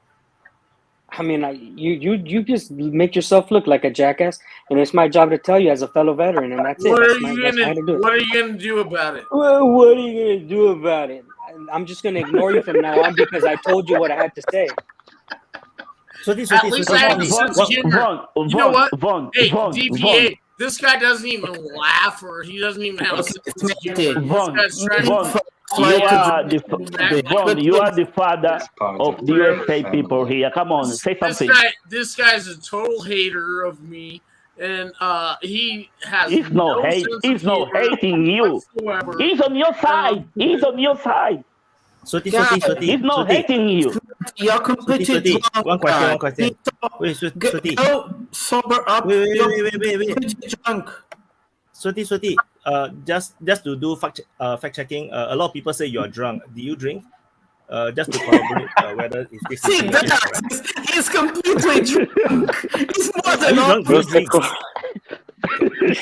Oh, Can you confirm this information? Are you drunk? No. Not at all. Oh, okay. It's the same thing, you know, when you ask Ukrainian, are you a Nazi? Me, Nazi. No, there's no Nazi in Ukraine. No, I've only had like 3 beers. That's it. So, information. Bad Light. I didn't know Bad Light was this strong. Only 3. I don't drink Bud Light either. I don't drink that. So, Chad, the information is either corroborated or invalidated. You can decide. It's 3 drinks. So, anyway, we move. Voss wanted to talk about Africa further. I want to jump in that discussion about Africa. When Macchiadi, you said that the Western media, when they come and make an interview with a leader, they come up with the gay rights and all those stuff. It's not the Western media. It's more specifically the Anglo-Saxon media who come up with that shit. Because when you have a French journalist interviewing an African leader, they don't talk about gay rights. They talk about democracy, freedom, and all that shit. It's very specific to Anglo-Saxons. The BBC, ABC, CNN, NBC. It's very specific to the Anglo-Saxons. Only the CC. Yeah, and it is kind of a tantrum in foreign policy from the United States. When Kamala Harris made her tour in Africa, she was talking about gay rights. Everywhere she came, gay rights, LGBT. And if you don't be more open-minded with those questions, you don't give money. You don't receive money. You even got sanctions like Uganda, who just passed laws against LGBTQ. So the crazy thing I saw, and I feel the same. The crazy thing I saw was the president of Rwanda. His name is Paul Kagame. So he was being interviewed. He was being interviewed by these journalists, and he was asked, "Hey, because Rwanda has, in terms of progress when it comes to women, Rwanda is like topping the planet in terms of representation in the parliament and business sector, blah blah blah, all that, right?" So this lady asked him. He asked him, "Hey, you've done all this for women. When are you going to do the same thing for LGBTQ?" And Kagame at that time did not know what that means. He had to ask, "What does that mean?" And somebody broke it down for him, right? So those are the things this guy. That's a tactic that has been chosen for some reason to either bother these people, pester them, or humiliate them. And by the way, it doesn't matter which administration is in power. Even when Trump was in power, Uganda was hit with sanctions for gay marriage stuff, right? So the state remains neoliberal regardless of who is there. They're still going to pursue those things. Yep. Once they put sanction on you, that sanction is forever. Look at Cuba, look at Zimbabwe, all of them. Makadi, I wanted to ask you something, and also you, Vajdupov, although you live in London. Do you think in the last, let's say, 5 to 10 years, Africa finally have the feeling it's giving the jump? Because, you talked about all the investments of the Chinese and so on. And this infrastructure was the infrastructure that most African countries had were either built by the ex-colonial powers.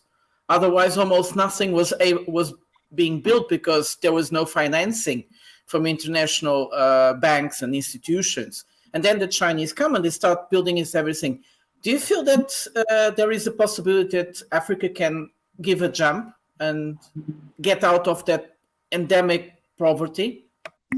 Oh yeah, they can, and most of them actually are. And here's the reason why I'm confident about that. So they did.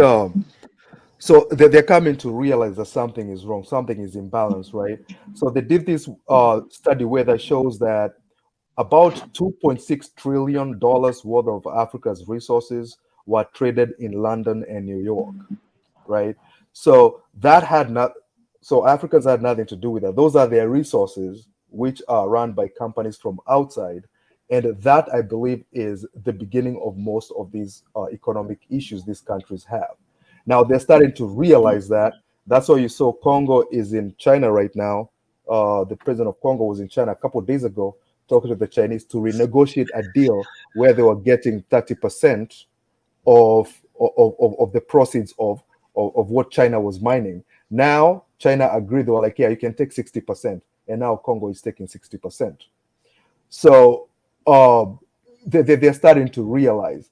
Secondly, one of the things that kept them really quiet about many things is because of the perceived power of the West. But a lot has changed. Russia challenging the West like this has completely made people look at things very differently. They have realized, oh, these guys are not the gods we thought they were. You know, they are having a big, 30 countries are having a big problem with one country. I mean, that is making people look very differently at things. So yeah, that continent is going to change. And then remember, the average age of an African is 16 years. The average age of an American is about 38. So a friend of mine I took to Kenya was like, hey, why are there kids all over, right? So the African population is really young. It's a whole bunch of teenagers. So we are yet to see what they do with the resources that they're getting. That's interesting. Right? Can I ask Macchiati a question? Because I came in late. I've never met him, and he seems like an interesting feller. So you're from Kenya and you live in Belize? So I'm from Kenya, but I work from I work for for an American corporation, and I can move to different places. But I'm usually in the Midwest in the US, and then sometimes in Kenya when it's winter. Oh, okay, cool, thanks. But why does it say Belize? You don't like the cold? No, because currently I'm in Belize. Okay, that's what I was asking. Yeah, I'm currently in Belize. I have a question or development on this about Africa giving the jump or developing. How much, let's say, industrialization is going on? Because as far as I know, only countries like South Africa or Algeria or Egypt have strong industry, and the rest seem to, yes, the Chinese or such are building infrastructure, transport infrastructure mostly, or things like that. But isn't it like a little bit of new colonialism, neo-colonialism, in the sense of, yeah, we're building mines, we're building railroads or roads, but we want to extract basically the wealth of Africa, the minerals or whatever other products. It's not really developing the industry and the real stuff that really makes countries or regions do that thing of the jump, like for example Indonesia, which is doing the jump to a strong industry, or doing it. Okay.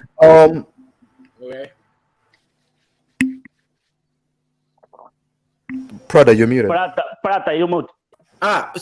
Luis, would you ask that from China, even just from a principle? Before the answer of Macchiati, why would you ask that from China if the other ones that were there before, playing the big bosses, didn't do that? It doesn't matter. It's a question of what's That's going on. It doesn't matter. It's not a question of morality. It's a question of China as an industrial power. It's a capitalist power. It needs resources.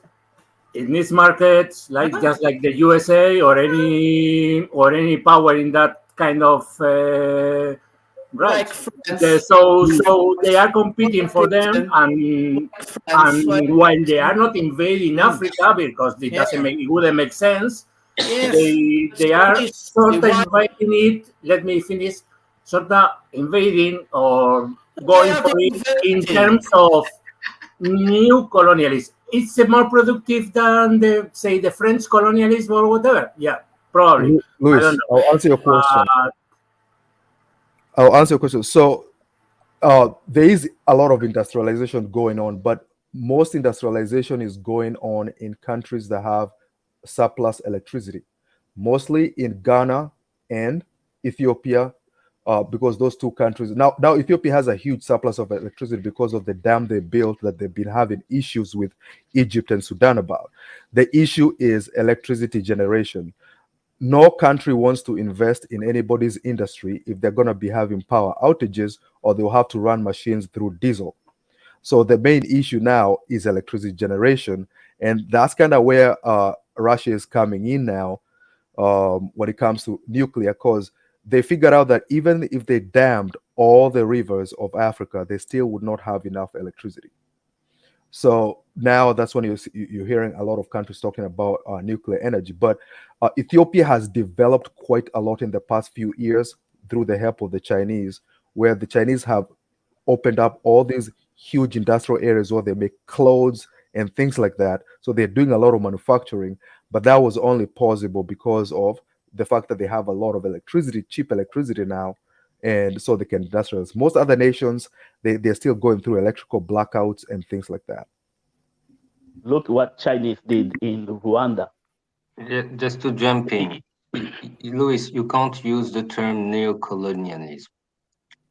Because why? Because when China come to Africa, they don't hide the fact that they want their natural resources. When they come to Africa, it's the first things they say. Listen, folks, we need your natural resources. What do you want? You want roads? You want factory? You want infrastructure? You want what? A Mercedes-Benz? Okay, no problem. We provide you, but we need your natural resources. It's not hidden. It's not, we will bring you civilizations. So you will become it doesn't niggas. matter. Yeah? It doesn't matter if it's hidden or spoken. I mean, No, it's very important. It's very important because colonialism is you dominating the people who are the locals. China is not doing that. And Luis, by the way, let's go to a classical example: the banana fruit company of the United States in Nicaragua or places like that. Oh, that's a terrible example. We want your bananas, and we're going to invade you for that, or we are going to make a deal with your dictator for that. No, that doesn't sound similar. That's neocolonialism because it is not colonialism in the classical sense of actually occupying the country and turning it into a colony. And those political Please, one at a time. elites. China is not doing that. They are not sending private armies or mercenaries to kill people so another guy can be at the helm of that country. They're not doing that. What is doing Wagner in Africa? Luis, let me give you a good example. Serving the Chinese interests. I'm not trying to criticize China. I'm trying to ask how good is that for Africa in reality? Let me explain something real quick. Let me give you an example. How many miles or kilometers did the United States or the Europeans build since the end of Second World War? And how many miles or kilometers of road did China build in Africa? You will immediately understand. Hold on. I don't know if you noticed, but I swear to pass out. So let's listen to Makadi response, please. Just let him. So I'll give you a good example, Luis. And the example is the deal I just spoke about that Congo had with China. Again, Congo believes it was unfair. It's up to whoever's opinion at that point. They were getting 30% of their deals, which mostly involved cobalt, right? And China needs a lot of cobalt for their electrification. They're trying to build all these things into electric, right? Now, that was made by the president before Tshisekedi, who is now the one before him was called Kabila, was Kabila's son. He's the one who made that deal. It was not fair according to the Congolese, and eventually they agreed that it was not fair and they got a different deal. But here's the thing: if you want infrastructure and you can't afford it, because infrastructure is very expensive, like roads and rail, if you cannot afford it, then you have to give them something. The Chinese are not going to do it for free. So you have cobalt and you need infrastructure. So they take cobalt and they build infrastructure. If you make a bad deal, most of the time it's your fault. I just want to say, don't kick him, please, Wyatt. Let him. This is we're enjoying this. Thanks. Yeah, but you know, one of the biggest problems in some African countries is clean water. Yeah, a lot of countries got this problem. You know what China did in Rwanda? Something UK has been doing for 20 years, robbing money for the taxpayers here. People donate, and no country in Africa have seen a fucking water. China in fucking 6 months. 6 months. Transform Rwanda. This little village, they got clean water for fucking free. Free. No 1 pence. Free. And the West always say China is bad for you. How bad is that? Because even the Chinese needed the water. That's why they built that for free. Because they're going to work in this place.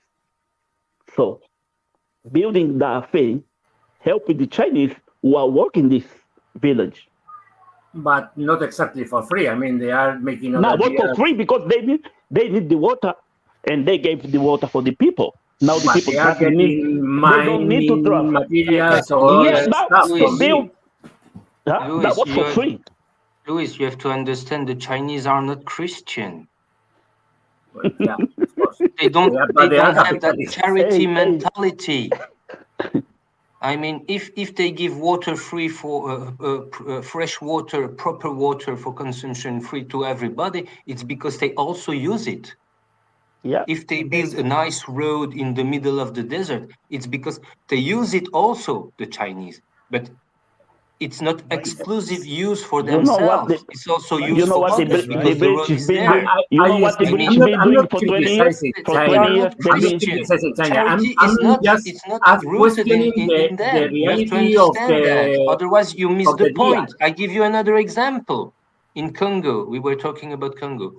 There were a fall, and the Congolese wanted to have a road that goes through that fall, up the stream of that fall, of that river. And they asked for Europeans to build something, and the Europeans said, no, it's not possible because it's too heavy, too many things to do, and blah, blah, blah. They asked the Chinese, in less than three years, they build it.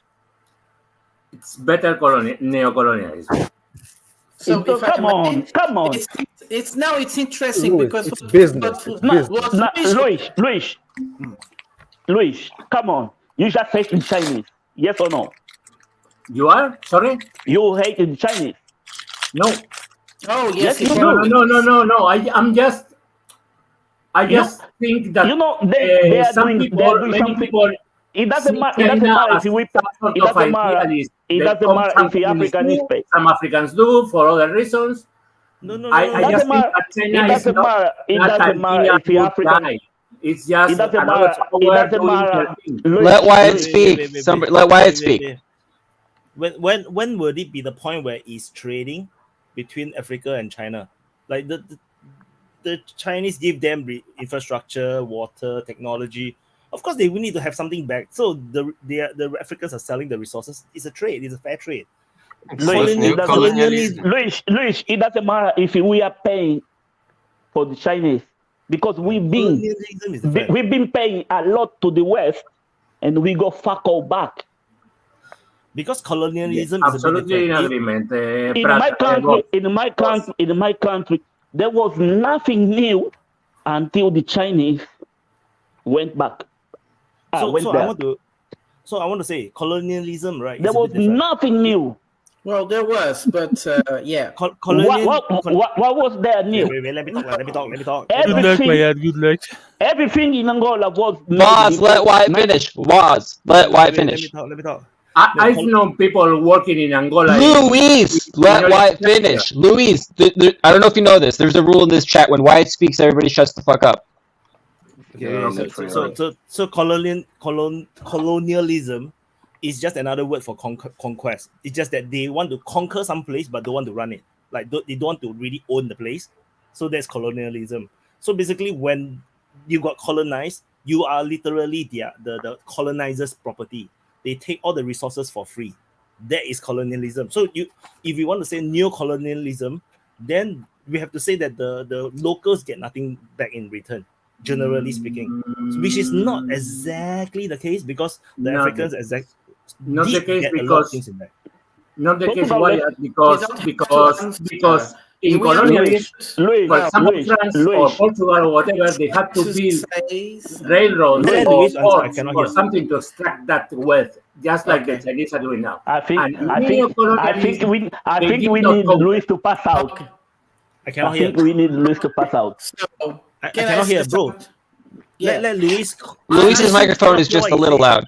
I think we understood Luis' position, and now we can deconstruct Luis' position, which is very legitimate. I want to dig this black hole. I want to go down this stupid black hole. So, let's see. First of all, I made Luis a very interesting question. You already answered. I'm just going to repeat it. Why would you have to consider that the Chinese are taking something back if you don't make the same questions about the others? Now, what we all agree is that the Chinese are making something different. Let's look at what is something different. Are there mistakes in the Chinese investments? Yes, there is. Is there corruption with the Chinese investments? Of course there is, but there was the other one made with the West was even worse. When Vos was saying that was not so many, yes, there was Vos. There was investment in Portuguese in Angola. Yes, there was. And then the Chinese appeared. I'm just gonna ask you, give me one new thing in Angola. Some dams made by the Portuguese 10 years ago. After 1975. Yes, but when we finished. Look, listen. That dam took about 20 years or more. 45 years. 45 years. You know, finish that. You know, finish that shit. You know, finish that shit. Yes, China. China. No. Oh my God. No, it's not so simple. So there are countries like the British, like the French, the Germans, they can't stand the idea that the Chinese are making better than them. And then I was going to give you the question about Vos and the Portuguese in Angola, which is very interesting. The Portuguese didn't went immediately. At the beginning, we were a bit like, oh, we are in competition. Now we have to offer better deals. Now we have to offer better finish times. And you know what they do now? They work together. They are building things together. You see, this is a completely different position. And people understand they have to work together instead of working against each other. And that's the strong position of, yes. But Portugal started that. They couldn't finish. They asked the Brazilian came. They couldn't finish that. Yes. Then another Portuguese company joined them. And after 40 years, yes, I just thing stopped. And then the Chinese came in about 2 years, it's done. And now we go electricity. We can do electricity for all South of Africa and some. Hold up. Thanks for the Chinese. Thanks for the Chinese. Boss, can I try to bridge the difference between what Vos is saying and what Prada is saying? Because you guys, there shouldn't really be so much disagreement. What they're both you guys are both saying is that the quote unquote development that the Western world and the colonial powers like France and putting up cell phone towers, things like this, are tiny things that don't really count, and they're not in any way designed. They're not at a policy level to actually increase the wealth of African nations or the independence of African nations in any way. Even if the Chinese have they're not doing this out of the benefit, the goodness of their hearts. A good, fair business deal is still better than the obvious ripoff that Voss says basically amounts to nothing. And Prada says, "Oh, there was a little bit of something." Yeah, but it basically amounts to nothing. Basically, amounts to nothing. Yes. That's overall. You know, the only thing the Portuguese did in Angola, they made, supermarkets. Guess Shopping for what? centers. Now, supermarket. No, not shopping centers. Supermarkets. Supermarkets. You know for what? You know for what? To sell food for the Western companies that works in oil industry. So Yes, but basically, it's not for the Angolan people. It's for the Western company. Yes. And what happened? For the Angolan guys who work in this company, they don't give you money. They give you a card. It's like a voucher, so you can shop in this. Yes. Wow. I'm not talking about in 90s. I'm talking about 2010. Yes, but you now see what I mean? No, Prada, you should just give this one to him. What did I say was that at the beginning, they saw themselves as competition. And they also tried to use talking bad about the Chinese. Then they realized the competition was too big. We are talking about construction companies in Angola, which when it was a crisis in Portugal in 2011, they all went to Angola. There was also the Brazilian construction company, one of the biggest of the world. They have a strange German name. I forgot. And after a while, seeing that the Chinese were getting all the concourse, yes, they started understanding that first they need to do better, and second, which was very intelligent, they start working together. Those construction companies, what the Portuguese were not able, what the Portuguese construction companies were not able to do, they start working with the Chinese, and then we have a different. All right. Trying to do a separation with what it's this a position like Luis was bringing, which is like the Germans go, why the Chinese? The Chinese. Trust me, the Portuguese job in Angola in the last 20 years is about logistics. Can I say something? Okay, go on, Dan. So what I'm trying to understand is because you guys know I know absolutely nothing about economies and all these things, but Luis is talking about, I think his idea of colonization, no matter if it's neo or old colonization, I think he thinks it's where one power has a better deal than a smaller power. Is that what you're saying? Okay. Well, in that case, I'm a Mexican American, and would you agree that the cartel is selling drugs to the United States, and they're getting way more out of selling drugs into the United States? So is Mexico colonizing of the United States because it's importing so many drugs and becoming rich and destroying American society? Like, that's a neo-colonization. I think the cartels are controlled by the United States police, so I don't think it's the real. But anyhow, let him answer, please. Can I clarify my position in the way Prata asked? Prata asked it. I am not against China. I don't think that Africa should reject those good deals. I'm just saying that ultimately a developing country or a developing region wants to get even, right? That's to the average, at least to the average of the world in terms of industrialization, of economy in general, right? Another question. I'm saying that the what China does, it's at best a very limited starter for that. And so then, the Africans are I understand what you're saying. What they ultimately need, which is I understand what you're saying, Luis. I understand what you're saying. Development in full. Good, stop. I understand what you're saying. So let's continue the conversation and don't get caught up in your own mind.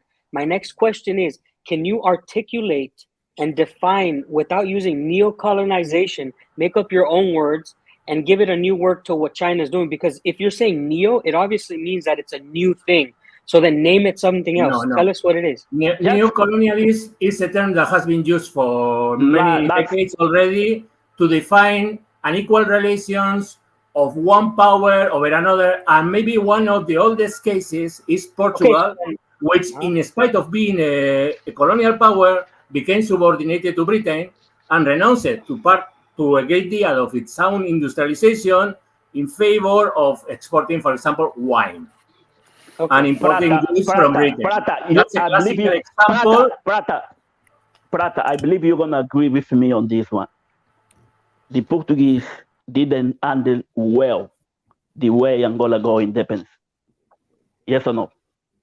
Or again, the Portuguese didn't handle that really well, the way Angola got independence. No, because we talked about this several times. Not just Angola, but also Mozambique, especially the other ones there was not a big presence there, because people stupidly really believed that was part of Portugal. They were completely convinced. Because of that, Portugal still hate Cuba and Russia. They really do hate them. No, they really do. When Cuba and Portugal starting talking to each other. I think we have a good. It's historical. We never had. Wait, I don't think there is a very strong position to Russia at all. But to Cuba, its problem is that the Portuguese connections are in Africa, in America, are very direct to Brazil, and then a little bit to Venezuela, where they traditional also have a big community. But when Portuguese think about America, it's Brazil, and that's it. And Portugal is a country with 10 million. A lot of Portuguese were really happy when they saw Angola became independent, because they really wanted that. But a lot of people ran away to Portugal. But I agree with you, the good ones, you know what they did? They say, fuck it, I'm not going back to that shit country. They just went to South Africa. And we then are talking about something. You know why you're right? Then they came back 40 years ago. You know why you're right, boss? But not. Yeah. No, it's very different. You know why you're right? Because China didn't come to Angola with guns and say, we're going to build this bridge. You better let us build this bridge. Like, this idea that China is going to a place and the country doesn't know what China wants is ridiculous. China will come and say, look, listen, this is what we want. We're going to build this. They're not doing it by guns. What are you talking about by saying it's colonization? How it's more like a trade deal. It's an uneven trade deal. Don't call it colonization. You cannot blink and colonize. By the way, there are a couple of facts. What do you think of the Baghdad Railroad that Germany built in the Ottoman Empire? Was that fair deal, or was it semi-colonial? Let's say semi-colonial. What about the uneven treaties or the unfair treaties between the Soviet Union and the Chinese? Was that colonialization? It's not that. It's more like the Chinese are giving the Africans a better deal. It's just obvious. That's clear.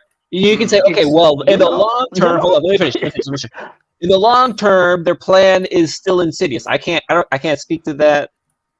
I'm sure somebody wants to make that case. I don't know that, but this is a better deal for Africa right now. And if you're trying to develop your country, you're gonna go with, you know. I think people Bradley, you know what Russia is doing in Africa? They don't want it. It's not just a matter of better deals. That's what you don't understand. Because colonialism, it's something real. I'm giving Luis the benefit of the doubt. I'm saying even if he's right, he's still wrong. But yeah, do I know what Russia don't want anything from Africa? You know what they want? They want the West to suffer. That's it. They are good in agriculture. They are good in agriculture. They're building goodwill in Africa. Africa got the land. Africa got the land. You know what they're doing? You don't need to buy rice from Europe. Which country in Europe produce rice? Portugal, Italy, and France. Is it enough to share with the Africans? No. Yeah, they are. It's a lie, but When you buy a product, it's the same product of Portugal or Belgium. You know what Russia is doing? You don't need that shit. By the way, boss, you can do the shit in your own country. But hey, boss, you can when it comes to a question of food, but hey, when it comes to a question of food, China, people forget the Chinese presence in Africa didn't start 20 years ago, 10 years ago. It's a much longer story. After the decolonizations process, China has been in Africa in competition with the Soviet Union, by the way. And they were, well, I think in Angola, Chinese were not so present, but in Mozambique they were. And they constructed stuff. South Africa was the only country. No, there are many. I know they constructed... Before the 19th, South Africa was the only country. No, sorry. Before the 19th was South Africa. So, Luis, I think the bottom line is that China, at least it's perceived this way, maybe you perceive it in a different way, is not there to steal their shit, right? Versus France, always make the example. Let me finish. Before I hand it off to you, I always make the example. Why is France rich and Africa is poor? Well, Africa is poor because France is rich. You know, France, what do they make there? Baguette. But why do they have a nuclear industry? Because Africa makes uranium. Colonialism. So it's there's a difference. That's why there's I'm a difference saying in it's that just kind a of matter of good deals or better deals made by China. If you Louis was using the term neocolonialism, it really exists. That's what France is doing right now. How it is? All the former colonies, which now have a Hausnegger at the helm of those countries, are using a currency that is printed in France. Yes. That's real neocolonialism. And keeping the reserves Neocolonialism in and Paris. colonialism have one point in common, is that the resources from a country benefits mostly to the one that is taking it to its country, like France. Yes. Okay. That's Fair real enough. neocolonialism. And may I change the term neocolonialism? Wait, I'm not finished. And it's something, wait, I'm not finished. And it's something you can't apply to China. It's something you can't apply to China. Because neocolonialism is a mix of financial institution, it's a mix of political class, which are all tied to the colonizer. You go to Cameroon, you go to Senegal, you go to Ivory Coast, all those leaders have and elites of those countries have all a house or a big apartment in Paris. And the money they are using, the currency they are using is printed in France. Yes. I understand. That's real neocolonialism. And you are right that the neocolonialism of France is very specifically in West and Central Africa, with exceptions like Guinea and such, is a bad deal, a very bad deal for Africa. But it's still parasiting. Let me change the term neocolonialist for semi-colonialist, which is maybe more appropriate. Oh no. Why using the word colonialism? China is not making the countries in the early 20th century, or China when they made the elite of those countries don't want to live in China. And so on. You're very obsessed with the term another thing. It's not neocolonialism in that specific sense you mentioned. Bro, this guy's a Spanish man, by the way. Come on. My dad wants to say something. Come on. My dad wants to say something. Come on, my dad wants to say something. Louis, it's business. It's literally that. If somebody gets a bad deal from a business, it's still considered business. If somebody's selling me a pair of shoes for $1,000 and they're worth $50 and I buy them, it's not colonialism. I'm stupid, you know. So it's business. It's business. And these countries don't have hard cash, or they don't have anything they can basically pay for this other than the minerals they have. So that's the first thing. Second thing is a very interesting statistic that only Africa in general as a continent only owes 14% of its debt to China. Everybody thinks Africa owes like 100% of its debt to China. No. It's only 14%. The rest of it is owed to the World Bank and the IMF mostly. and other institutions, other Western institutions. So the role of China in terms of debt is highly exaggerated. And it's not surprising. It's not surprising. There was literally a whole campaign that went on for like 2 years on this app called WhatsApp, where they were even showing pictures of people's chopped heads, saying those are Chinese buying African heads. Like, this campaign went on for years, relentlessly. I don't know why it stopped, but it did a lot of damage. But for some reason, it stopped. It wasn't as effective as they thought they were. Yeah, the Chinese are really not as bad as people assume them to be. Actually, one Chinese politician. This shit working in Angola, you know. The Chinese basically left Angola because of that. You're telling this to a Spanish man, by the way, Macchiati. So, a lot of Europeans don't understand that if you try to go to Africa, it's easier for France to do because they've already been there for hundreds of years. These guys speak their language. What the hell do the Chinese have to do? Like, Luis is from Spain. Not hundreds of years. France was in most of Africa only a few decades. Exceptions, Senegal or Algeria maybe, but those are not that long. They weren't sailing around in through Africa in like 1700s. They didn't have boats. Yes. They weren't people walking around. They had a couple of factories, but that was it. Basically things. Don't use it with little things. It doesn't go further. That is right. We have a beef with the Portuguese, but trust me, every colony speak French. They hate the French people, you know. They really hate them. They don't want them back. Trust me. We in Portuguese, we are getting Gabon wanted to remain a part of France. Okay. The French were the ones who told them, no, go away. You have to waste time with little things. Let them finish his point. That is so important.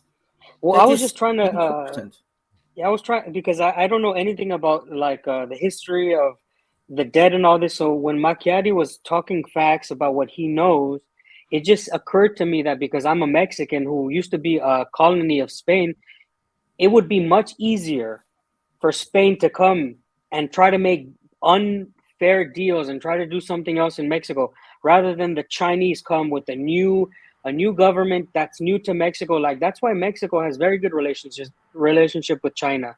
And maybe you might think it's colonization, but like he's saying, it's business. And when you call something colonization and all this stuff, like, I think you lack vocabulary or perhaps a better way of defining things, because I gave you a chance to actually use your own words, or use other words, use similes and whatever you can to define it. The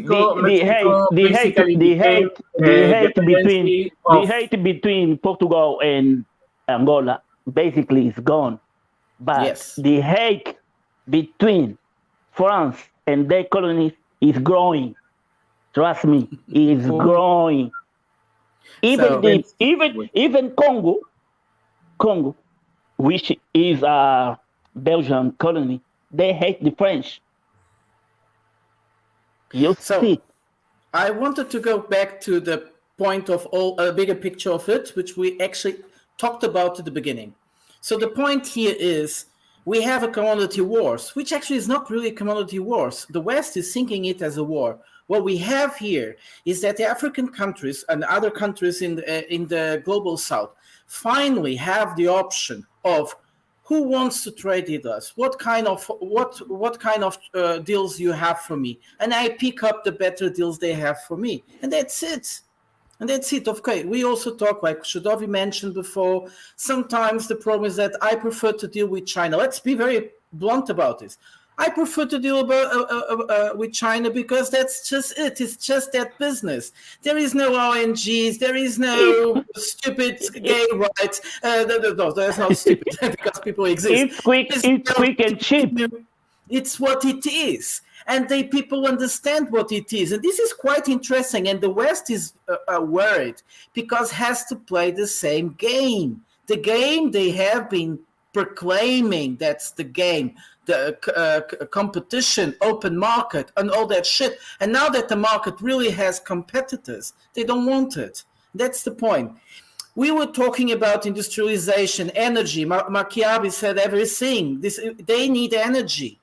They need energy. Why do they think these guys are also crazy going to Africa all the time, trying to sell them green energy? Green energy doesn't save the situation that Africans need to create an industry. And they need to create industry for many reasons. Also because they are victims of their known industrialization. That means they have an extremely young population. They have too much children. And this is extremely heavy weight in society. Green energy is a way for these people to make money.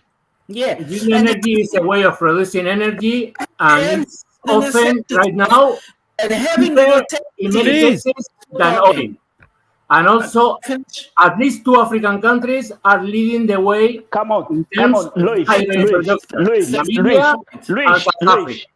Luis, there is a French guy here. Come on, shall we say something? You French and you understand one of the problems France with Africa is that about sovereignty.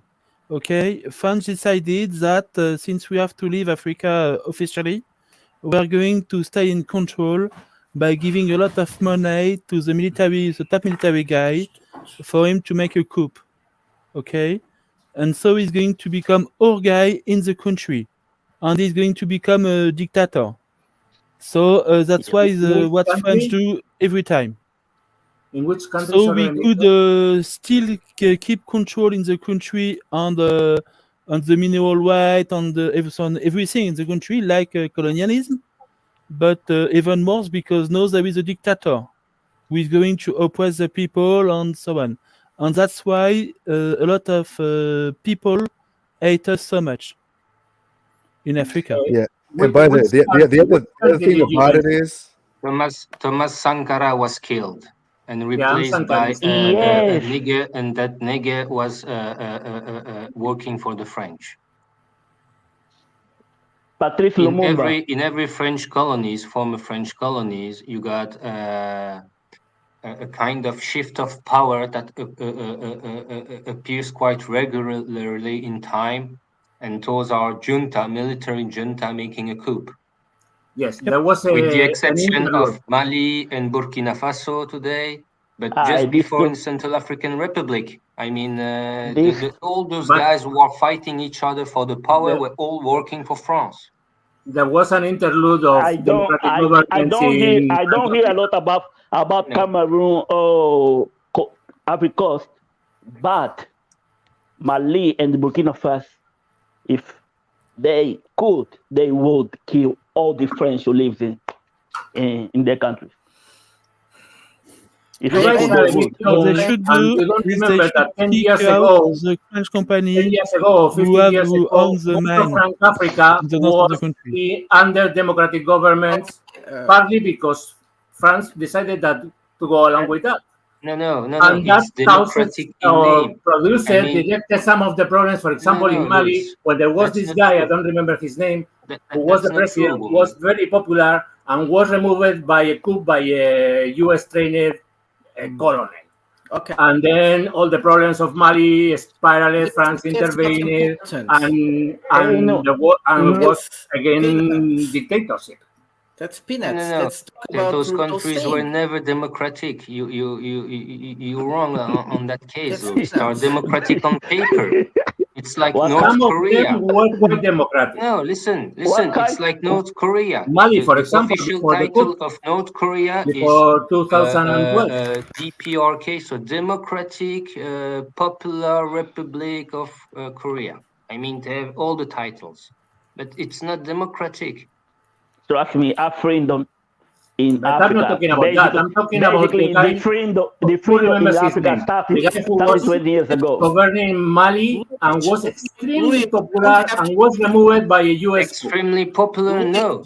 He wasn't. Louis. No, he wasn't. Luis, you don't have to interrupt everybody. Let us start. Please. Just look at the last election in Ivory Coast. I'm not talking about Ivory Coast. I'm talking about Mali. It's a former French colony. Ivory Coast has been always a shithole. No. Be frank about it. Those so-called democracies, the election are just a joke. It's very easy in those countries to No. You are manipulate being the blind. numbers. Research it because you haven't researched the issue of Mali, for example. I follow do it. you know what the French No. been doing to In Mali, the election are tricked. in the last 50 years? Because all the political elite of that country are all living in Paris. Well, he wasn't. That's He why wasn't. you got a And military actually, coup, and he was the guy who actually made the coup moving away was the from leader of France in a way. And the guy who made and the guy who made the military coup in Mali, which is now the ruler of Mali, is No, not the popular. one now. The one in 2012. Today, In 2012, the one today, who the guy who has made the military coup in Mali, the guy who has made the. You're not listening. That's enough. Listening. Come on, guys. Who is now the ruler of Mali, the Colonel Assimi Goïta, not is this colonel, even more another popular. colonel. No. Hey, I'm Ara, talking about Ara. today. You're You're not talking talking about to me, Mali. Ara. Let's talk about Mali. Let's talk about 2000. Today. Not now. Wait. Listen to me. Listen to me, Ara. I think we need. I'm not We talking need. about We need. what you are talking. You know what we don't need? listen. F-16. Don't listen. We need. The guy We who need made the F-16. military coup, the F-16 last here. one, who is now in power in Mali, Assimi Goïta, is even more popular than We need any other F-16. president before I'm him. not questioning this junta of today. I'm talking of the past. Of 2004, when the Mali crisis broke up with all the Tuareg tribes trying to separate. 5 hours, man. 5 hours. It's time for a new question. 5 It's time for a hours. new question. And we're gonna talk. It's been 5 hours. It's been 5 hours. Hey. You guys are not talking. You guys are just speaking. Screaming. You're not talking to each other. You're talking to the air. Or listening to each other. No, you're How not. can you do that? You are not listening. You know what's really annoying? Really annoying is when European people try to tell us Africans what we need. Yes. I'm not trying to tell you what you are going to do. Yes, you I are. fully recognize your sovereignty. Don't worry about that. I'm just having an opinion from the outside. Take it or not take it. And I'm not saying what Africans are saying. Maybe if you didn't do enough in Africa and you still want us to follow what you want. If this doesn't your time is over. Your time is over. Your time in Africa is over. You guys don't need to. You guys don't need to talk to each other. Change the topic. So you guys need to understand. You don't need to. You need to answer each other's questions. You could just stop. One of you guys needs to choose to stop, and we're either Wyatt or somebody can come up with a new question, and we can go around like we always do, like civil people, and just answer the question now. Or we can end the open mic now because we're acting like weirdos. Yeah. Yeah, but I feel that I've been somehow accidentally or not. By the way, you know, my own position, which is not telling Africans what to do, but asking questions about what. Luis, how we moved on. Luis, we moved on. We're not going to talk about Africa no more. Wait. Stop. Luis is trying to talk. Stop. Luis is trying to talk. Let him finish. Because you guys are not even listening to him yet. He does. And then you just say stop. Then I cannot hear what he said. Then it's like Why? the whole point. Why? The whole 5 minutes, right? A 5 minute point is too long. Come on. I don't want to tell Africans what to do. I don't want to tell Africans to bring their deal to China. I don't want to say that this is wants to leave. You know, Luis. Bradley wants to leave. Bradley wants to leave and wants to make a statement. Wait. You see, can I talk? Luis is trying to finish his point, and then Voss, I don't want to tell Africans what to do. I don't want Africans to break their deals with China. I mean, they probably are the best ones they can get. That's fair enough. I agree with much of what McCleary is. No need to shout. No need to shout. I'm just asking the question of in the midterm or in the general relation, how good is that to Africa? In general, it's a question. It's and that's it. Not I think that this is so emotionally Africans charged do what they because have to do. You have to do. Where was your point? What is telling you, Luis, is let the Africans worry about that. They can make their own decisions about that. So at least you see he can finish his point in 20 seconds, but you all keep What? interrupting. Yeah, So but where was the point? Doesn't matter, you know. Like Swati have no point. You see? Okay. But The it's the same point is thing. that I'm not trying to be Let's move on. like Let's move on. explaining you. Let's move on. I'm not Let's trying move to do on. that. I'm just having an opinion and an insight, I believe.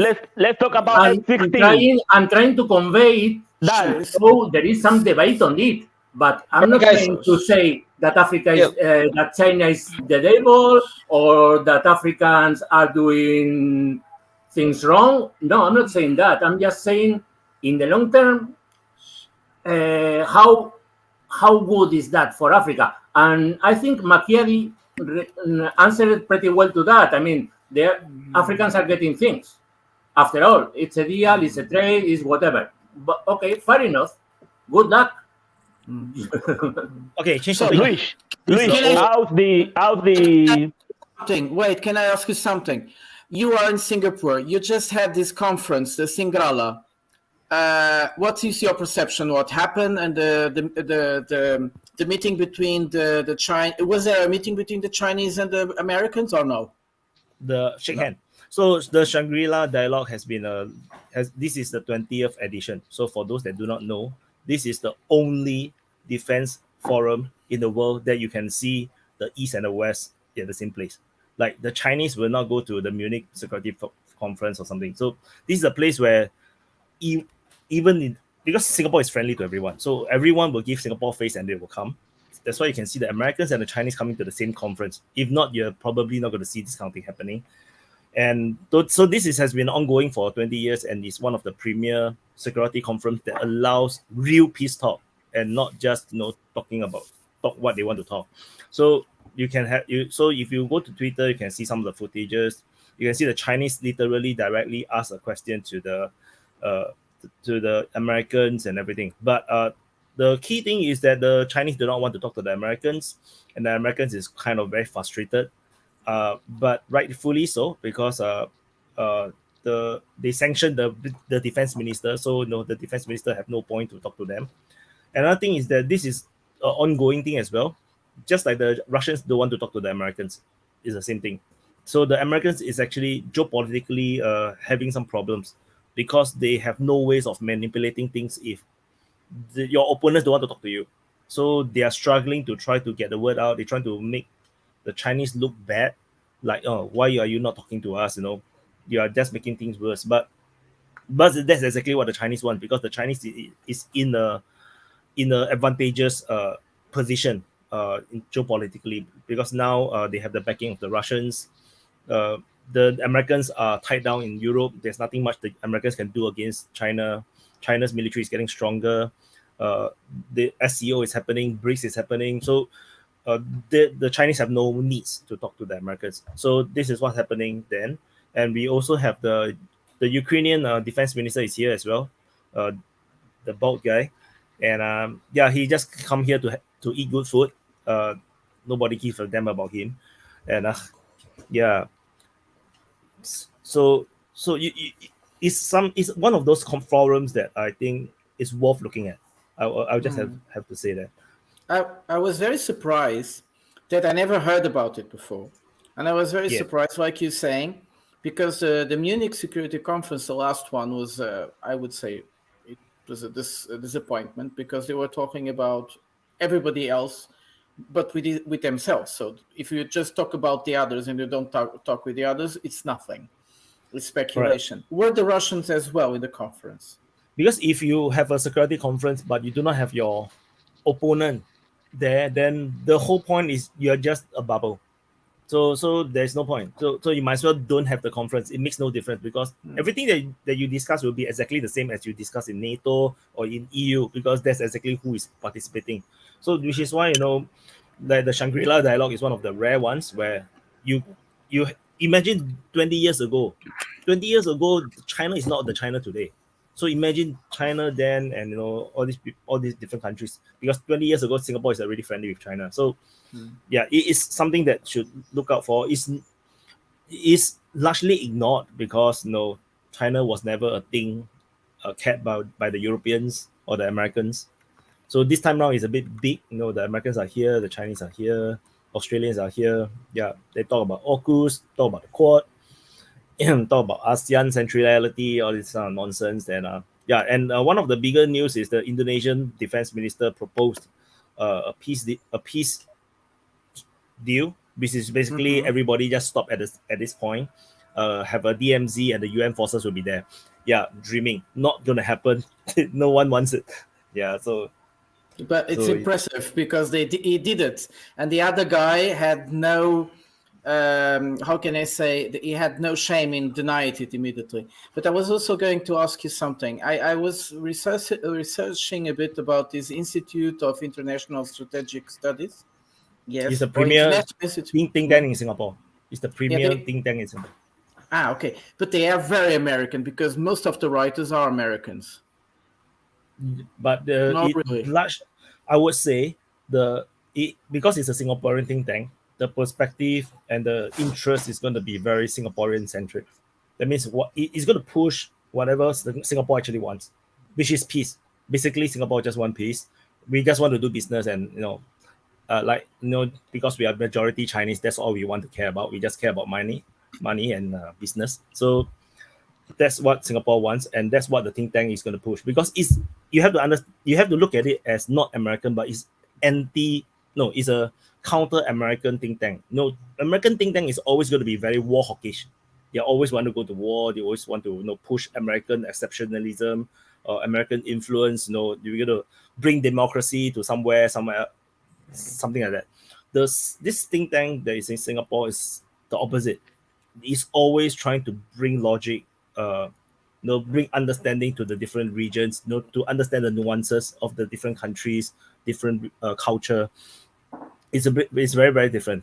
So, which is why Shangri-La dialogue is what it is. Because it's supported by the government. You cannot get defense ministers to come to a think tank organized conference without the government support. So this is definitely a Singaporean sponsored thing. All right. I'm actually going to be signing off. So I would like to take this moment of silence, to get my intro in, my outro in rather, and bid you all farewell.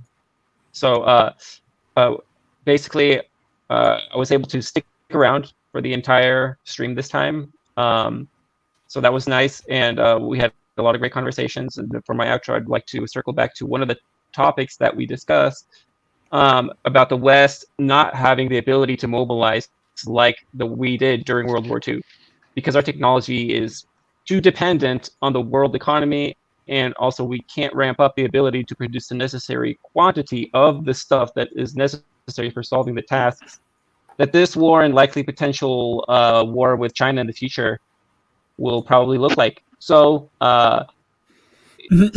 we'll see how this plays out. It's a big miscalculation, and nobody actually knows. We don't know where to go from here. We're still figuring that out.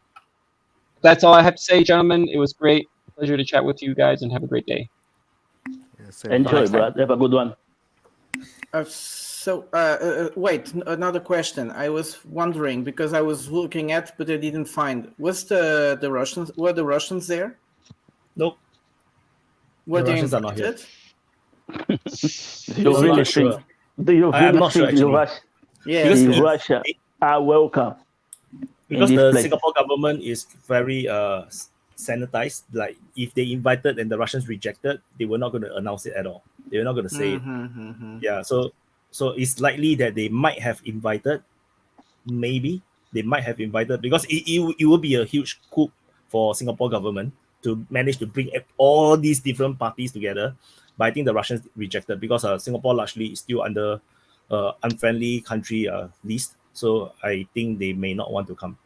And I think there is this, and also because of the arrest warrant on Putin, I think Singapore might have problem with it. Like we may not know what to do with it.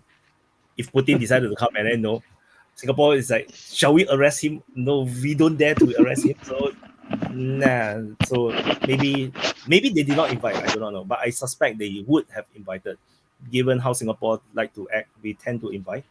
Yeah, because if we don't invite, that's actually very rude. It will be worse. We will worsen the relationship between Singapore and Russia if we did not invite them. So it's better that it's likely that we invited and then they rejected. Most likely that's the case. But I didn't know. I'm just projecting what my thoughts are. If I can One guess. question read this conference. Is this focusing in East Asia Pacific or is global? Global. Largely is ASEAN centric, but always tend to be this one is particularly become global because the conflict of Ukraine, how the West want to suppress China, and yet China is there. Yeah, it becomes very global. Let me guess. If the Russians decided to not come to Singapore, I mean, who in the sphere of defense or representative of the military can come to Singapore? Shoigu? I mean, Shoigu and Gerasimov are actually on duty in the war with Ukraine. So they need to. And Lavrov is actually in South Africa for BRICS. So, I mean, it's not because they don't want to come to Singapore, it's because their agenda is full. They have job to do, actually. Maria Zakharova, I know she's a spokeswoman. Wait. And about China refusing to meet the American, I mean, that guy, the Chinese boss of the military and the defense of China, is under American sanctions. Why should he accept to meet the American? It's hypocrite. So it's a good move by the Chinese guy. Very good move. Mm-hmm. I also say that there's nothing much for Russia to achieve. Like if they come, they cannot achieve anything. None of their geopolitical political goals. They cannot achieve anything because the West is still on the outright war with Russia. So, and they can speak to China at any time. So there's nothing much for Russia to do. They're not at war. They're not at war with Russia. They're just supporting Ukraine because they go invade. That's it. You are a NAFO, right? You are NAFO. But the thing is, they are fighting Russia there, so they can fight Russia here. That's the thing you hear in the United States.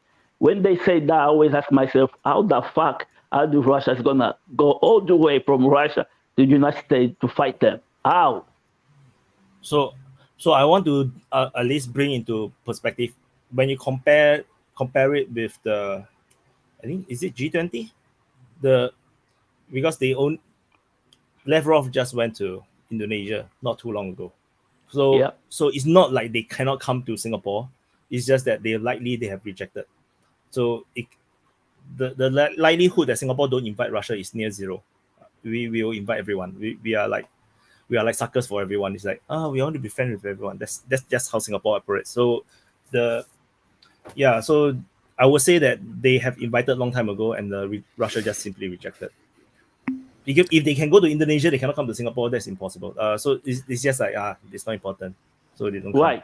Why? Singapore is very beautiful. Who built that? Singapore built that. Yeah, it's very beautiful country. Don't go back there. Don't go back that hope. No, I really want to know. I really want to know because whoever did that needs to move to West and do the same. Because the West is really old. It doesn't work because so Singapore has never really been that terrible for a long time because we are a crown colony of the United Kingdom. So as a crown colony, we get additional investments and focus by the British government. We have beautiful government buildings and everything. So then the rest of Singapore largely is we build ourselves. But we have the reason why we can do what we do is because we embrace a lot of things within communism. Like we have a lot of socialized things. That we have government housing. We basically we actually enacted a law, and we took all the land from all the rich people. We bought, the government forced buy the land at super low price. So all the super landlords, all the oligarchies instantly become poor. Instantly they lost all their land. So that's how we started, and that's how we can do city planning, town planning, because we take back all the land. So what we do, no one else can do, because you have to go into authoritarianism before you can become Singapore. So which is why it's nearly impossible. It's not even that doable in Indonesia. Indonesia is more of a democracy than Singapore. Which is why Rwanda is a bit funny, because Rwanda copies Singapore, and they are very strict, they are very authoritarian, but they get things done. That's like Singapore. That's why I've got Wyatt, I've got a question. I've got one more question. Just one more. Is it legal to sell weed there? No, it's illegal. If you get more than a certain amount, you can get hanged. You can die. I was thinking of moving there and be the weed dealer. Yeah, that's not possible. No, Singapore Singapore is very authoritarian on that. You can get a long jail term for very little. Yeah, Macchiati? Yeah, cool question. Why do you think you guys got away with it? Because most countries would have been destroyed if they started nationalizing stuff. Like, you guys would have been regime changed very quickly. Okay, because we are protected by the British, put it that way. So Singapore's history is a bit funny. So we are a crown colony. As a city-state, we are not supposed to survive because we have no natural resources. Everything have to be imported. So that it has to involve Malaysia. Malaya got its independence. Malaya, just not Malaysia, Malaya, just the peninsula. So they got their independence. Then they want Sarawak and Sabah to be part of Malaya to form a bigger federation. The British say no, cannot. If you want Sarawak and Sabah, which is full of natural resources, you must take Singapore. That's the condition. So they say okay. So Malaya become Malaysia. They add the S and I inside, and the S and I refers to Singapore. So when you look at Malaysia as a name, the Malay SI is Singapore, then A, Malaya, so Malaysia. That's how Malaysia got its name. It's because of Singapore. No Singapore, there's no Sarawak and Sabah inside the Malaya Federation. But that's the ploy, you see. They got Singapore in, but Singapore's population is majority Chinese. That actually unbalanced the entire population the percentage that the Malaya one, because Malaya is Malay majority. So they have, with Singapore in, we become the Malaysia become a multi-racial, super like balanced, quite balanced multi-racial. Only like the Malay majority becomes like only 60%. So that's not a super majority, which means you cannot enact a racist type of law. So they try to plot and kick Singapore out, but they also got surprised because Lee Kuan Yew was extremely good. He's super scary because he can speak Malay better than the Malays themselves. And then when he was in Parliament, they got threatened. They actually cut off his speech time because he was pushing for a Malaysian Malaysia, not a Malay Malaysia. And then that becomes a political threat. And eventually it boils over, and then they kick Singapore out. So no, Lee Kuan Yew cried. Not sure if it's real tears or fake tears. Maybe he plotted that way. Maybe he wants Singapore to get out. Because when Singapore was in Malaysia, they wanted Singapore to pay. So all our profits, they want to take a big portion of it to pay for Sarawak and Sabah's infrastructure building. That means he take our money that we earn and put it into Sarawak, Sabah. It's not wrong per se, but Singapore don't like it because we could have spent it on ourselves. So maybe that's why also Singapore wants out as well, secretly. So we were out. But you see, when we went out, Sarawak and Sabah is still within Malaysia. And you have to understand, during those days, Malaya is one federal state. Singapore is one federal state. Sarawak is one federal state. Sabah is one federal state. That means there's 4 states within this federation of Malaysia. So one Malaya equals to one Sarawak, one Sabah, one Singapore. Is all equal status. But when Singapore kicked out, they changed their constitution. They upgraded all the different states within Malaya to the same level as Sarawak and Sabah. All Sarawak and Sabah downgraded to the Malaya state level. So by right, Sarawak and Sabah is much bigger in terms of their status. They have all downgraded to the same level as Johor, Perak, Pahang, and as a result, now they can now openly exploit all the resources within Sarawak and Sabah, and then they just take all the money and resources and invest it in the peninsular Malaysia. That means in the Malaya itself. So Sarawak and Sabah today still looks very backwards because all the money is in Malaya. Is in a way, they got annexed. Put it that way. Sarawak and Sabah got annexed, and they don't have the strong men. Yeah, they don't have because they don't have the strong men like in Singapore we have Lee Kuan Yew. They do not have that, so no one actually defended their rights, and no one is smart enough to realize that they are getting exploited. Aren't they a kind of a monarchy in the sense that is change? So that the king there's monarchy. There's a monarchy. So there are change. The king change. Correct. So that's why I say it's very bizarre. Malaya itself has a lot of states, right? So some states have sultan, they are sultanate. Some states do not have sultans.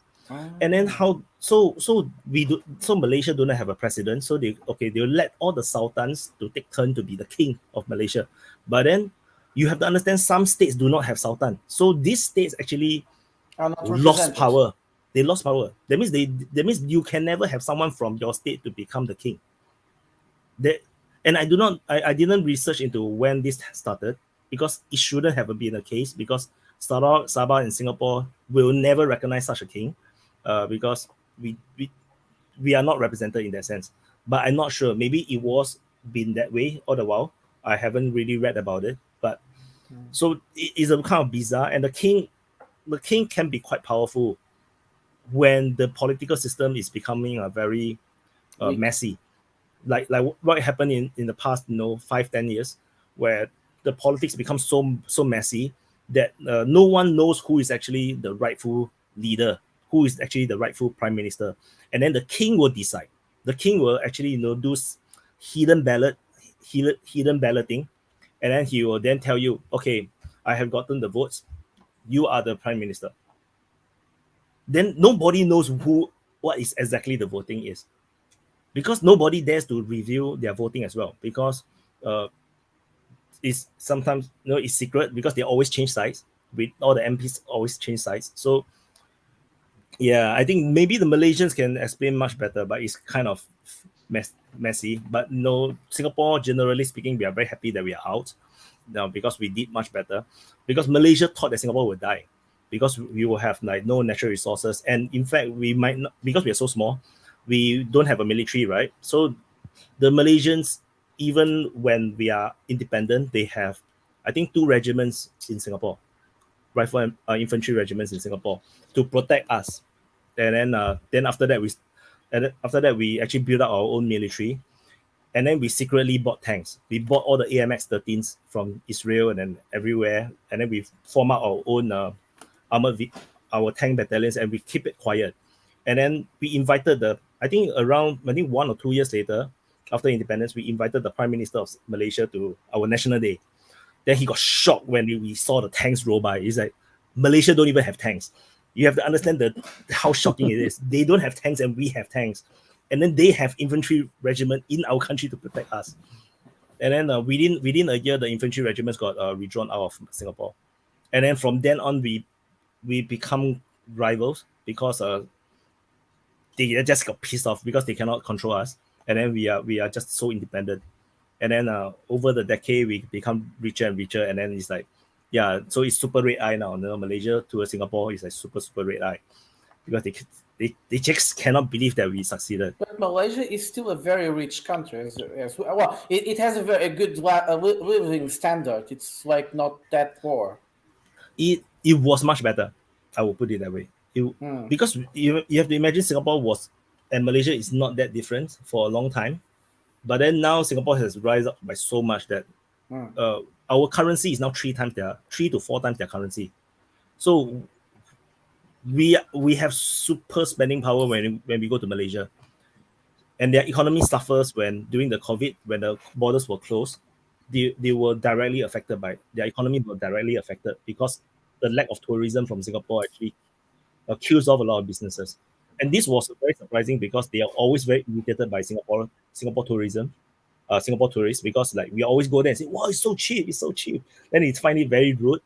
But then when then it's like, oh, fuck man, you all shouldn't come. No, we don't need you. Then when we don't come, then all their businesses start to die.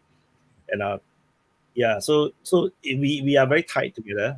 So it's just that it's just a brotherly or sisterly rivalry that we just like to poke each other, but we cannot live without each other. So if a country made, let's say if Malaysia made a move against Singapore, which country do you think would be first to be in the defense of Singapore? Singapore. United Kingdom. Singapore's, how powerful is Singapore's military? Wait, I thought you said you guys don't have a military. We used to not at the beginning, because when we just independent, we just got out. We have no military, right? Okay. Then we bought the tanks. We formed our military. Today's Singapore military is one of the most powerful in the world. So you can think of it like a mini. It's like a slightly weaker Israel. Israel is still very, very powerful, but we are slightly weaker than Israel. But it's still very powerful. Israel is like so many Arab countries attack it at one time, they can still win. So Singapore is a bit is very overpowered. Like if we fight Ukraine right now, Ukraine will lose to us. Why? What? You have a Malaysian in the queue. The only shot you have, right, if CNN is on your side. But of course, Singapore cannot go to war because ours is a conscription army. So if we go to war, means our economy is gone. But we're talking about just on paper, our military right now is stronger than Ukraine's. We have Leopard 2 tanks. We have hundreds of them. Ukraine don't even have them. Ukraine have to make do with Leopard 1s, and the Leopard 1s are still in the factory. So that's what I mean by on paper we are more powerful than Ukraine. So, but in actual warfare, no. If we go to war, we are doomed. Our economy is gone. Yeah, so that's the reality. Hey, there's someone in. It's Wagner number 1. Hi. Sorry, I just saw you. I didn't see. Hi. Good day, everybody, and good morning to here, Malaysian time, same as Singapore. Okay. Yeah. Yeah. Hi, Wyatt. Hi, already. Okay. First time over here, and quite joining for your DPA quite some time. When it comes to the Malaysia topics, and I feel it's quite interesting, I'll also just jump in and see how you guys are all about. Yeah, it's quite a true fact that Wyatt talking about that Singapore has a more military technological wise is much more advanced than us in terms of navies and air force. But Malaysia is only very good in terms of my very minimum of military knowledge of it, but I'm quite amateurish on this matter.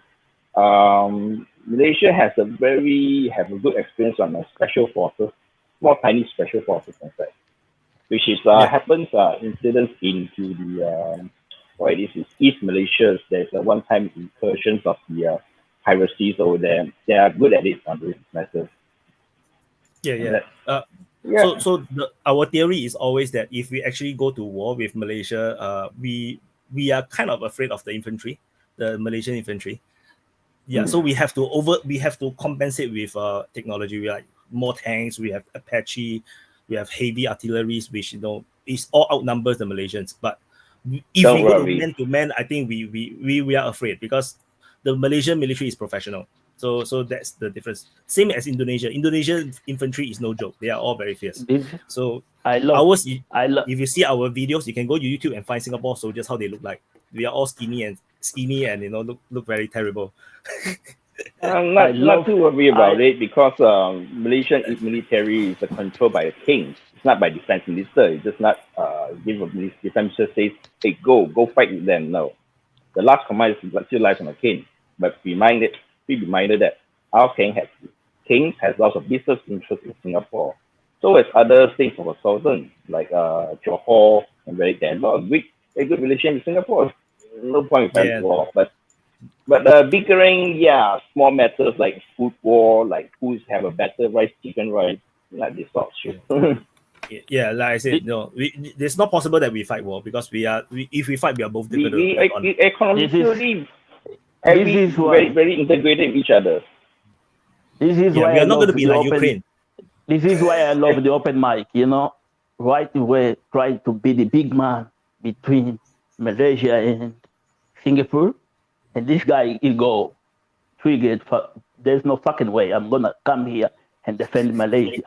Well done. Economy-wise, our biggest done, trading the partners is Singapore. Hey, Wyatt, if I can bring some, Then is China.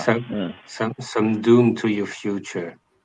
I mean, Malaysia don't need to go to war with Singapore. If Malaysia want to take Singapore, they don't need. We Just look more worry about our domestic politics because the domestic politics drags us down because that's why our economy not doing that well because of instability of our politics. So I mean, compared to other Southeast Asia, we still relatively stable, but not as stable as Singapore. Yeah, but the future of Singapore is not bright. I mean, Singapore is a country that is actually living on debt. It's one of the countries with the highest debt to GDP on the world. About debt, okay. It's a myth. Depends Oh God! And Malaysia is a very country complex thing. Where you going with that? Wait. And Malaysia is a country that has natural resources. We have, but our lot of oligarchs, politicians. That's another topic, the actual political system and social structure of Malaysia. That's another topic. But the country Malaysia has resources. It has potential. Yes, but they also have religion, and religion is a problem in Malaysia. I wanted to ask. I wanted to ask you guys, because this is the last topic that Wade wrote, which I found really interesting. Iran is going to the Shanghai Security Organization. So Iran is getting inside of the Shanghai Security Organization. And what does that really mean? First of all, what is the Shanghai Security Organization? And second, why is Iran playing with so many actors? They should be sanctioned. They should be isolated. And everybody is working with them now. What's the catch? What do you mean by they should be sanctioned? Only the United States, Israel, and such, and the Britain and so on wants them sanctioned. The rest of the world is neutral. For example, India has very He's good fucking relations. alive.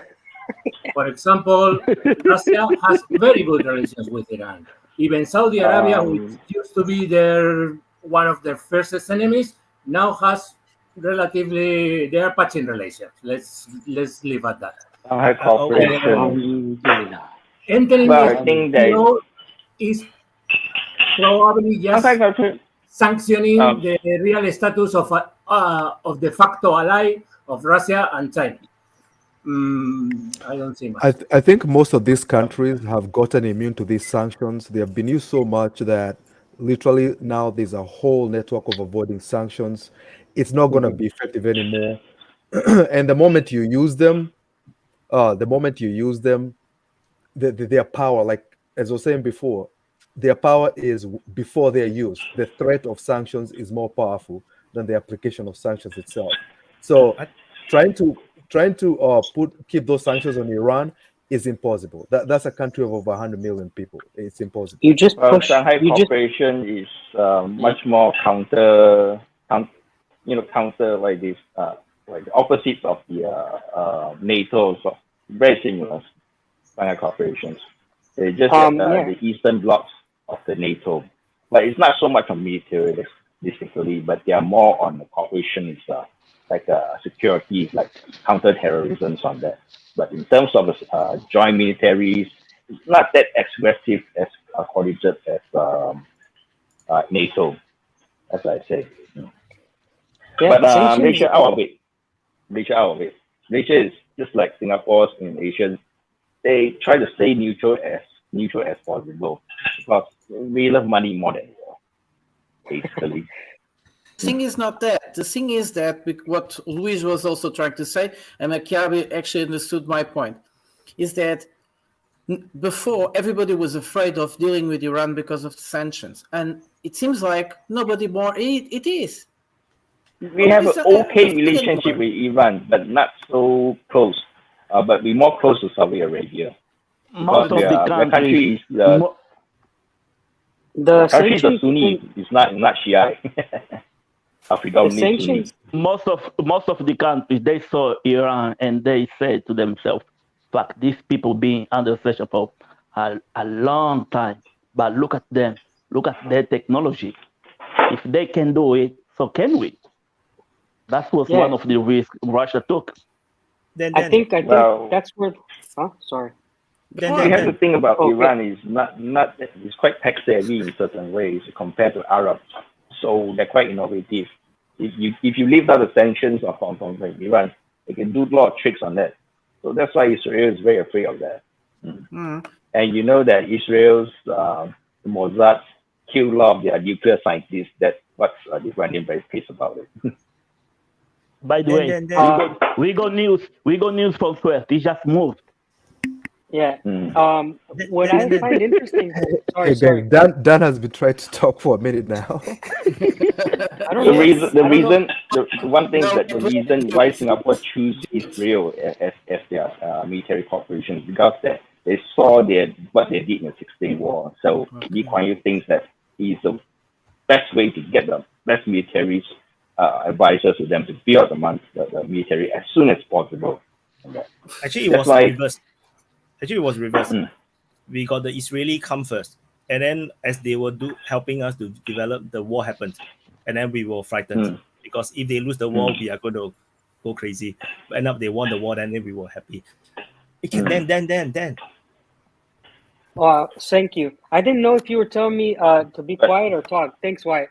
So the things you were talking about, guys, the sanctions is such an interesting topic because I never lived under sanctions. A lot of you guys know that I'm Mexican American. I lived my life in America, and I didn't really understand what the hell a sanction was. And I only learned about it when I moved to Russia, when we try to buy things that maybe went up a little bit in price, or like some companies left. And I think Russia is the most sanctioned country in the world. I'm not sure, but what I am sure about is the fact that maybe. I'm sure now that the world is changing into this, like, if you try to sanction us, they're just going to go to the other side. Like, right now is the best time to play whatever cards you want. If you want to defy your old enemies, now is the best time because, hey, if the West wants to sanction you, there's a nice little hole that's opening up for the rest of the world, which is this side of the world, which is India, China, Russia. So even sanctioned countries are going to start thriving soon. So I think that the world you're gonna start seeing a lot of countries kind of like trying to cross that little boundary that the other person had them in, and it's gonna be very interesting. That's all I have to say about that. I wish I live in a country. I wish I live in a country under sanction. Look at Russia. YouTube without commercials. YouTube is free. And Netflix, you can watch Netflix for free. It's like it's not illegal. It's not illegal to stream new movies. This is good for Russia. Who's losing money? Yeah, but I think it depends on who gives a crap? reality. It's not a crime. It's not a crime to do that. RL. No. Who's losing money? Crap in Malaysia. No, just like, for example, in the Malaysia, reaching we of enjoy a lot sanctions. of Western influence entertainments, all right? So predominantly people, especially in Malay portion of the mainstream Malay, they're still towards more conservatism over here compared to the 1960s over here. In the 1960s, they are quite liberals. There's not much of hijabs. But are you talking about sanctions, dude? Just like what are you talking Singapore. about? I'm not following now. About the topic of sanctions, I think the geography and how much your economy and your finance system is embedded with the Western world or the US dollars matters. Yeah, our prime minister is. If you are in Central Asia, I mean, US sanctions, you don't give a fuck about them. If They you will follow if you are in Trump. Southeast Asia, or if you are in the case of Venezuela in Latin America, it's more problematic. Do you I think know In it's fact, our actually noise? what is becoming funny with the sanction is that there is now so much country which has a sanction on them that they could create their own network. So if a country is a new sanction, it could join the new network basically of a sanctioned country. If So they geographically could. it can I reach think it, BRICS is maybe something like that. Venezuela can't. Yeah. Luis. well, that's why our prime minister is My issue is that trying to right now doing some measurement. countries actually following US led sanctions are suffering, especially in Europe.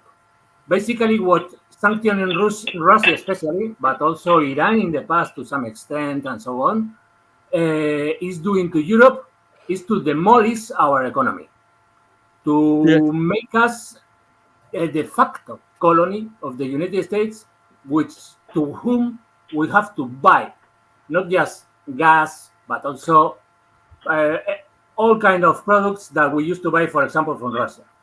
It's I see Iran in the past because I remember that in the 90s, Germany was the biggest investor in Iran, and the sanctions in Iran destroyed that investment from Germany, for example. And much of the same happened with Libya later on, related to Italy, and so on. I mean, the aggressive policies of the USA, not just sanctions, but in the case of Libya, direct aggression, actually hurt Europe, at least most of Europe.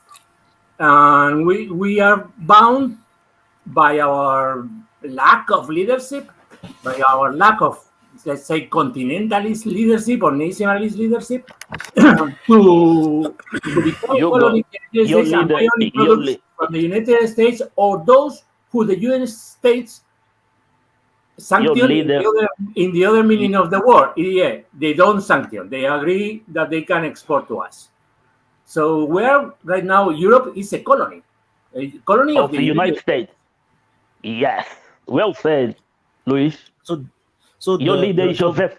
Your leader is Joseph Biden. The Uncle Joseph is the best guy ever happened to European countries. So what I look at is that the whatever happening with Iran is just a show that the Western-led world is now fractured. That like it's no longer there. Everybody can see the weakness, which is why everybody start to make friends with Iran. They are no longer afraid of the Europeans. They are no longer afraid of the United States, and they feel like they cannot be taken out so easily now. I think that is the reason why everybody's engaging with Iran. Come on, Saudi Arabia engaging with Iran is unimaginable. We have been told for 20 years at least that these two are enemies, sworn enemies that they will fight to the end.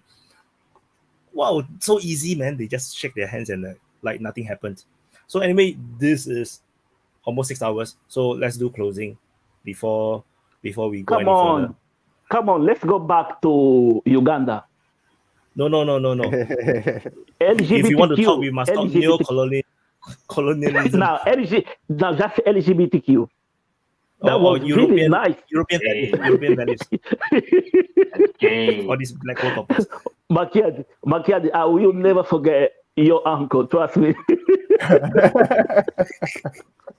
So let's start off with Makiadi for closing statement. Oh yeah. Oh, by the way, yeah. And average dude, do give me your email in the private chat. Yeah, guys, thank you for this opportunity. I was really happy. I mean, I've been listening to the open mics forever. Today, I just happened to literally have that window of time, and I was like, oh, awesome. So thank you very much. It was an awesome discussion. Love you guys. And Makiadi, I emailed you. You can check your email. If not, then you try to email me back to ask for the access to the private chat. And average dude, you need to give me your email so that I can invite you to the private chat. And Prata, you are muted. Oh. Prata do povo, vamos, pá. Vamos, pá. So, yes, we have very interesting developments happening, especially in the, I think less in the field, but more in the diplomatic arena, where we see many actors interacting with each other and trying to change or getting out of a place where they don't know how to get out. They definitely don't know, and they are getting scared. And this is very interesting. So I think it was extremely interesting to see the meeting of the five BRICS foreign ministers, what they said during the press conference. Quite impressive. And perhaps the war could start to change for a more positive environment, hopefully. Or, like Shadovi said, the war will last 10 years. Shadovi. Yes, we are still waiting for the Challenger 2 and the Leopard 2 on the front line. And 1 more week and still no sign of them. Okay. And I think about something else about that. It's that Russian army I think they have way better intelligence than at the beginning of the war about what's happening in Ukraine. And the more the Ukrainian army is waiting with the new tanks, the more the chance for the Russian to find them is going to increase. So at a point, they're going to take a Kinjal missile and we are not going to see them. And we are going all to be disappointed. Luis, your turn. Okay, not much to say. I just following with the last thing I was saying. I wish that Europe will have the cojones of having proper leadership and get our own stand in the world and not being just carried away by the United States and some of the and all of the luckies, because we have a problem. We have a problem that our economy is owned by the United States, by BlackRock and things like that. We have a serious problem, and we have to fix that somehow. That will be my last message for this encounter. Thank you for having me, and thank you for listening to me, the ones who listen. The next time, I hope everybody listens to what I say instead of strawmanning me. See you. Okay. Wow, you finally talk under 2 minutes. Well done, Luis. Yeah, you see, because nobody interrupts him. The average dude? Maybe. And you are mute. You are muted. Muted. Guys, okay? Guys. Yeah, thank you inviting me for first time for these talks on it, and very glad to have a lot of deep knowledge you guys can experience on this. I can share mine and very immature way because I'm just an average Joe. Okay. We are all average. All right. Well, I'm more average than average. Okay. So we are living a very interesting time over here, over the continent of Europe, and from Europe to the Southeast Asia, each part of the world, because we are entering the stage of multipolarism. So that it's trying to start taking shapes already. So with the decline of primacy of the US, I think we can experience a lot of interesting time on it. And depends on certain people that whether they have pocket deep enough to survive on, because a lot of financial instability around the groups over here due to people urging for de-dollarizations and increasing the interest in the US Federal Reserve there. I hope everybody can live through this trying time, interesting and challenging time over here ahead on it. I wish you all well. Okay. I think we can, if I have a time, I will meet you all to share my opinions on these Southeast Asia regions. I'm more into Southeast Asia on it. Okay. Good speak. Swati. Sweaty. He's not. No, he's He's talking. taking a poop. No, he's Is he actually taking a asleep. poop? Okay, thank you, Swati. That's a very good speech. Thank you for participating. His best one Voss. tonight.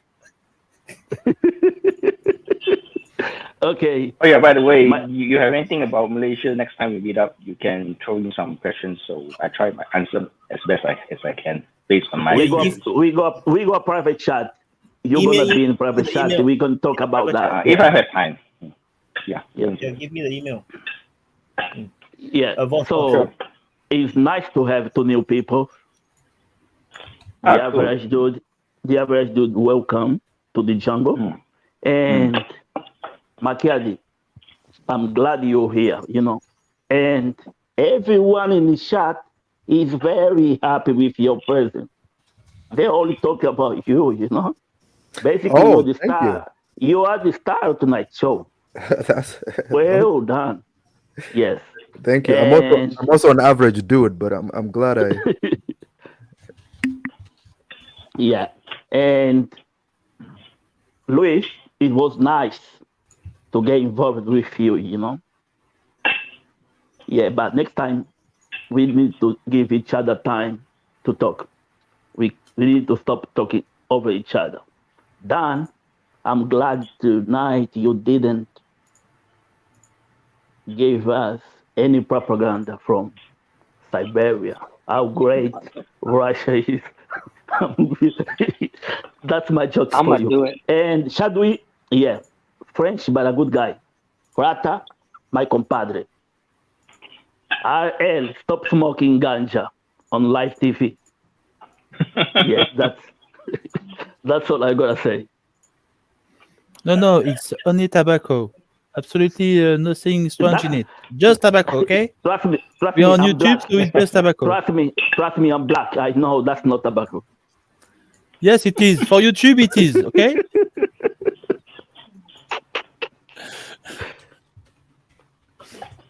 RL. 100% tobacco. Exactly. Because Okay? I'm So a no man problem. that has to do 50 kilometers, 30 miles every day on my car to go to my job. So I can't afford to lose my driving license. Really? First of all. Second, Really, That's why really you only nice. drink Really, water. really nice open mic. Really, really nice open mic, guys. I'm proud to be here tonight. Still, I came a bit late, but it was still nice to be here, talking with nice people and seeing new faces. It's great. I didn't talk about much topics, but that's why when you came late, you miss many things. That's life. But whatever, other people came, join, and talk about many issues. So maybe, like Shadowy, I'm still waiting for those super duper tanks and super duper weapons and those F-16 and whatever, maybe Gripen in the skies of Ukraine. So yeah, let's see. Voilà. All right. You know, I came in late too. Again, I always say it, but these open mics are unfriendly to people who are living on this side of the world. But this time, actually, I woke up and I joined in maybe at the 4 hour mark, and I really like when new people come in. So again, like Vos was saying, Macchiati, like when you come in and you engage with beautiful conversation and you can articulate a thought that drives the conversation forward, it is a beautiful thing.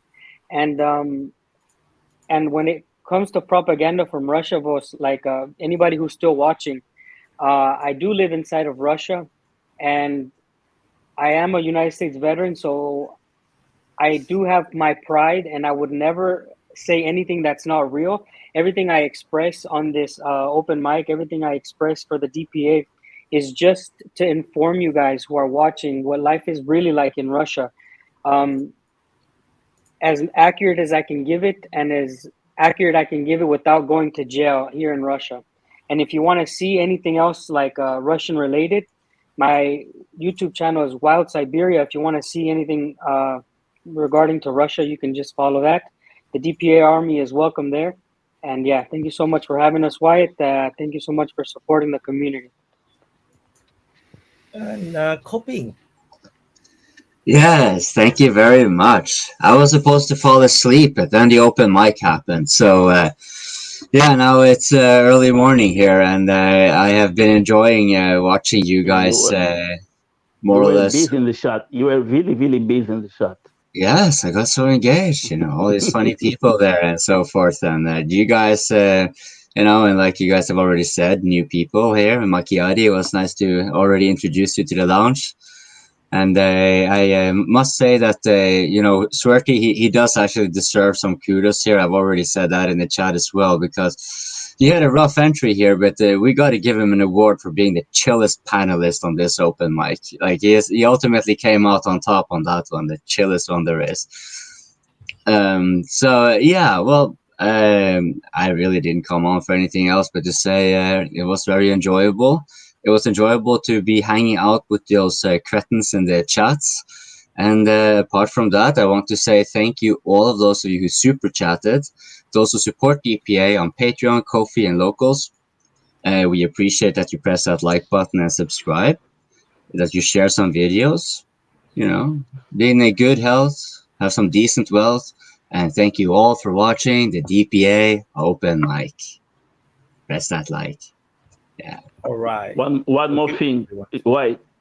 Thank you for creating this little army here. One day we're gonna take over the whole YouTube. Yes, not just YouTube. Yeah, we will become the new colonialists. No, don't go there, please. Don't go there. Okay, White. Yota, Okay, you never do it. You never do it. Yota. Bye, Wyatt. Bye, guys. See you soon. Bye. So Suti will now now do a one-to-one interview. Actually, Suti is entirely sleeping. He's totally forgotten that he's actually online right now. Like, he's totally asleep. Like, he just now went up, go to the toilet, and then come back and lie down on the sofa, and then he's like, yeah. So it's extremely weird. So I gotta pull him off. So that's it for the DPA Open Mic 32. Actually, I should leave it on. I think it's quite cool. So this is the DPA Open Mic 32. We closed in very unusual circumstances. The world is really weird, where Swati is sleeping on the sofa, but no, it works for us. It's okay. And so you all know that he's actually drunk. So forgive him for being rude. He's drunk. And a lot of very good discussion this time around. Although we did end up in a black hole of Chinese neo-colonialism in Africa, kind of. I don't even know what they're arguing about. I'm so confused. So hope you guys understand. I'm quite sure you guys are smarter than me. You guys can understand the argument. I can't. So anyway, I think do press the like button, subscribe. I already started to post the clips already. So I'm currently scheduled the episode 11's clips. It will once a day at 11 p.m. It will last all the way to July. So there's still a lot of episodes to do. Oh my god. Anyway, thank you for the super chats. I just want to call out the names. Thank you to Tamit, NGS, Acting Sane, Utis, Logizan, Preston Sparks, and Gotso Poa, Rambo Gamble, David Keck, Learning to Micro.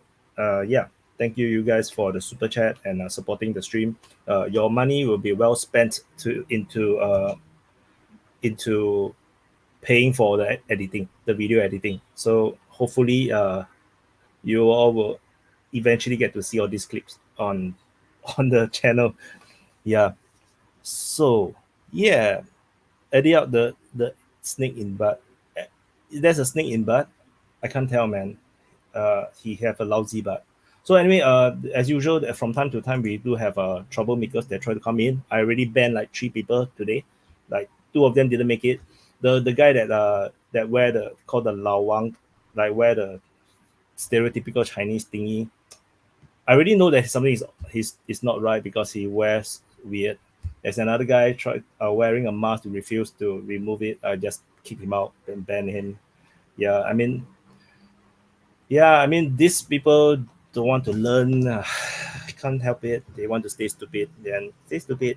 And yeah, correct. Yeah, Soti is right. No, you can stay stupid. Totally agree with Soti's point. And yeah. I mean, you cannot see the ban because more of them is banned within the backstage. Only one got on because he was willing to show his face. So you guys can when you're free, go and clip his face, paste it everywhere, and just call him names. No problem. So okay, yeah, that's all. So 6 hours today, a very long session, and thank you guys for watching. Do subscribe if you are not subscribed, because it's very important. Subscription allows the YouTube to promote the channel to new people. So which is why subscription is very important, especially subscribe to DPA Open Mic channel. So because half of you guys are watching on the main channel, so do pop over to the DPA Open Mic channel. The link is in the pin message in the live chat. Yeah, so I think that's all. I think yeah, that's all. I will see you guys. Enjoy your Sunday, and I'll see you in the next update.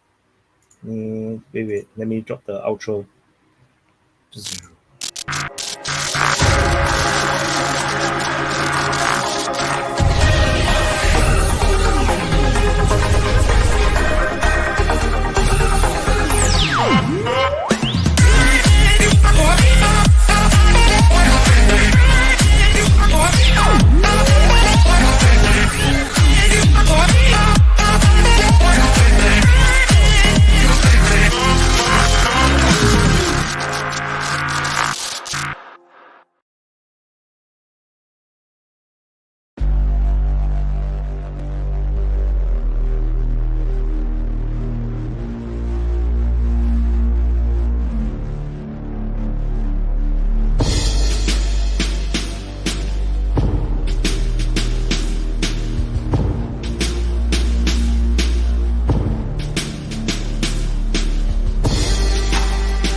Hey, enough. Leave the stream.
Y'all don't leave. I'm gonna spam ads now. I mean, just